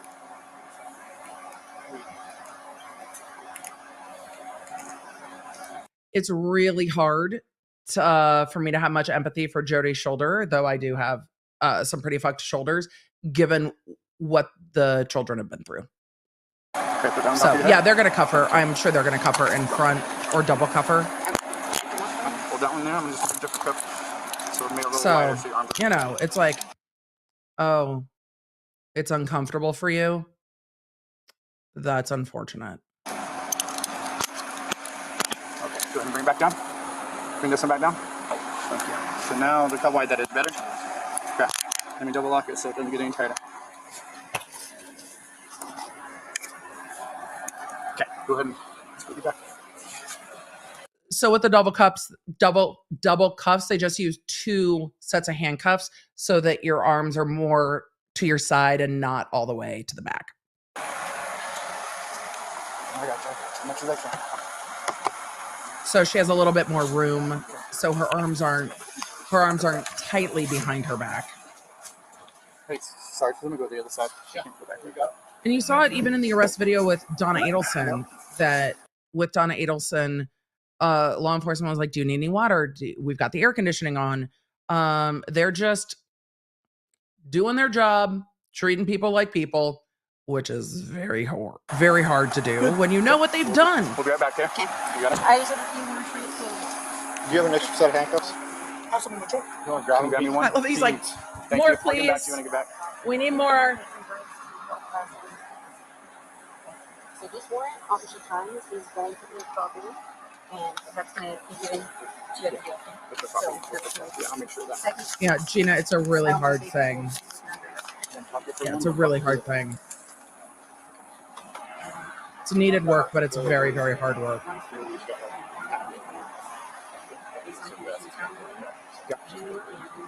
I can't hear her over the air conditioning, but it's definitely not applause, closed captioning. But I don't know if she's Mirandizing her or not, but what it's not is applause.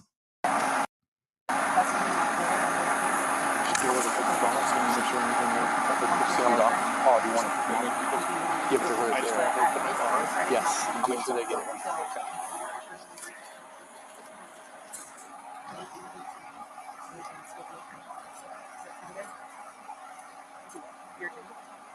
So let's go. And now they're going to go get Ruby and cuff her. Thank you. Go and face that officer. Put your hands on top of your head, please. I think closed captioning was reading the air conditioning noise as applause. On top of your head. Look to your left. Thank you. I just don't want to hit you in the head on accident with the cuff. Okay. Go down.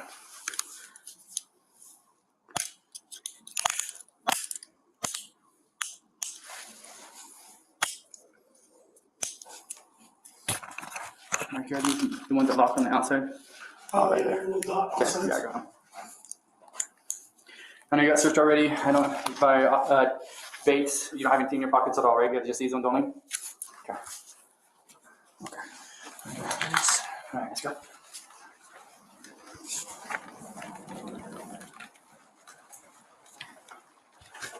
Lovely Hope said closed captioning was just so happy to hear that she was getting arrested. Yes, I saw Lyndon also say closed captioning was editorializing. They were like, front door that way. I think seeing these women get arrested is kind of the closure that some need. Seeing them in court briefly doesn't quite help bring that level of closure. Hopefully seeing them arrested and interviewed and all the rest of it is a little bit of closure. Just hang on one second right here in the lobby, okay? Yep. Also, chat, I see you asking about the second interview for Kevin Miguelina because she's amazing, and chat and the mods have found it. So I'm going to put up a poll and see which one you guys, I'm not going to go over both today. I can't. Somebody's singing. So I'm going to ask you guys which one you want to cover. I'm going to put it up in a poll. I'm going to take a minute for those of you that are new here, since there's 18,000 of you, to do the YouTube things. Just want to let you know what criminal charges for, so you're under arrest. Hey, it's Studley. What's up, Studley? Last time we saw you were in the house with the sunglasses. Now you're here. Good to see you. 2 counts, second-degree felony of child abuse or neglect. Okay, you understand that? Or counts. Just want to let you know what criminal charges for, so you're under arrest. It's going to be 2 counts, second-degree felony of child abuse or neglect. Okay. You understand that or no? Are you okay?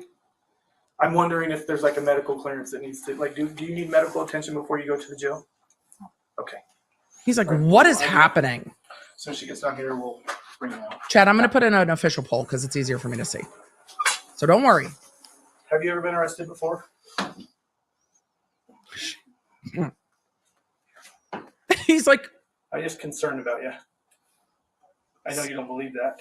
Senator Med. I've had an opportunity to talk to your husband and kind of worried about your circumstances and obviously your children as well.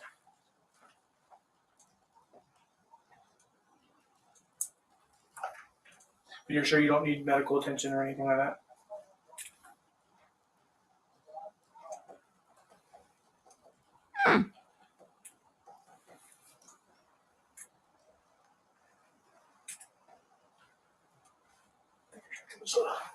Soda. Soda. I got soda in 2 years. Why did you start today? Oh no, it's all around. I'm not too good right now drinking that soda. Yeah, we'll see. We'll see what happens later tonight, I guess,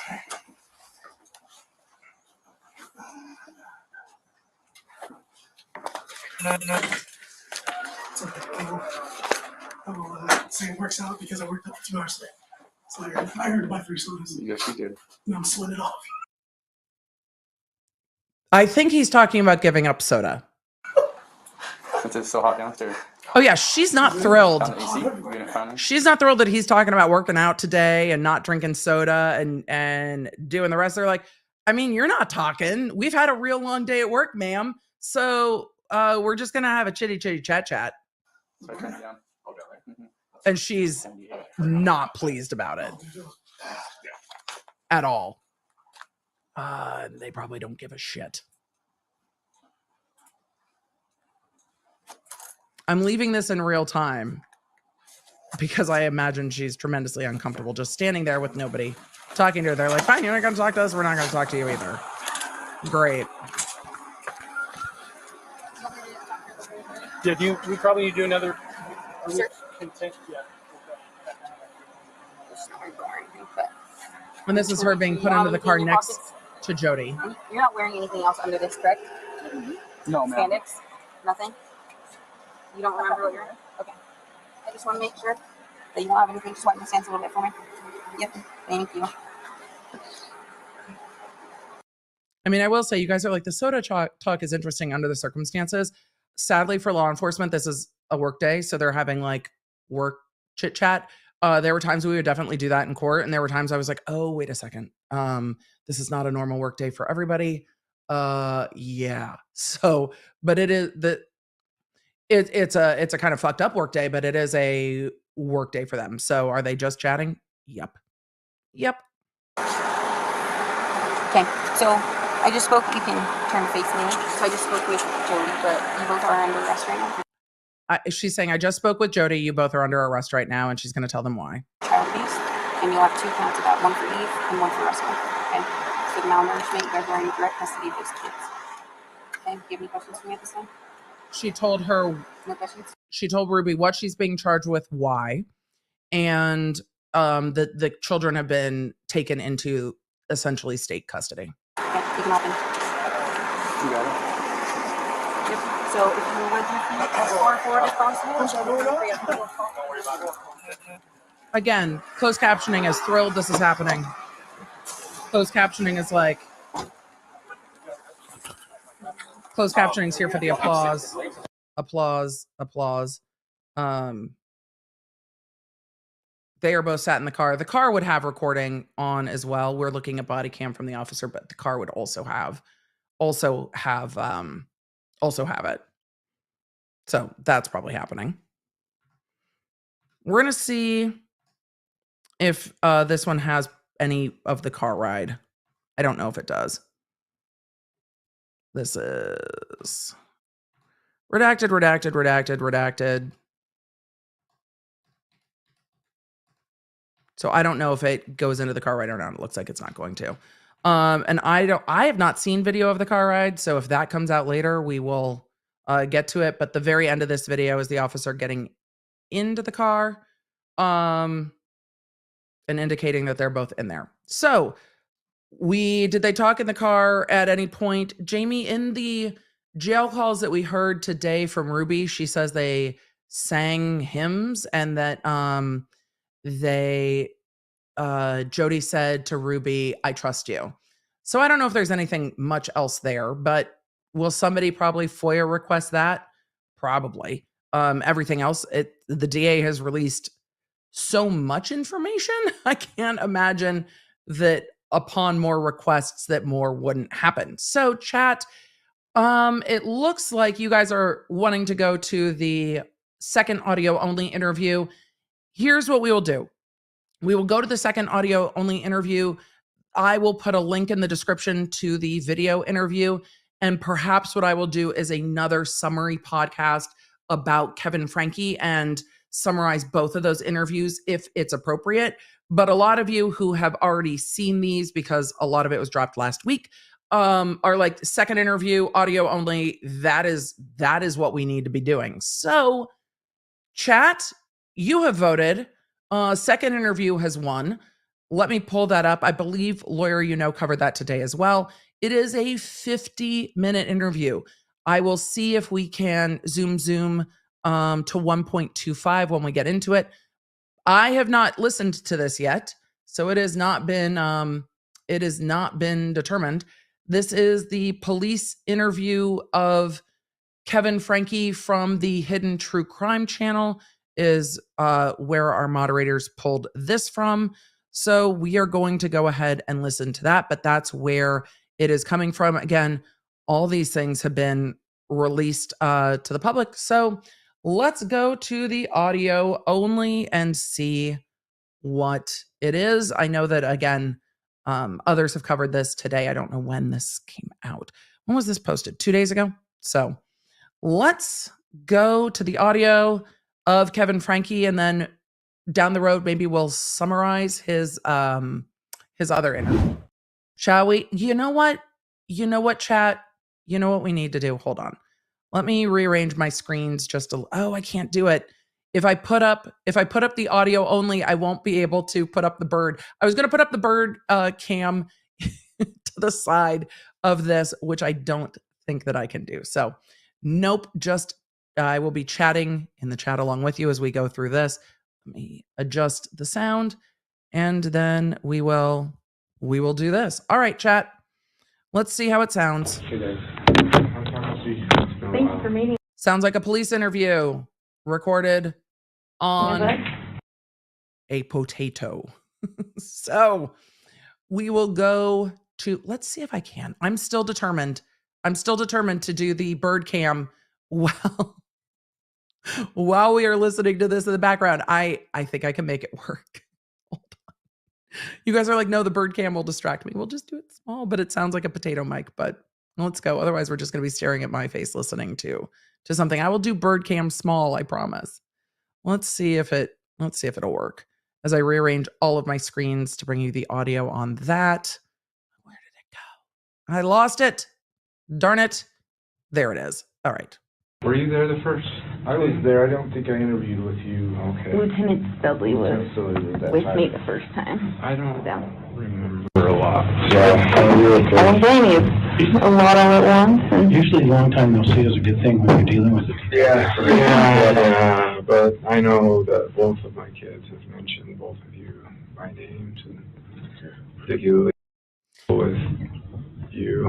And good kid. Do you guys by chance have a card?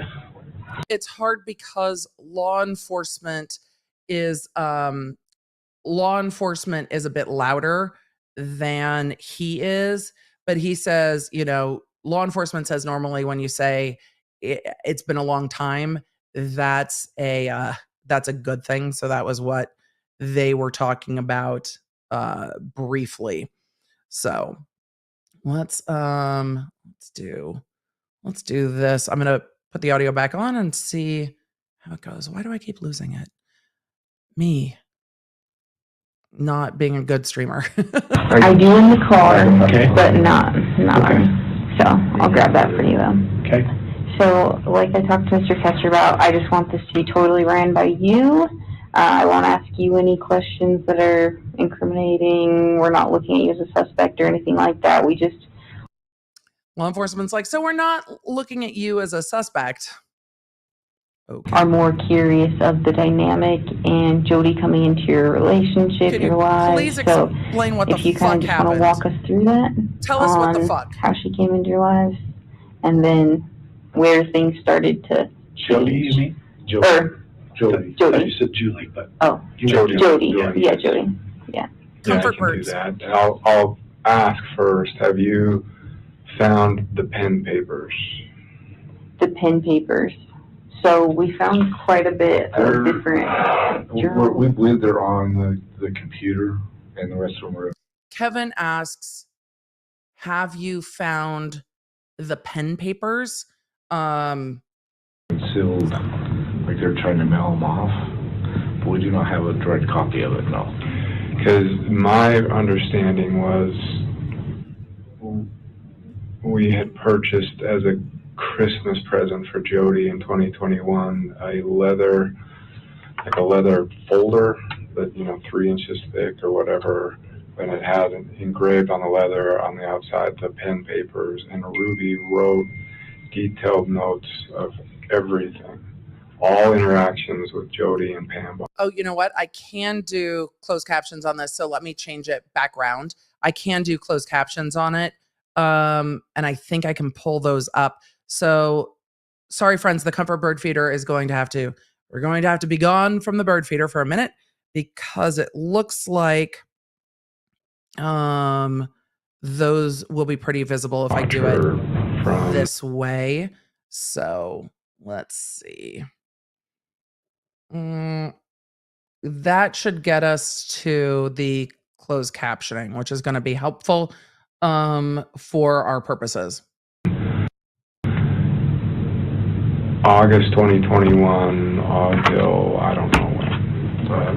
And you're saying is it like a satchel looking leather, or is it more like a binder? No, it's like I don't even know what they call it. It's flat. I'm also going to, and I see your questions in the chat. I've seen a lot of questions about Kevin. We're going to listen to this interview and we will get there. I'm going to see if I can do this at 1.25 and still understand them. So let's see. Because we do have Ruby's journal, which is from those dates that you mentioned. These things are going to be so, she wouldn't write, the stuff she wrote in the pen paper, she would not write in her journal. So apparently there are 2 different things from the journal and whatever they call the pen papers. But they do have Ruby's journal. which is, yep. The stuff she wrote in the pen papers was not intended to be read by anybody until God would decree them to be written as scripture for the whole world to read. I believe. Is Jodi starting her own, we're going to use the term loosely, religion? That the pen papers are supposed to be scripture? Because that's what he said. Okay. That's what we have. Because you're saying the pen would be different, correct? Like a... Well, it was just in a thing called the pen papers. So it was, and that's how Ruby referred to those papers. So it described all of the visions and trances and everything that Jodi and Ruby went into. How thick would you say it was? It was like 3 inches thick or so. And there were hundreds of pages of written documents that Ruby had. And that was given to Jodi in 2022 when she left and returned to her home in January. So this is similar. Yeah, like it would look like that. Okay. That's not the journal that we have, so. No, I think you're talking. So different than the journal. He's saying, no, this isn't stuff that goes in the journal. These are, he sees them as scriptures. So they're separate. Okay. It's something Jodi would not want found. Yeah.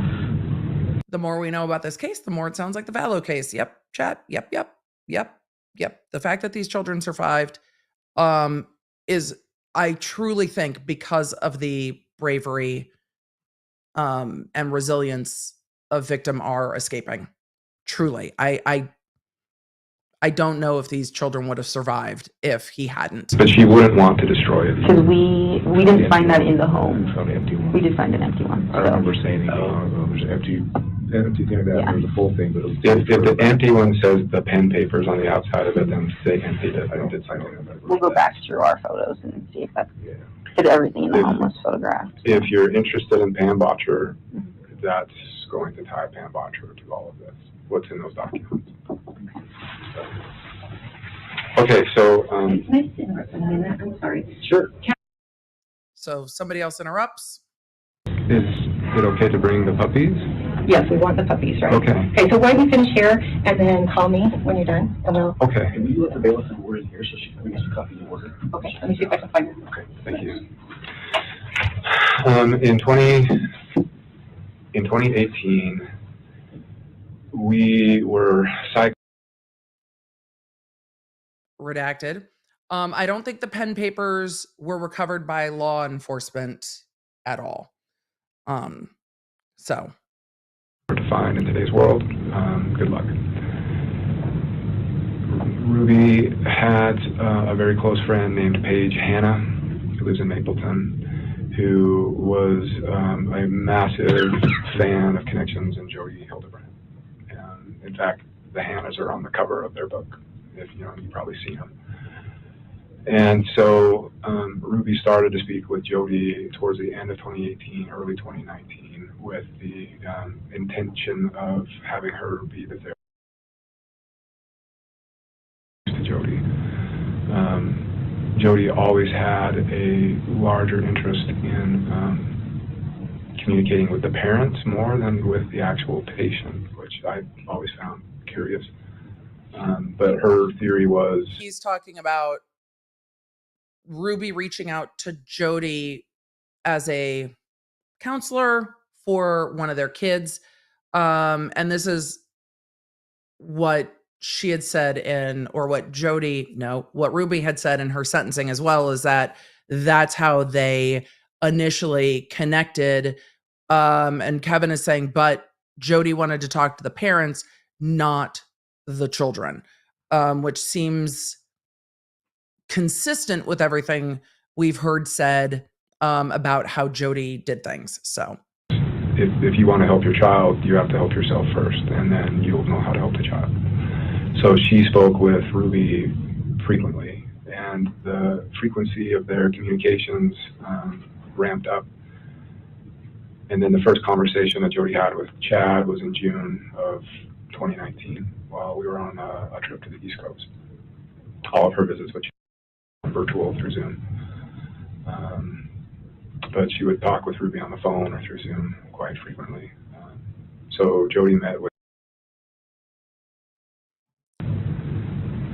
I believe this is redacted because it is the older child who was the patient, and we saw in other coverage of the 8 Passengers channel conversations about the older child being sent like away to like a camp, losing his bed and other things. So that's what they are talking about, but that is that name is redacted out.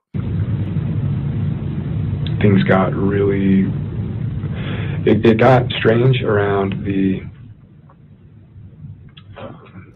Sir, strange fall isn't of strange. 2020. The Hannahs were trying to convince and bring Ruby into Stranges. thank you, into this organization called Connections, and that particularly were focused on things like lust versus love, and healthy marriages, happier marriages, happier relationships. She Which again, nothing to do with the children. invited me to go to it was like a conference or something held at Thanksgiving Point in Lehigh. There were like 100 people there, and that was in the fall of 2019. I actually know where Lehigh is because it's where Jen Shaw's co-defendant got arrested. Yay! All the Utah cases.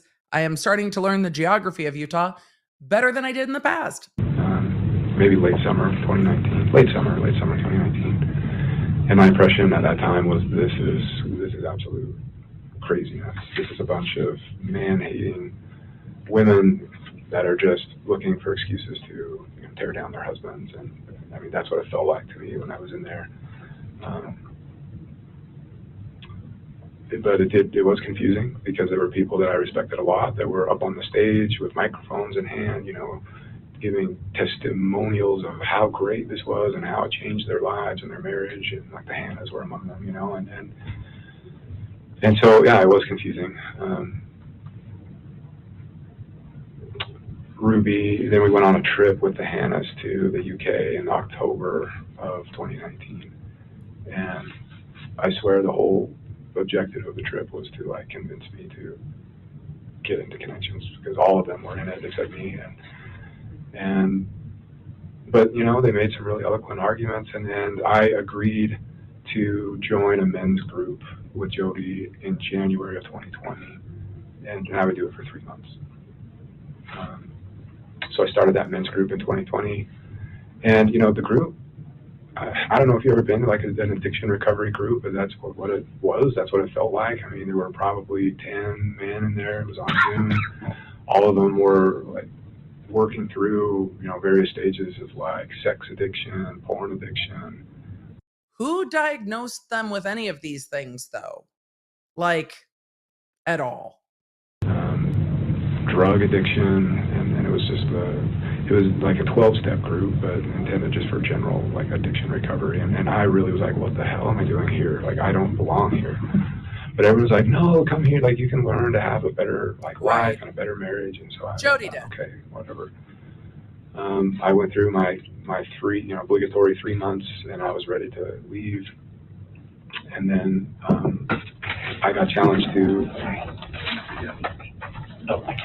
And then I got. But Jodi, though, calling yourself a psychiatrist is not really a psychiatrist, and you have to wonder what her parameters were for telling people that they had issues and trying to convince them that they had issues that they may or may not have actually had. I got challenged to sit down and have a vulnerable conversation with my wife and ask her how my lustful choices have affected her. And,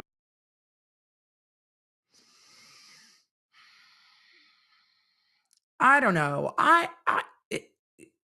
I'm coming from a perspective of somebody who has been married for upwards of 20 years. And I'm always happy when my husband's lustful choices impact our marriage in a positive way. But that's probably more information than anyone needs to know. It's there is so much external to this case that is not a part of this case that is difficult because we have not gone into all of it. But the prosecution and the judge definitely leaned into Jodi more than they did into Ruby. And I imagine it's because of some of this that Jodi was not just bringing in Ruby, but there were others. So to me, that was like a loaded question. I thought, I still didn't see what I had done or anything that would constitute. Right, because being attracted to your spouse is a good thing. Right, right. Any form of like, abuse or anything like that. And, but I did. I took the challenge and I sat down, and for 2 hours, Ruby very emotionally just shared how she felt. They have 6 kids. And how the things that I, over 20 years of marriage, asking for sex as a husband frequently, or asking her to wear lingerie or things like that, how that made her feel. And it was really emotional, and it touched me. Like, I didn't realize that she felt so strongly about that she felt so hurt by that. And so I committed that I would really give it a go. And I stayed in the men's group. And don't know if Jodi was the right person to maybe facilitate the marital counseling here. So, in that men's group, I met with Jodi every week, with the other men that were in the group. And then it got weird because our marriage felt like it was getting better and stronger. So this was now, summer and fall of 2020. And in addition to that, there was the whole YouTube cancel thing. I don't know how much you guys are even interested or aware of that, but I think in May of 2020, I think chat's very interested in you talking about the YouTube stuff. I don't know how much law enforcement gives a shit about the YouTube stuff, but Kevin, it had been weird. It had been weird, Kevin. Videos that Ruby released that dealt with Chad just blew up in her face, and it was all over the news, and hundreds of thousands of TikTokers and all this stuff were just piling on and basically burned down like our YouTube channel. And overnight, like the income went, we lost 90% of the income overnight, and that was hard. Was this like which episode was this? Is this one where they talked about the beanbag? I imagine that would be difficult. Law enforcement is now saying, are you talking about the one with the beanbag? This is the older son that they are talking about. There were YouTube videos of them taking away his bed, having him sleep on a beanbag, amongst other things. So yeah, and then they started going back and trying to dig and find, and then they find little nuggets like, oh look, you went to school without a lunch one day, or stuff like that. But it was the beanbag video.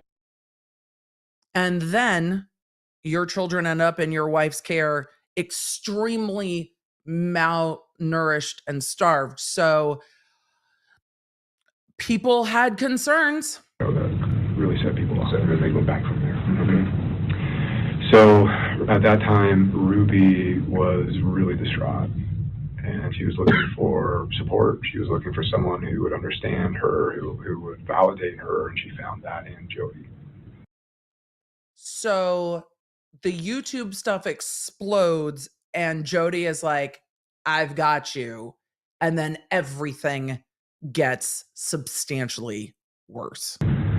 Jodi, all the stuff she did with Chad was because of Jodi, and so it makes sense that she would go to Jodi, for emotional support when she felt like her world was burning down.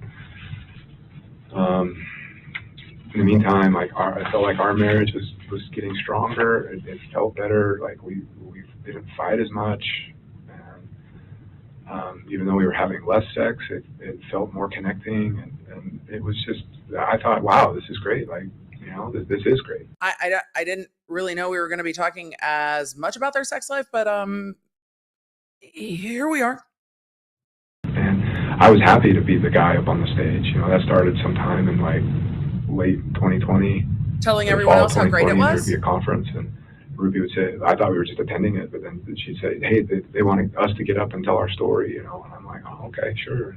So I get up and just say, like, yeah, I was the guy who said, I think this is a bunch of like, you know, Bullshit. man-hating, you know, women, but it really has made a difference in my marriage. And it really did. Like, I believed it. And so those conferences and stuff, everything continued like that until March of 2021, when after a conference, a connections conference down in St. George, all the like the inner circle, all the people who were being trained as, you know, mental fitness coaches and stuff. So that was Ruby and a bunch of other people and their spouses. We went out to like a dinner afterwards, and that's where Jodi really opened up to the women in a private conversation that she believed she was being tormented and haunted by shadow figures every night, and that was spooky, you know. And okay, I don't know exactly what happened, but the Hannahs do. All I know is at some point within a couple days of that, in that month of March,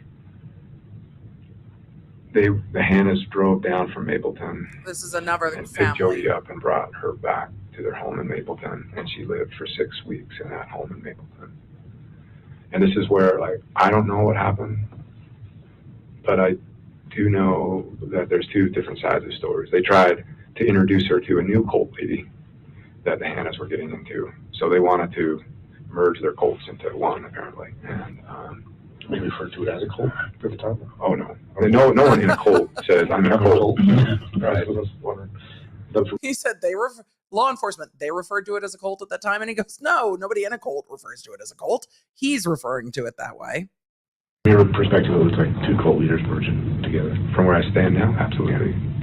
It is very, very similar. According to Jodi, the she was held Valleys. against her will for 6 weeks. Very similar. similar. And she escaped and got out. According to the Hannahs, after 6 weeks of Jodi stabbing herself with forks and knives, cutting herself, and wanting to commit suicide and trying to seduce the husband of the family, they kicked her out. I don't know what's the truth. What? Maybe a little bit of both. I don't know. But the point is, somewhere around mid-April, Jodi was back in her home in Ivins, and she was a hot mess. And she reached out to Ruby for help. For help? And Ruby was always jealous of the Hannahs, that they had a better relationship with Jodi than she did. Ruby, and this is like goes back to her childhood. She wanted to be the best friend. She wanted to be the most liked. She wanted to be the one that. And Jodi preyed on that.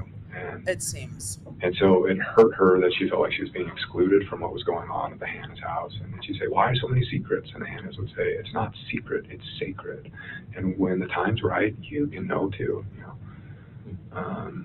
And she felt like she was being kept on the outside, which made her want to be on the inside. To Jodi's house. And Jodi's using those dynamics against her. That was the first time I'd ever been there.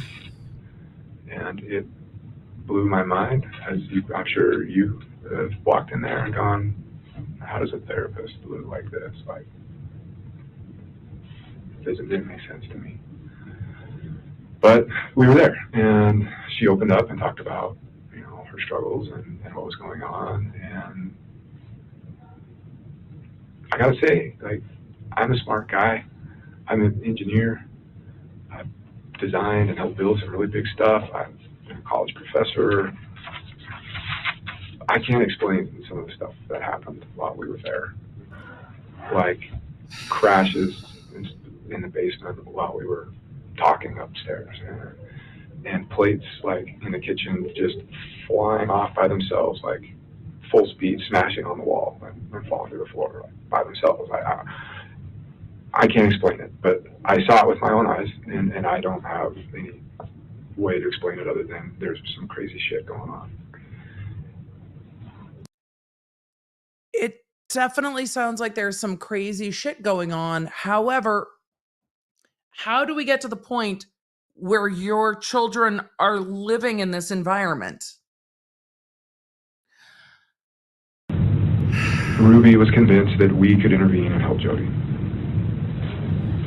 Because Ruby wanted to be the bestie. This dynamic makes sense. Ruby wanted to be the bestie. So we're going to come in and try to be the bestie. It's just like Courthouse Becky wanted to be all the jurors' besties. I get it. They are preying on these dynamics. I didn't want to do. I'm just going to say I am very much a fan of working with licensed therapists, because when we know ourselves, it makes it a little easier not to play into some of these dynamics that that you can understand how she could use these dynamics against people, right?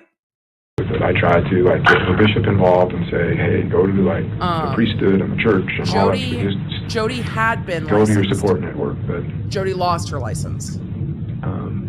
Ruby continued to be like, no, we can help. Like, she doesn't want that. Could you imagine like what happened to her reputation if this got out and stuff? Let's help her. So it's like Tom Girardi. Can you imagine what would happen to his reputation if the stuff he was doing got out? And I see it from the, can you imagine how many victims would have been spared had he just been disbarred?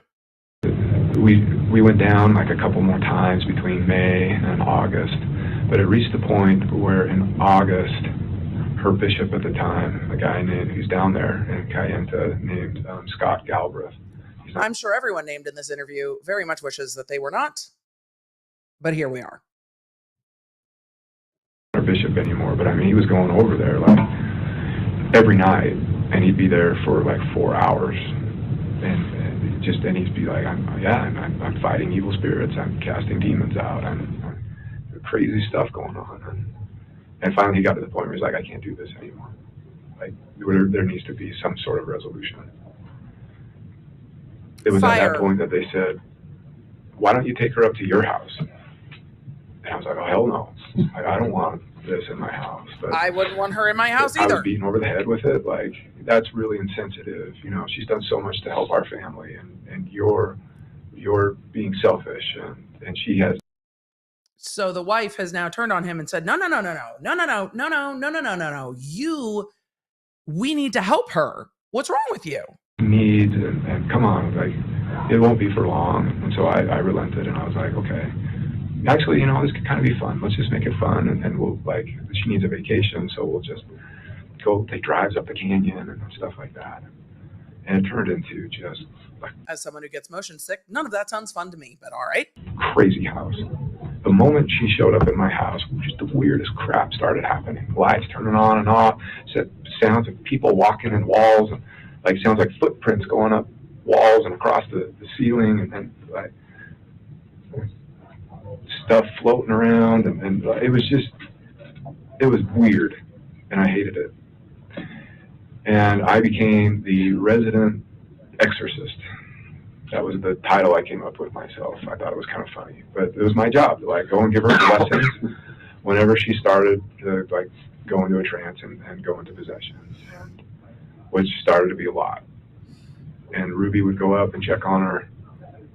It started like every 4 hours at night, and then it moved every 2 hours at night, then it moved every hour at night, and then at some point Ruby said, you know what, I'm just going to start sleeping in there, and if I need you, I'll come down and get you. Like, that's kind of weird, but okay. And that was that. Colby, I didn't know we were going to get to resident exorcist today, but you know, maybe there's also a spiritual witness that we'll get to, but I am not a psychiatrist. I am not a psychologist, but religious grandiosity does play into numerous and varying DSM diagnoses that I am not qualified to make, nor am I making. I am just saying that there is a whole lot going on here that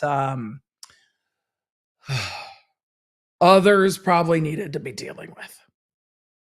They started sleeping in the same bed, and he was out of the bed. So Jodi and Ruby are sleeping in the same bed together because Jodi is having stuff. And now he is on the outside of that friendship. then she started having like trances and stuff.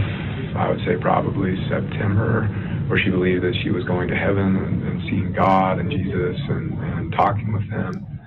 And she would get together with Pam Botcher. Ruby, Pam, and Jodi would get together and do these interventions.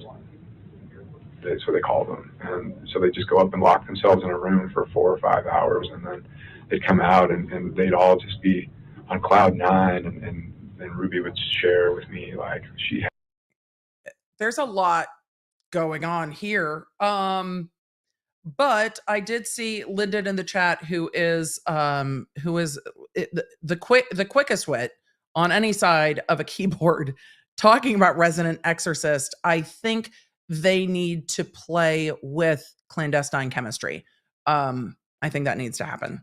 I had this amazing vision. I was not prepared at all. I recorded it all down. Chad. And I was prepared for the other interview, but here we are. And law enforcement is sitting there just listening to, trying to figure out what in the fuck is happening that led these children to living in the home with Jodi. we have a work to do for It's okay, God. we can process it. I'm just... And you're part of it, and the bishop's part of it, and we're all part of bringing all this stuff to the world. But, so it was, and it continued like that until I wanted to move on with life. And I would call it dragging my... And again, I don't care what the adults want to do. Don't hurt anybody, and don't harm the kids. The harming the kids is a hard stop for me. I don't care if you want to have exorcisms or like take peyote and cast out your demons. I really have absolutely no judgment if you are not hurting anyone. But we are well beyond you are not hurting anyone. I am like literally clawing at my sleeve. People being hurt is where I am struggling. Because otherwise I'm like, whatever, just whatever y'all want to do. But the kids were being so hurt in all of this.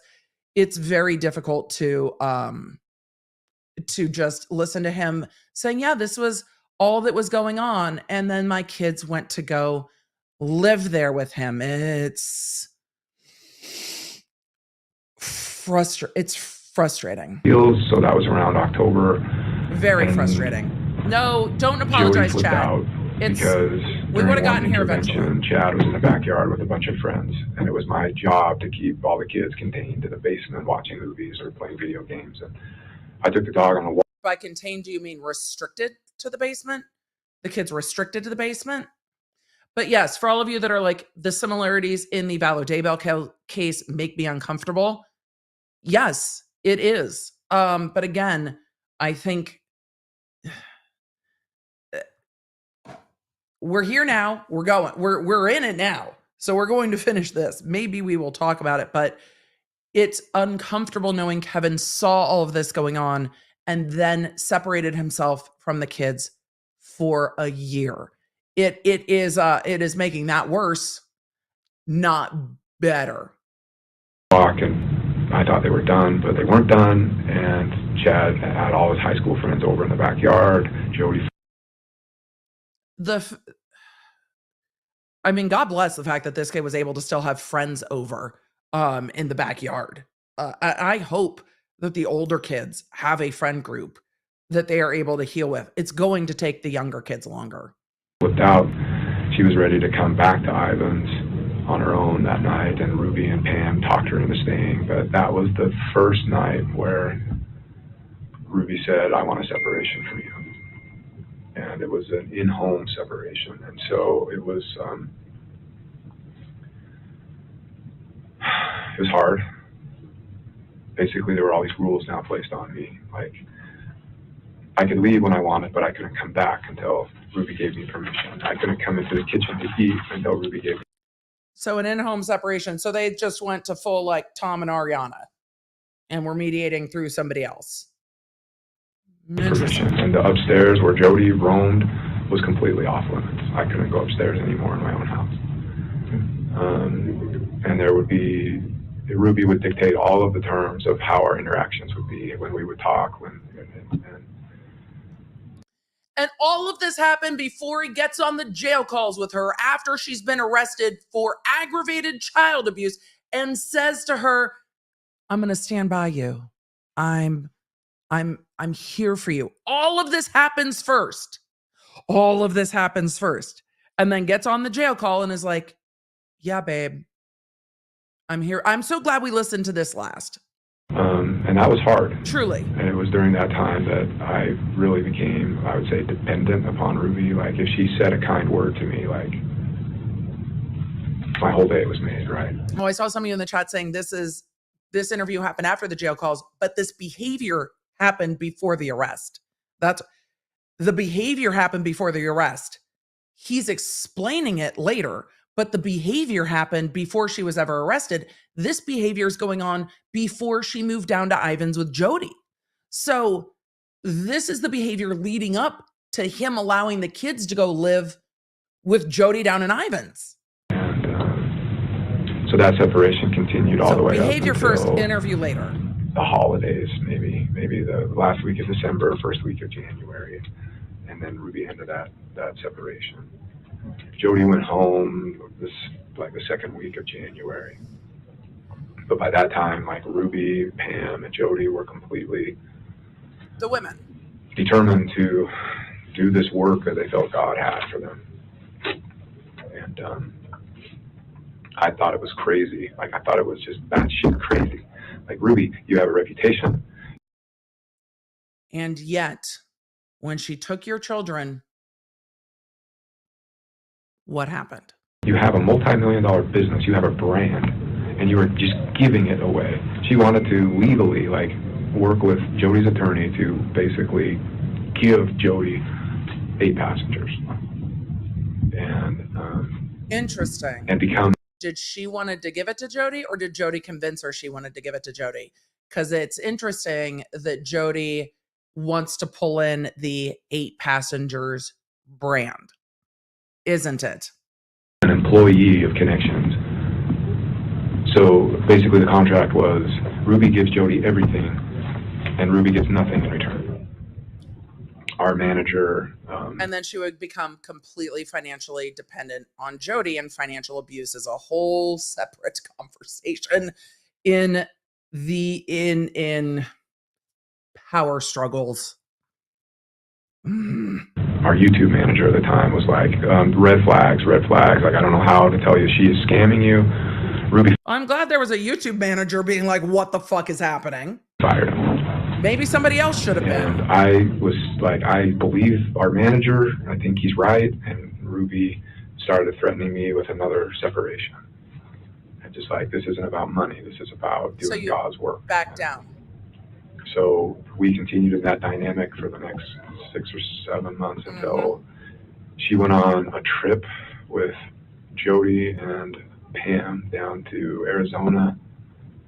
And I think they, like, when I read her journal, she went into Mexico or something and bought drugs or something, like prescription drugs for the emergency kits. And when she came back from that trip, before she even brought the bags into the house, she pulled me in and said, I want to talk with you. And that's when she asked me to leave.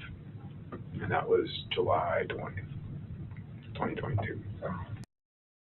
Fun fact, July 20th is my wedding anniversary. So July 20th, 2022, she comes back from a trip from Mexico.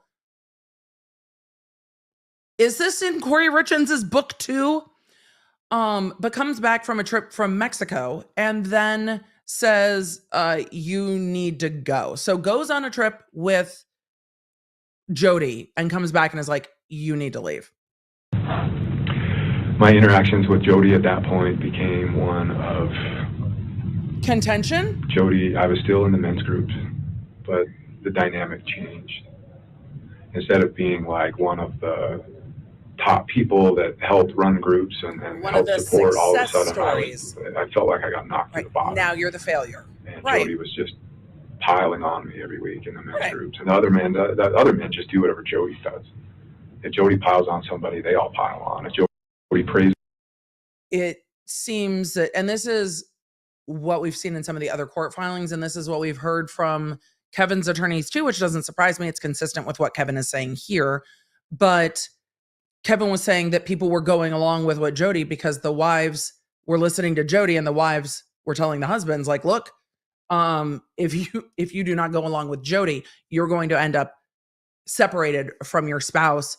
And people are not sure in this scenario how to save their families, their marriages, and possibly their kids.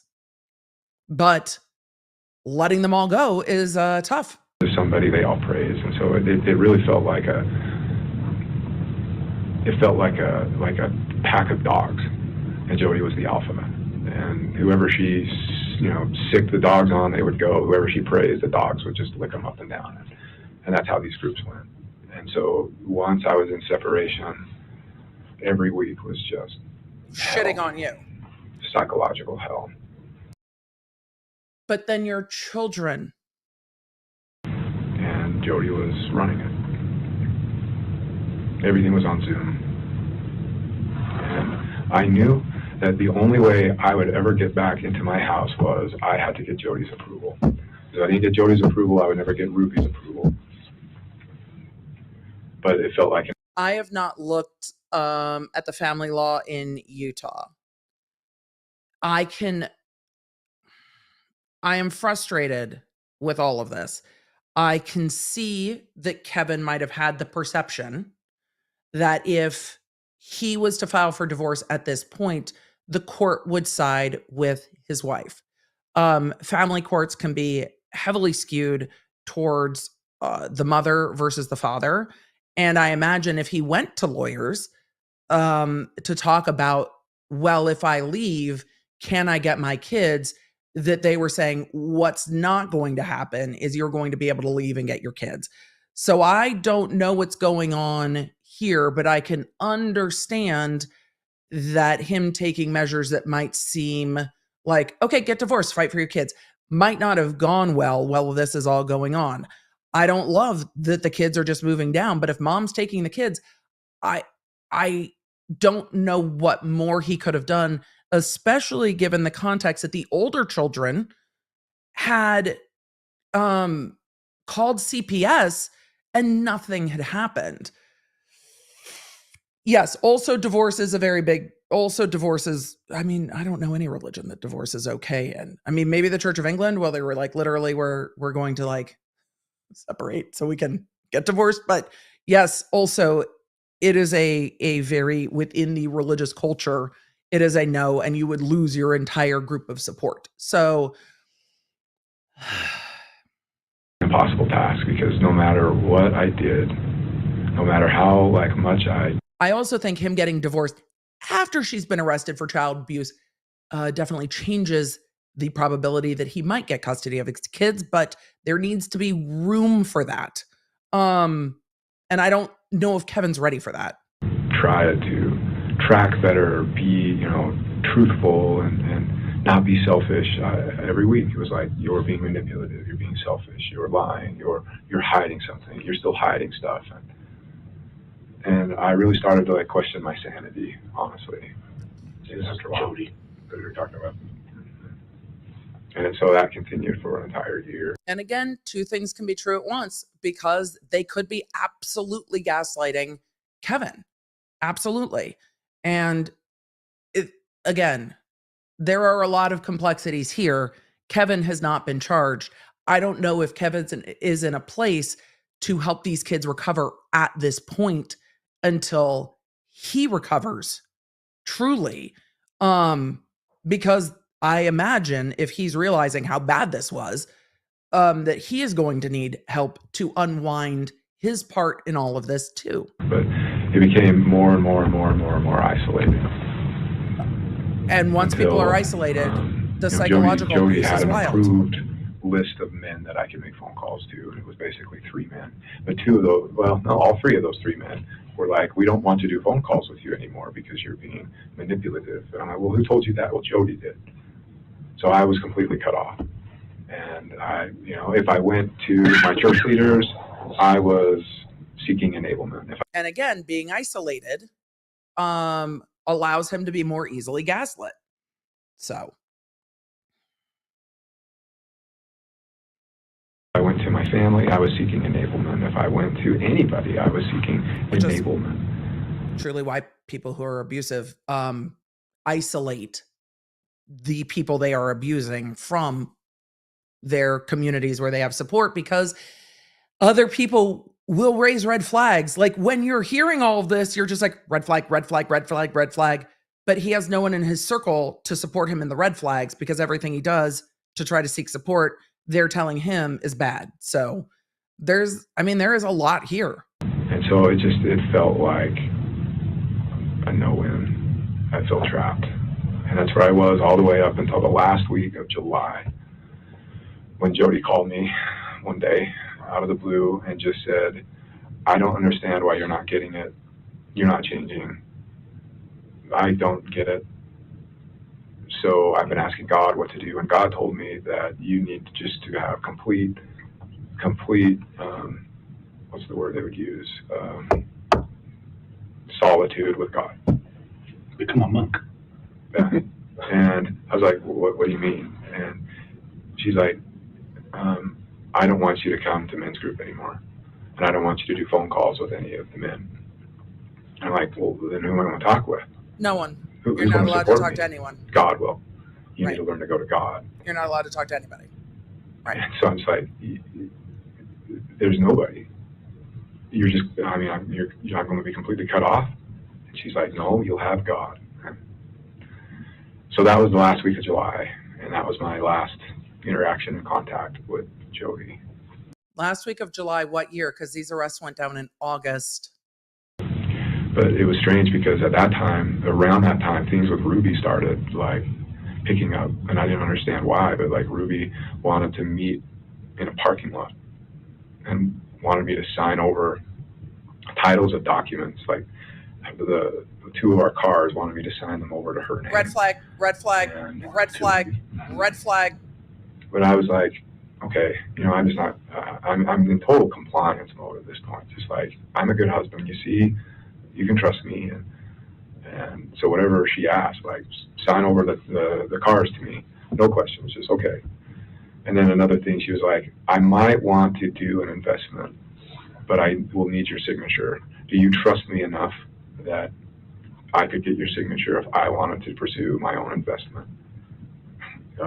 Yeah, sure. Whatever you say. How big of an investment? What's she talking about? What did she tell you? She never did, and I never signed anything. She never brought She talked about it on the jail calls. But when I returned to the house, everything was packed up, and a neighbor came over and said she asked for the HOA rules and mentioned to him that she wanted to rent the house out, which I was like, are you kidding me? And apparently she wanted to sell the house, but couldn't because my name is on the mortgage. And I think that's what she was talking. Because on the jail calls, she's talking to him about you can have the house. Like on the jail call, she's like, oh, well, if you're going to get the kids back, you can have the house.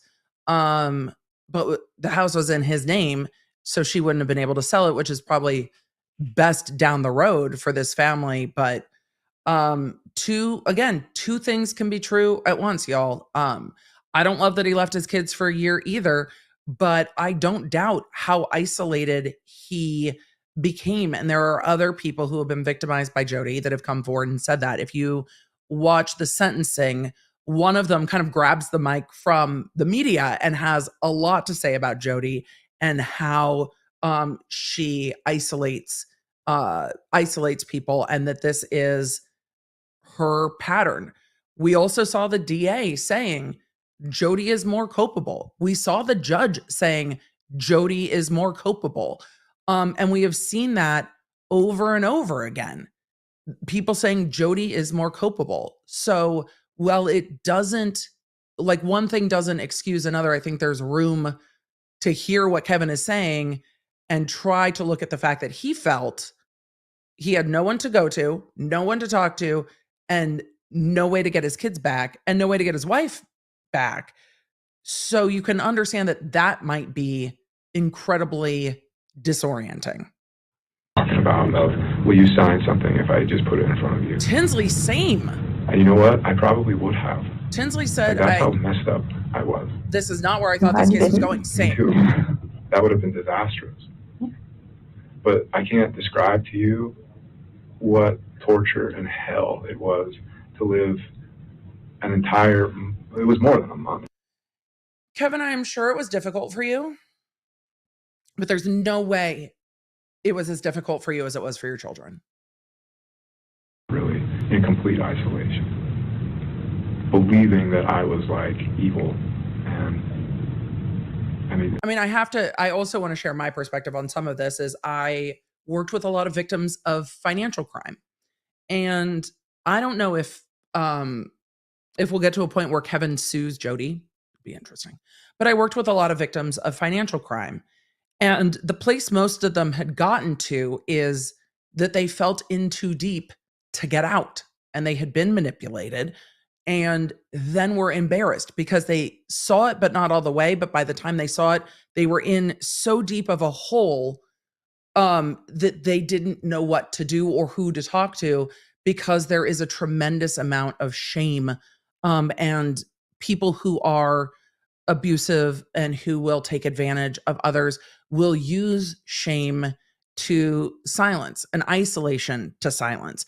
And so we're hearing from Kevin what you hear from a lot of victims of, crimes of manipulation, for lack of a better word. And hearing him say, it fucked me up. I didn't know what to do. And then he's signing over his assets to his wife to try to make it better. And the sunk cost keeps going down and down and down. And then you get to a point of shame where you don't know what to do. So, I mean, I don't know. The children were being taken. I don't know if Kevin knew what was going on, but if he knew the way Jodi treated him, I don't know how we see that Jodi's going to treat the children any better, Manipulative and lying and selfish, and that I had abandoned my family, and that I was more interested in my selfishness than my family. And I think moving forward, you going through that is going to be extremely helpful. I felt that way because a lot of those are the same words that were used with them, and you're going to understand how they felt. We've already talked about that, actually. And a couple of times we've met, I've said, this is how I felt. Did you feel that way? Like, yes, this is how I felt. Like, when we each confessed to things that we didn't do, I'm like, I confessed to things I never did. But I was so scared. And he's talking about having conversations with the children in chat. Again, I'm not asking you to have any sorts of feelings, any types of way towards Kevin, because two things can be true at once. It's very frustrating seeing what happened to his children, but it's also very frustrating seeing what happened to him. And I don't disbelieve him when he's talking about what happened. I don't, especially because others who have engaged with Jodi and been victimized with Jodi came forward. And people truly don't think it's going to happen to them, and then are like, fuck, how did this happen to me? And you hear that in the beginning of the interview with him saying, I'm a smart guy. I'm an engineer. I was a college professor. I don't know how this happened to me. So Ellie, I don't know if I'm being too kind. I'm trying to understand with the two things can be true at once, and that people who manipulate and control and abuse do so in a wide variety of ways, and that he is now trying to talk to his children about saying, like, I was coerced into doing these things. So two things can be true at once, and it's frustrating. So yeah, I get it. I get it, chat. I get it. So yes, trying to listen to where he's coming from, while still also being frustrated that he, as the adult, did not protect his children. Both things are true for me. And he's like, that's what I did too. So we connected on that level, and it's crazy that anybody can get to that level of desperation, but we were there. We were there. This is the end of July, what you're saying? End of July 2022, or the last time you saw Jodi? He said end of July. Okay. the last communication I had with. He said the last communications they were having was end of July 2023. And I have questions. I think that's fair. I have questions that I don't feel sorry for Kevin, but I get how this happened. And I think leaving room to look at what is going on is fair. But also, it's hard to parse through the emotions of, but protect your kids. And Amber said in the chat, unpopular opinion, I have sympathy for Kevin. That's okay too. All of you also come at this from your own background, perspective, and lived experiences. So this is going to resonate differently based on those things. So again, there's a lot of nuance here. There's a lot of stuff here. So, and it's how you feel is fair. How you feel is fair about it. How you think about it is fair. I try to listen with an open mind and put the emotions of, but your kids aside while I listen to what he's also been through. Jodi was the last week of July. It might have been like the first couple of days of August, but just shortly before we made contact with you. Yeah, Or you made contact with us. a month before. So for that whole month, my life was literally wake up, exercise, go to work, pretend everything's okay, come home, do connections like workbooks and read scriptures and try to strip selfishness out of my life. Like go to bed, wake up, repeat every day, boom, boom, boom, boom, boom. I mean, I was so upside down. And my plan was in 6 months, I get to reach back out to Jodi again and she'll let me back in the group and then I can prove. Oh, I don't know if I heard a door knock, but I don't know if I did. Might be kids. Might be. And we can.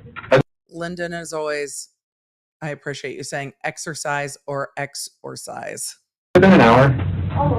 I told you it wouldn't take an hour. I'm sorry. We're good too if you need to head out. No, seriously. We just wanted, yeah. The only question I would have, just going back, you said that she was having like these visions.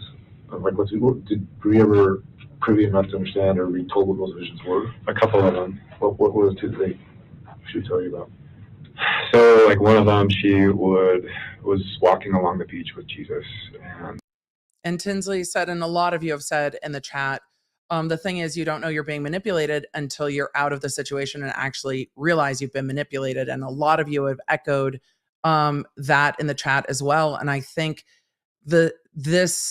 what Kevin is going through in this second interview with law enforcement is much more nuanced to parse than some of the other cases we've come across, right? Some of the cases we've done are pretty cut and dry. You look at a Taylor Business and you're like, yeah, that is what that is. You look at a Daryl Brooks and you're like, that is what that is.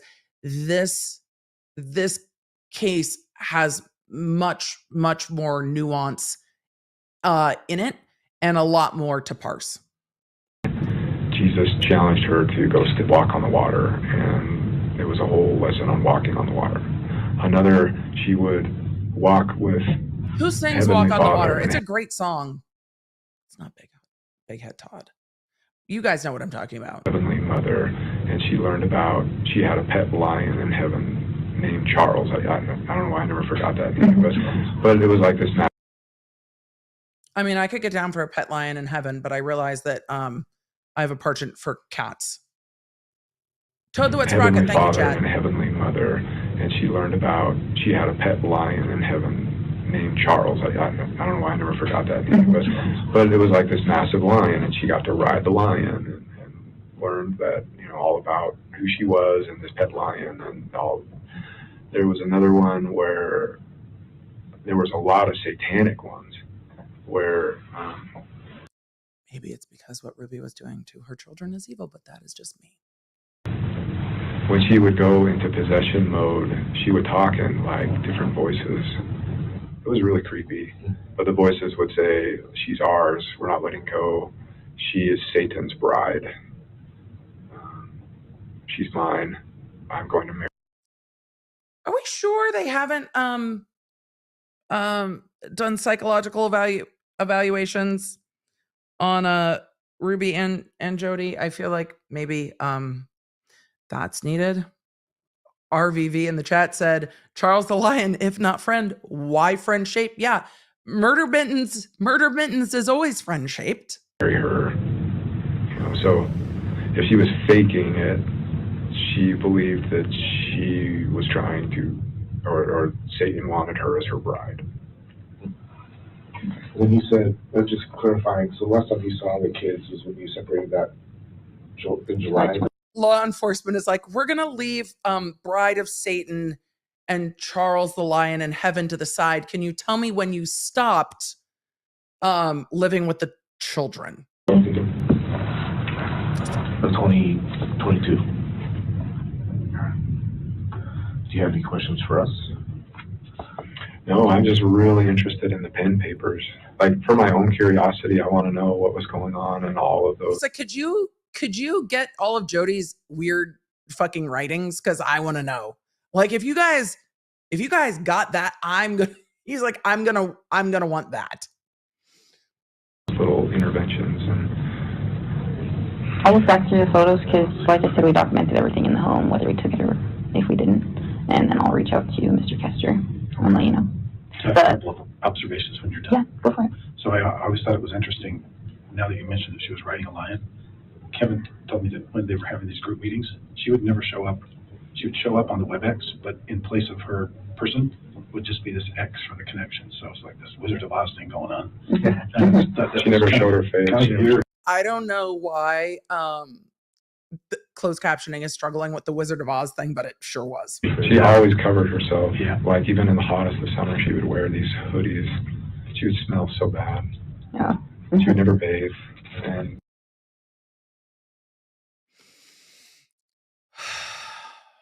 but she was trying to hide her arms and stuff because apparently Ruby told me they were just like mutilated. And so the other thing that I think it's important for them to know is during that whole time when you were out, you had communication with Ruby maybe 3 or 4 times. But each time, or at least on some of the occasions you spoke to her, she's telling you that everything's blissful, we're doing well, you know, everything's so much better without you. And well, that would be communicated to me by Jodi every week.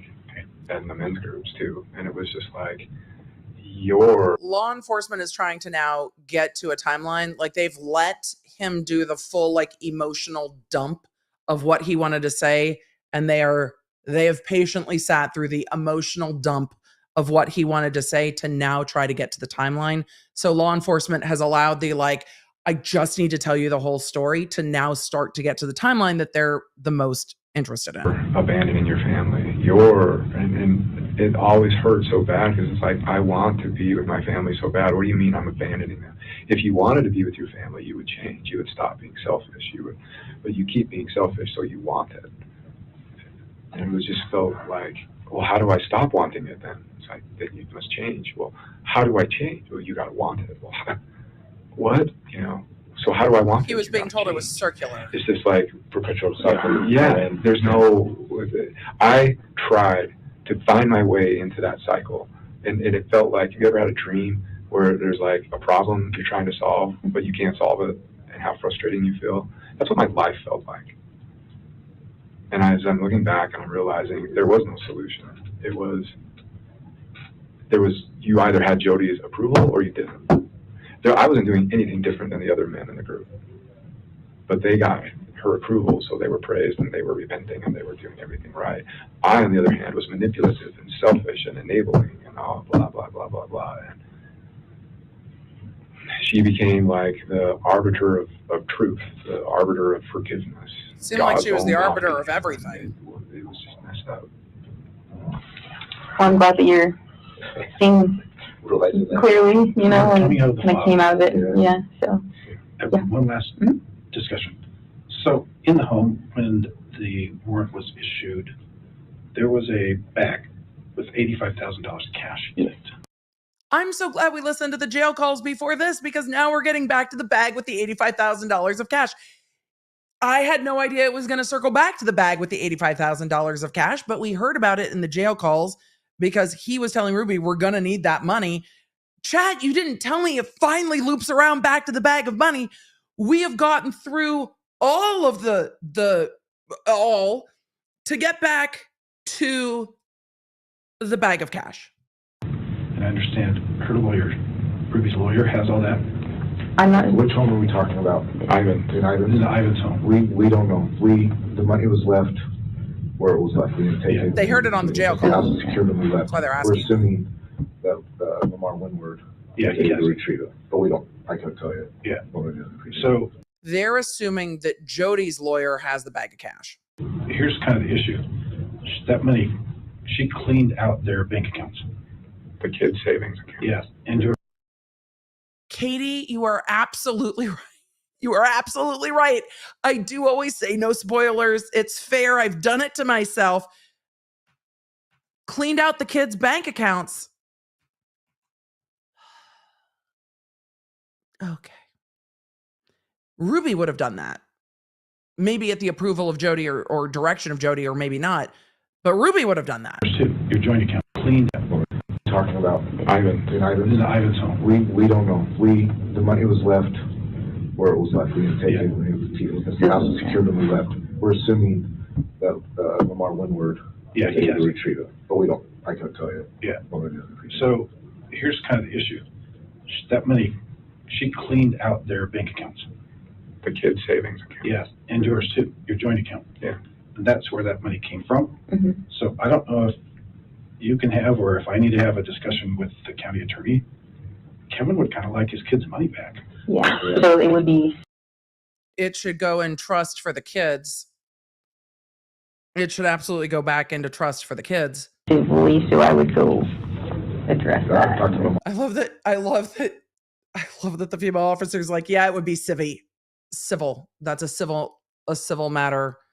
And police can, in search warrant, seize cash and things like that, and they can deal with getting it back. But Lamar, yeah.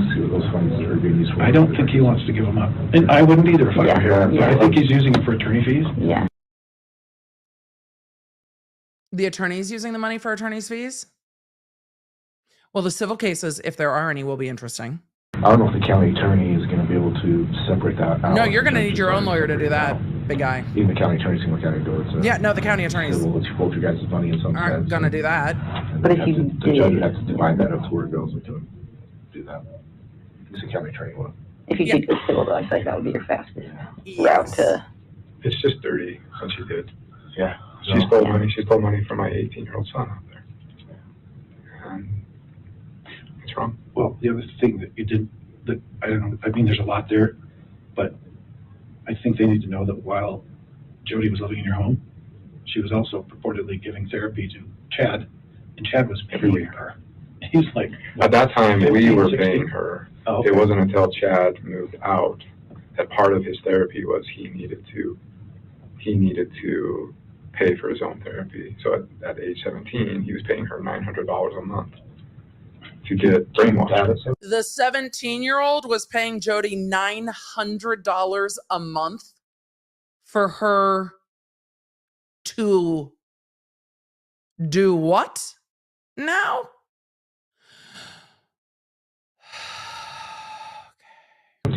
He did. What was he doing for work? He worked at a lifeguard, basically. Okay. Lifeguard supervisor at two different rec centers.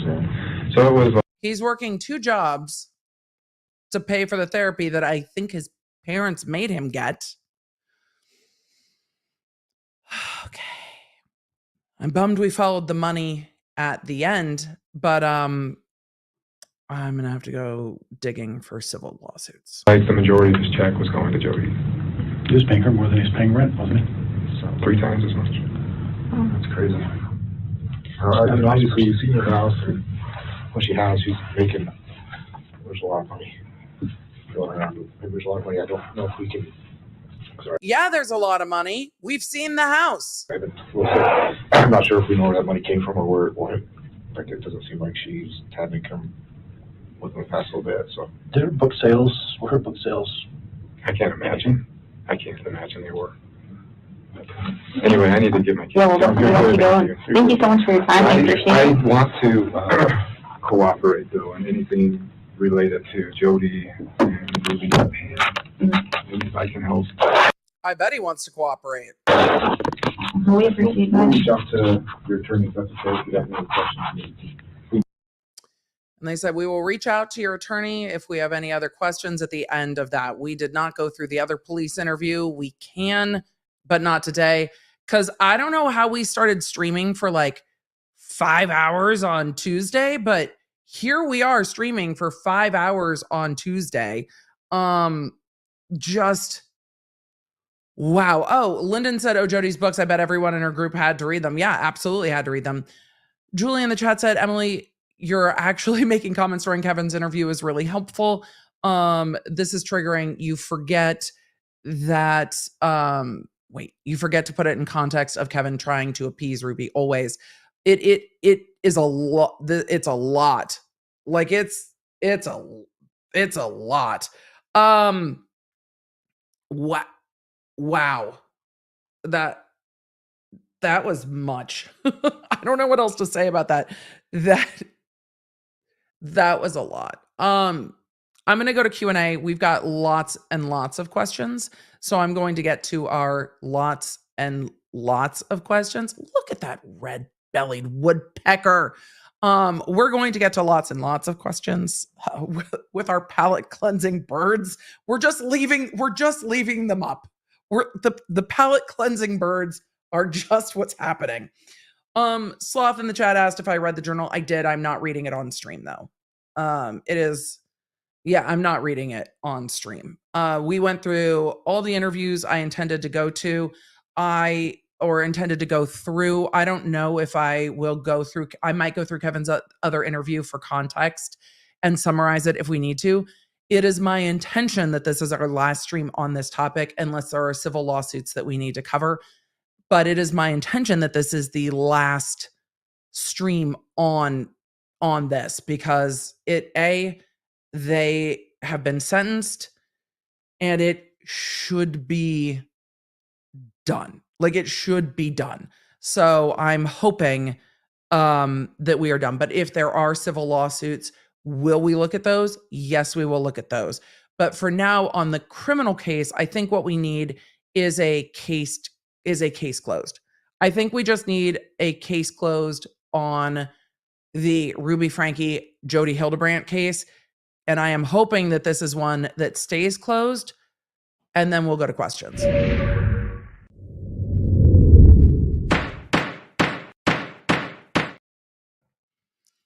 So let's do a quick summary of how we've closed out Jodi Hildebrandt and Ruby Franke. Today we covered a lot of the evidence dump that came out on Friday last week regarding Ruby Franke and Jodi Hildebrandt. That was information that was released from the district attorney in Utah. It has been all over the internet, including in the 2020 breakdown on this case, which does use some of that evidence, not just to illustrate what happened here, but show the injuries to the children, the state the children were in when they were recovered because victim R escaped and asked for help. Yes, I am also in that 2020 special. Have I watched the entire thing? Not yet, but I promise I will get there. It's been very busy in the law world. What we are seeing more of is how these women behaved when they were arrested. Both of them asked for their lawyers and didn't say much to law enforcement. The fact that Ruby's conversation about this case changed over time on her jail calls, and she truly did seem appreciative to be separate from Jodi and have time and space apart from Jodi to start to parse what she had been through, whether that was genuine and authentic or whether it was as she was telling her sister that if she shows those things, she's likely to get paroled faster, is really up for you to decide. We also saw Jodi telling law enforcement that she understood their perception of what was going on and was crying for them when they were searching her house and looking for victim E. The jail calls from Ruby were very interesting to listen to. She talked about a bag of $85,000 that had been in Jodi's house. We know from the journals that I did not read on stream but are available online, where Ruby details the abusive action she took towards her children, that Jodi was looking for property out in kind of the middle of nowhere in the desert in Arizona. And Ruby had said that she was looking forward to just dropping her kids off in the middle of the desert because the remote location where they were in southern Utah was not remote enough. Very thankful that R escaped to the neighbors before that happened. It is quite a lot of information. Quite a lot has been released, and we've gone over the things that I intend to go over to see really how horrific this case is. But no matter what evidence we see in this case, remember that the law in Utah is always going to be that for this second-degree aggravated felony, the maximum sentence is 30 years, no matter what. None of the information that was dumped changes the charges. None of the information we saw changes the sentencing because it's 4 years to up to 30 years. And none of it really changes what the DAs should have charged. The charges in this case fit the behavior. And that's under the law as it is today in the state of Utah, though the DA has said that he will advocate for some changes. A multiple victim enhancement might have changed some of the sentencing, or at least bumped up the minimum sentencing in this case, but that does not exist for these charges in the state of Utah at this time. Might it in the future? Absolutely might. And with all of that, it is a difficult case, but these women are in prison. And other than the civil restitution case, the selling of that massive house in Ivins, Utah, and any other civil actions that are taken, this will really be the end of this case. I hope that Kevin Franke's lawyer will alert the media when the family custody case is over. That is still ongoing. So custody of the children is still ongoing. And I hope that the DA will let us know if the family law court strips Ruby Franke of parental rights of the children that are minors, which they have the ability to do. And I don't know if they will or will not, but I hope that we are at least alerted when those cases conclude. And with that, let's get to your questions.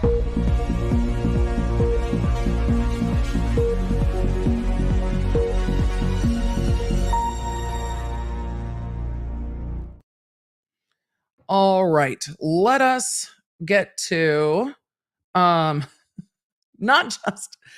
just the comfort bird feeder. There are a lot of questions. I will try to get to as many as I can. I don't know if I will get to all of them. Journey with Janice asked the question lots of you have asked in the chat. What about Kevin?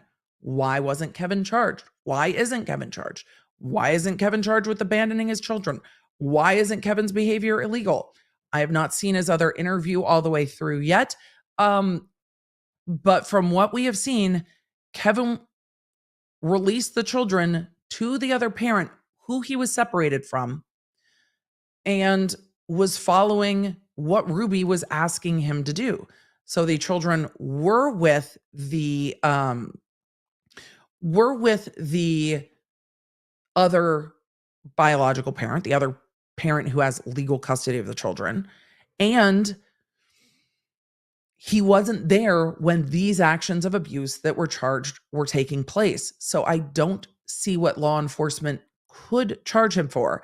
I'm not surprised they questioned him, but I don't see what they would charge him for. Jay Michael said, thank you for the reasonable coverage. You are welcome. We went through all of it together. In the words of Nene Leaks, go to bed, wig. Nene's so great. Thank you. Asleep on, I'm going to pronounce Toratoa's tummy. My brain is, at the end of 5 hours of streaming is about when the brain starts to stop. Rebecca, go get some Starbucks.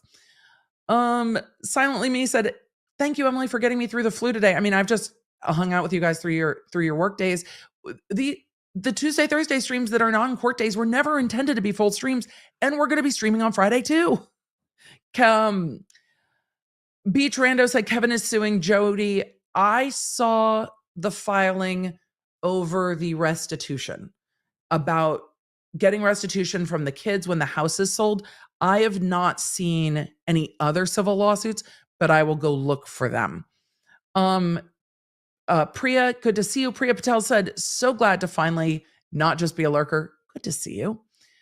Cumulus Cloud said the book that Jodi was heavily influenced by is Visions of Glory, the same book associated with Vallow Daybell and Tim Ballard. More info on the Mormon Stories podcast. So again, other channels do the deep dives into what is going on with all of this. But yes, I'm not surprised by that. There are a ton of similarities between the Vallow Daybell case. Love y'all. Also, what about the flying objects? Maddie B, we're just putting on the flying objects on the bird feeder cam. But yeah, that was a lot. That was a lot. I mean, stuff was questionable before they met Jodi. So there were questions before Jodi came into the picture here. Hicker said, question, why did he say he thought Jodi was a decent person in his first interview? I don't know. I need to go back through his first interview. I don't know. I would look at the timing of when the two interviews are. The first interview is right as everybody's being arrested, and the people can be hesitant to talk until they know people are staying in custody. Lori said, back after a lengthy hospital stay and recovery.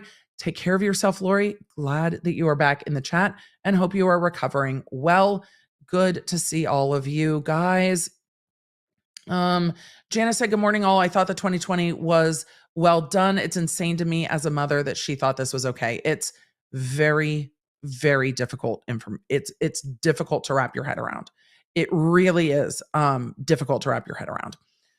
Princess said, I watched the 2020 so I could follow along better today. So sad. The 2020 did a very thorough breakdown, but they do show images of the children. So that is a warning. They do say in there, I watched the very, very beginning. They did say briefly in the beginning, some of these images may be disturbing. And I was like, I will be back. Like, I can't just watch this in the background. But yes, some of my coverage was in there as well. So Ashley said, I'm a special needs mom and couldn't become a member post-divorce until today. Ashley, that's why we keep all of the content, except very, very limited, all of the content on cases free for you. And I imagine that is a lot to go through. It was one of those perks I look forward to achieving in my budget. Now I can. You're simply the best. Ashley, the Law Nerds are always here. I am always here. And if you need a laugh, go watch the Ringo members only live stream. It is available to all of you that are members. It is very naughty, Emily, but it is a trademark dispute over the Ringo and Ringo Starr. Fiona, thank you for the gifted memberships. Kay Jeffrey said, love being a Law Nerd, best money spent each month. Thank you so much. I really appreciate that. And it's why we can cover episodes like this, because the platform is definitely not going to monetize them and the Law Nerds don't have to care. Anastasia said, I just got my acceptance to law school and a generous scholarship. Thank you for inspiring me to fulfill my dreams. Anastasia, yay! I'm sure the Law Nerds cheered for you much earlier in the stream. Congratulations. And yes, get that scholarship money. Alex said, watch McKay and Jordan's live stream. This theme scrolled TikTok for cat videos and got the kids' pictures. Oh, this AM on stream and then scroll through TikTok. Yeah, the kids' photos are out. Babs said, thanks for creating a safe space here with your protective and caring attitude. I am very protective of the Law Nerds. And I absolutely want to make sure that you guys know what you're getting into so you can make that choice for yourself and your energy level and where you're at. So all of you that gifted memberships, thank you so much. Jean said, feeling about Washington State new bar exam rules. I have no idea what those are, Jean. Sorry, I don't know. They raided P. Diddy's house and I covered Baldwin stuff, and that's about all I've got. That's about all I've gotten to. I'm behind on Vanderpump. I think Ariana bought a new house. I kind of hate that the media put the photos of her new house like everywhere. I kind of hate that because, well, everybody now knows what our house looks like. Tinsley, good to see you. I love that your picture is us together. Just wanted you to see our picture from our first meetup a few years ago. Love you, my friend. Thank you, Tinsley. We will be doing more meetups in the future. Kane Wag said, we don't even have to say see you next Tuesday today. This one writes itself. We got you, EDB. Let's ride. I mean, we are member supported. So I feel sometimes like I'm NPR saying that, but we are member supported. So let's see. The best part of spring break, catching EDB live. Love that. The Creakin said, say no to self-snitching, stop writing books. Or don't. The self-snitching is helpful to the rest of us. We love the tea. I think Ruby Frankie's journal counts in the self-snitching books. Is the evidence drop intended to pressure Utah court? I don't know if the courts have all this information. I don't know if the DA is hoping to support the argument for why the laws might need to change. So Tiffany Harrington asked, Emily, would you please explain why the abuses were second degree versus first degree and why Kevin faces no charges? I think we just talked about Kevin, but there are not first degree charges that fit these facts. So given everything here, there are not first degree charges that are appropriate and the children survived. So the aggravated child abuse is what fit what happened to the children. And I don't want to get more graphically into the other ways children can be harmed, but these are cases of mostly starvation, emaciation, and psychological abuse. There are other things that were done to the children, but they are different than some of the more severe physical harms that would bump you into like an attempted murder or a first degree murder charge. So this is the charge that the law allows for what was done to these children. Spock's Brainworms said, thank you so much for sharing your stories. It may be difficult, but it's a reminder for those pitfalls in our world that keep us fighting for something better. You're welcome. Roy, thank you for the gifted memberships. Do we know where Ruby was? Was she out looking for art? We did learn she was at the dentist. Tiffany said the only positive in reading that journal was the children's defiance gave me hope for them both. I very much am constantly impressed by the resilience of children, and that with the support that they will be getting, that they will be able to recover, and with the supports of their sibling, they will be able to recover. Abby, I know that we talked about this a little bit, about why they were driven to the station together. Could be practical, could be that they wanted to hear what they had to say. Let's see. Ryan's Hex RN said, I'm an RN for over 20 years and had to deal with a few cases dealing with this issue. Had to step out after just to breathe the feelings. It's a lot. And a lot of you work in fields where you deal with vicarious trauma. It is not easy. Happenings at Lamago Farms said, how can this not be considered attempted murder? We've talked about that in other coverage, and I'm happy to talk about it again. Part of the thing here is that you have to have both the actions that were taken and the mental state. And the mental state in this case is that these journal entries and the interviews is that the intention was not to kill the children. The intention genuinely held, though not, I think, in connection with reality, was to punish the children, was to get the demons out of the children. Had the children passed, there would be a different analysis on that, but the actions alone are not enough to point it towards being an attempted murder. Though when you look at the actions, it's like, how would you not know those actions could lead to death? They have to be intending that result. So the mens rea is not there. Mongoose said, yeah, but there's a sentence, I will fight for you until you die. I don't think that would be enough for the prosecutor to pin it on, because some of it in the journal comes across as hyperbolic. Like, I will get the demons out of you and I will fight until not I cause you to die, but I, as your mother, will fight for you forever.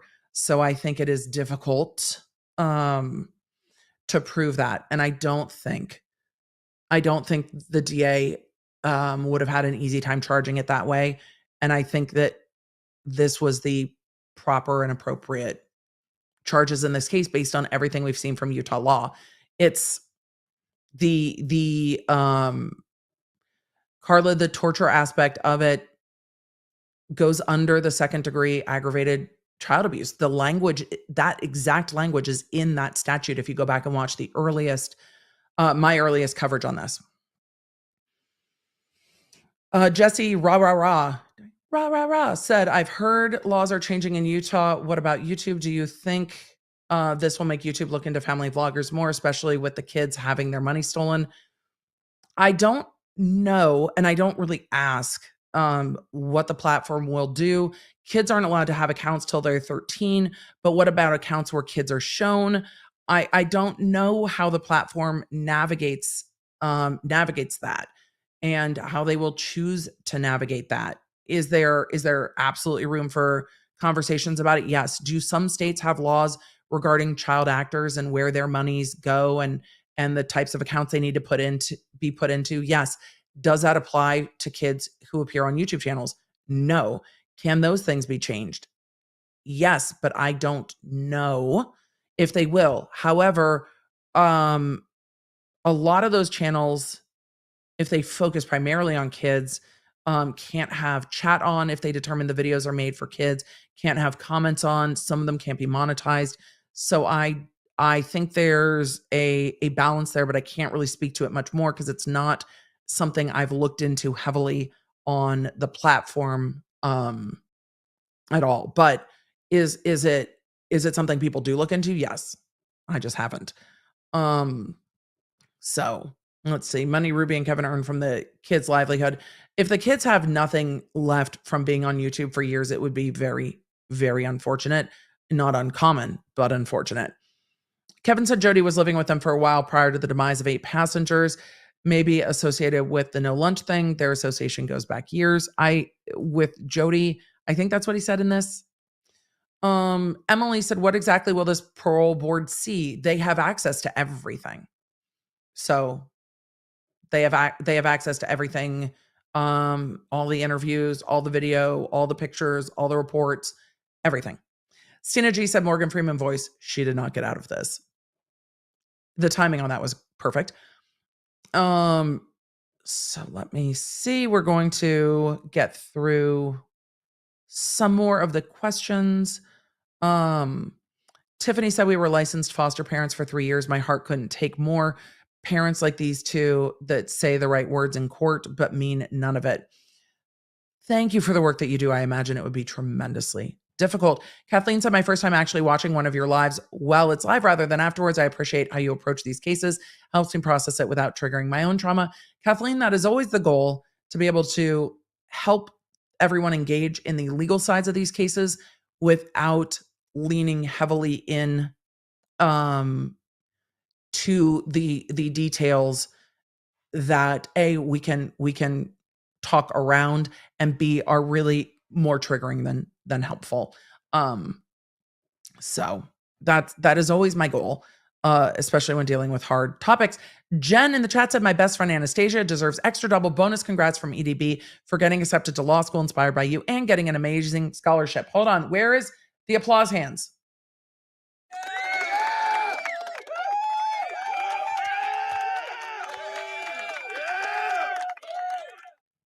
There you go, Jen. And Anastasia, congratulations. Law school is an adventure. It's an adventure.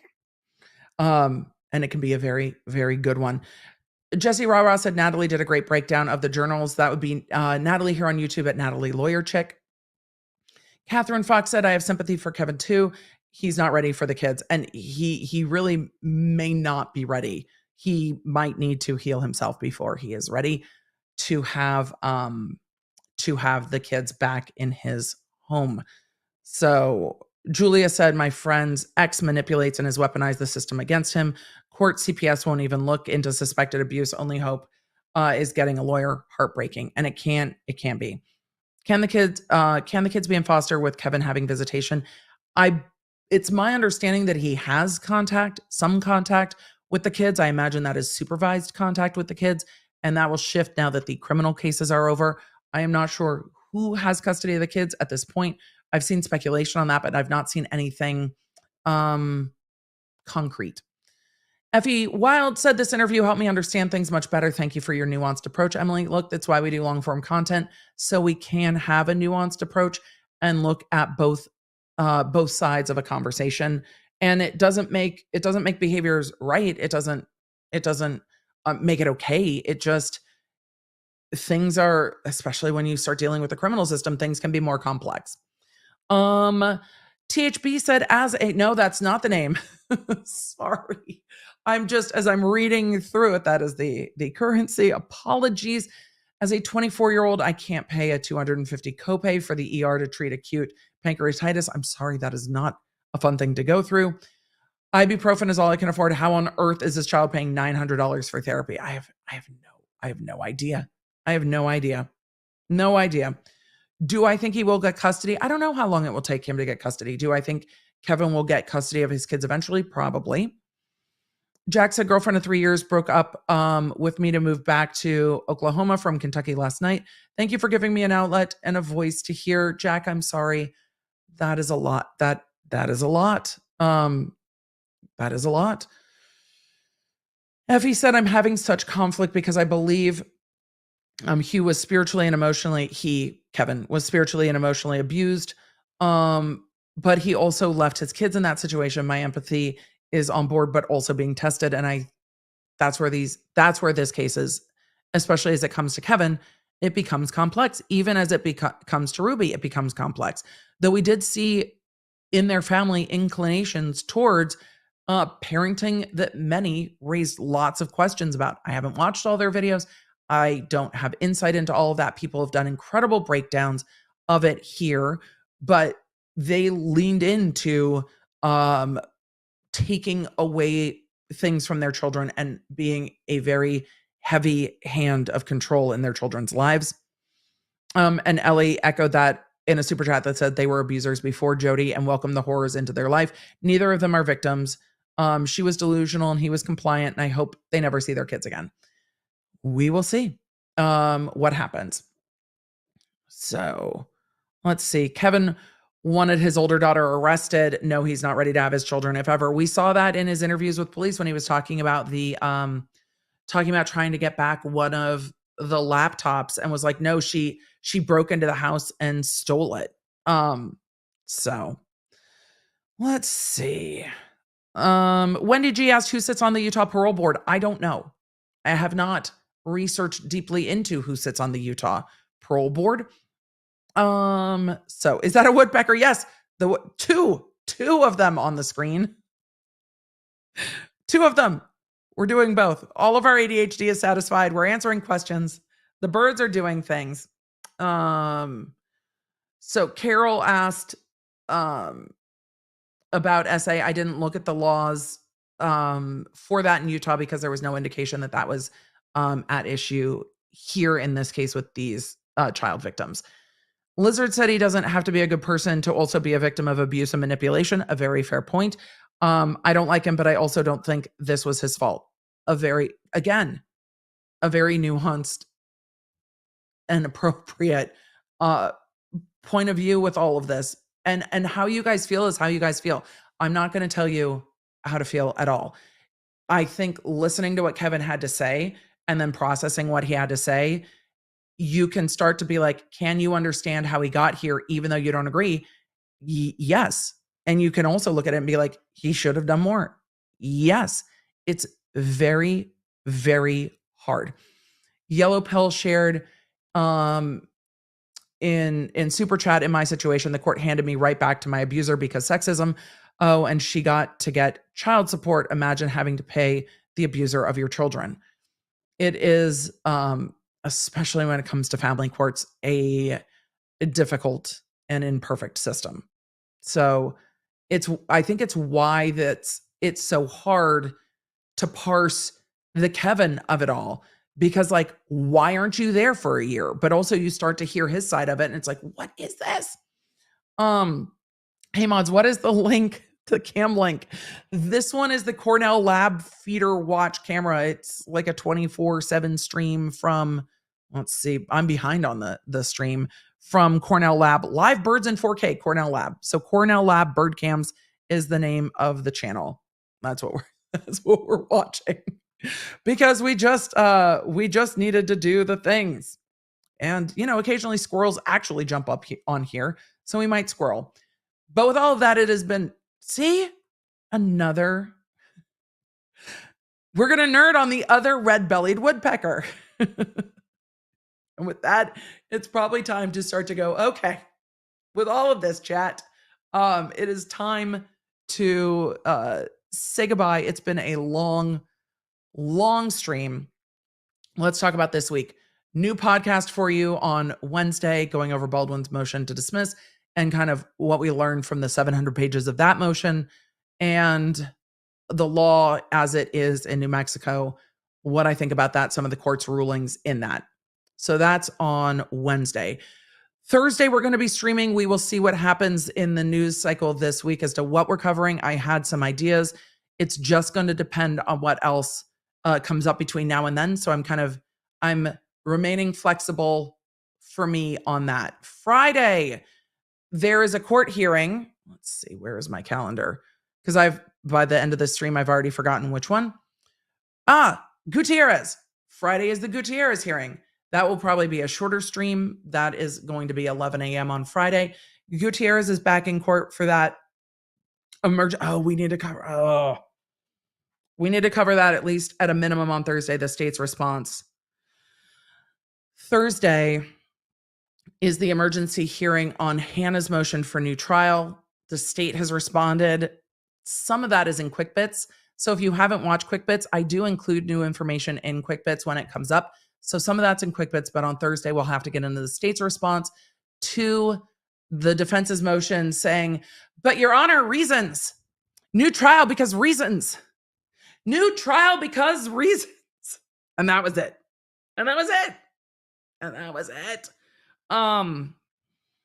Let's see. There was one more comment. Dennis and Jan H. Emily, as of yesterday, Dave Matthews Band has the number one number of votes for the Rock and Roll Hall of Fame fan vote. We've been here before with the Rock and Roll Hall of Fame. So I'm not getting my hopes up. But we will be in court on Friday together for that emergency hearing. The defense's because reasons isn't gonna go very far, I don't think. But we're gonna watch it anyway just to see what happens. That'll probably be not in court, but via Zoom. So we'll stream it. So Thursday, we're going to catch up on what we can catch up on. Friday, we'll be back in New Mexico. And it's also Good Friday. So yes, there is court on Good Friday. New Mexico had an emergency hearing. It's not uncommon that there's court on Good Friday. So with all of that, we will be in court. And I will see you guys later after a 5-hour stream. Mods, thank you. I promise we'll get back to our normal streams at some point that are like 2.5 hours instead of 5.5 hours. I'll see you all for the podcast tomorrow. Don't forget to download the app and stay in the loop with everything I'm covering. Thank you, mods. You're the best. Miguelina, thank you. Bye, everybody. You can stay up to date with everything I'm covering and fast notifications on our free iOS and Android app at lawnerdapp.com or search the App Store for Law Nerd. You can also follow me around social media. And don't forget to check out my podcast, The Emily Show, with quick bits dropping every Monday, summarizing everything I do here on the live streams on Tuesday and Thursday for when you just have time for the quick bits. Thanks for being a Law Nerd.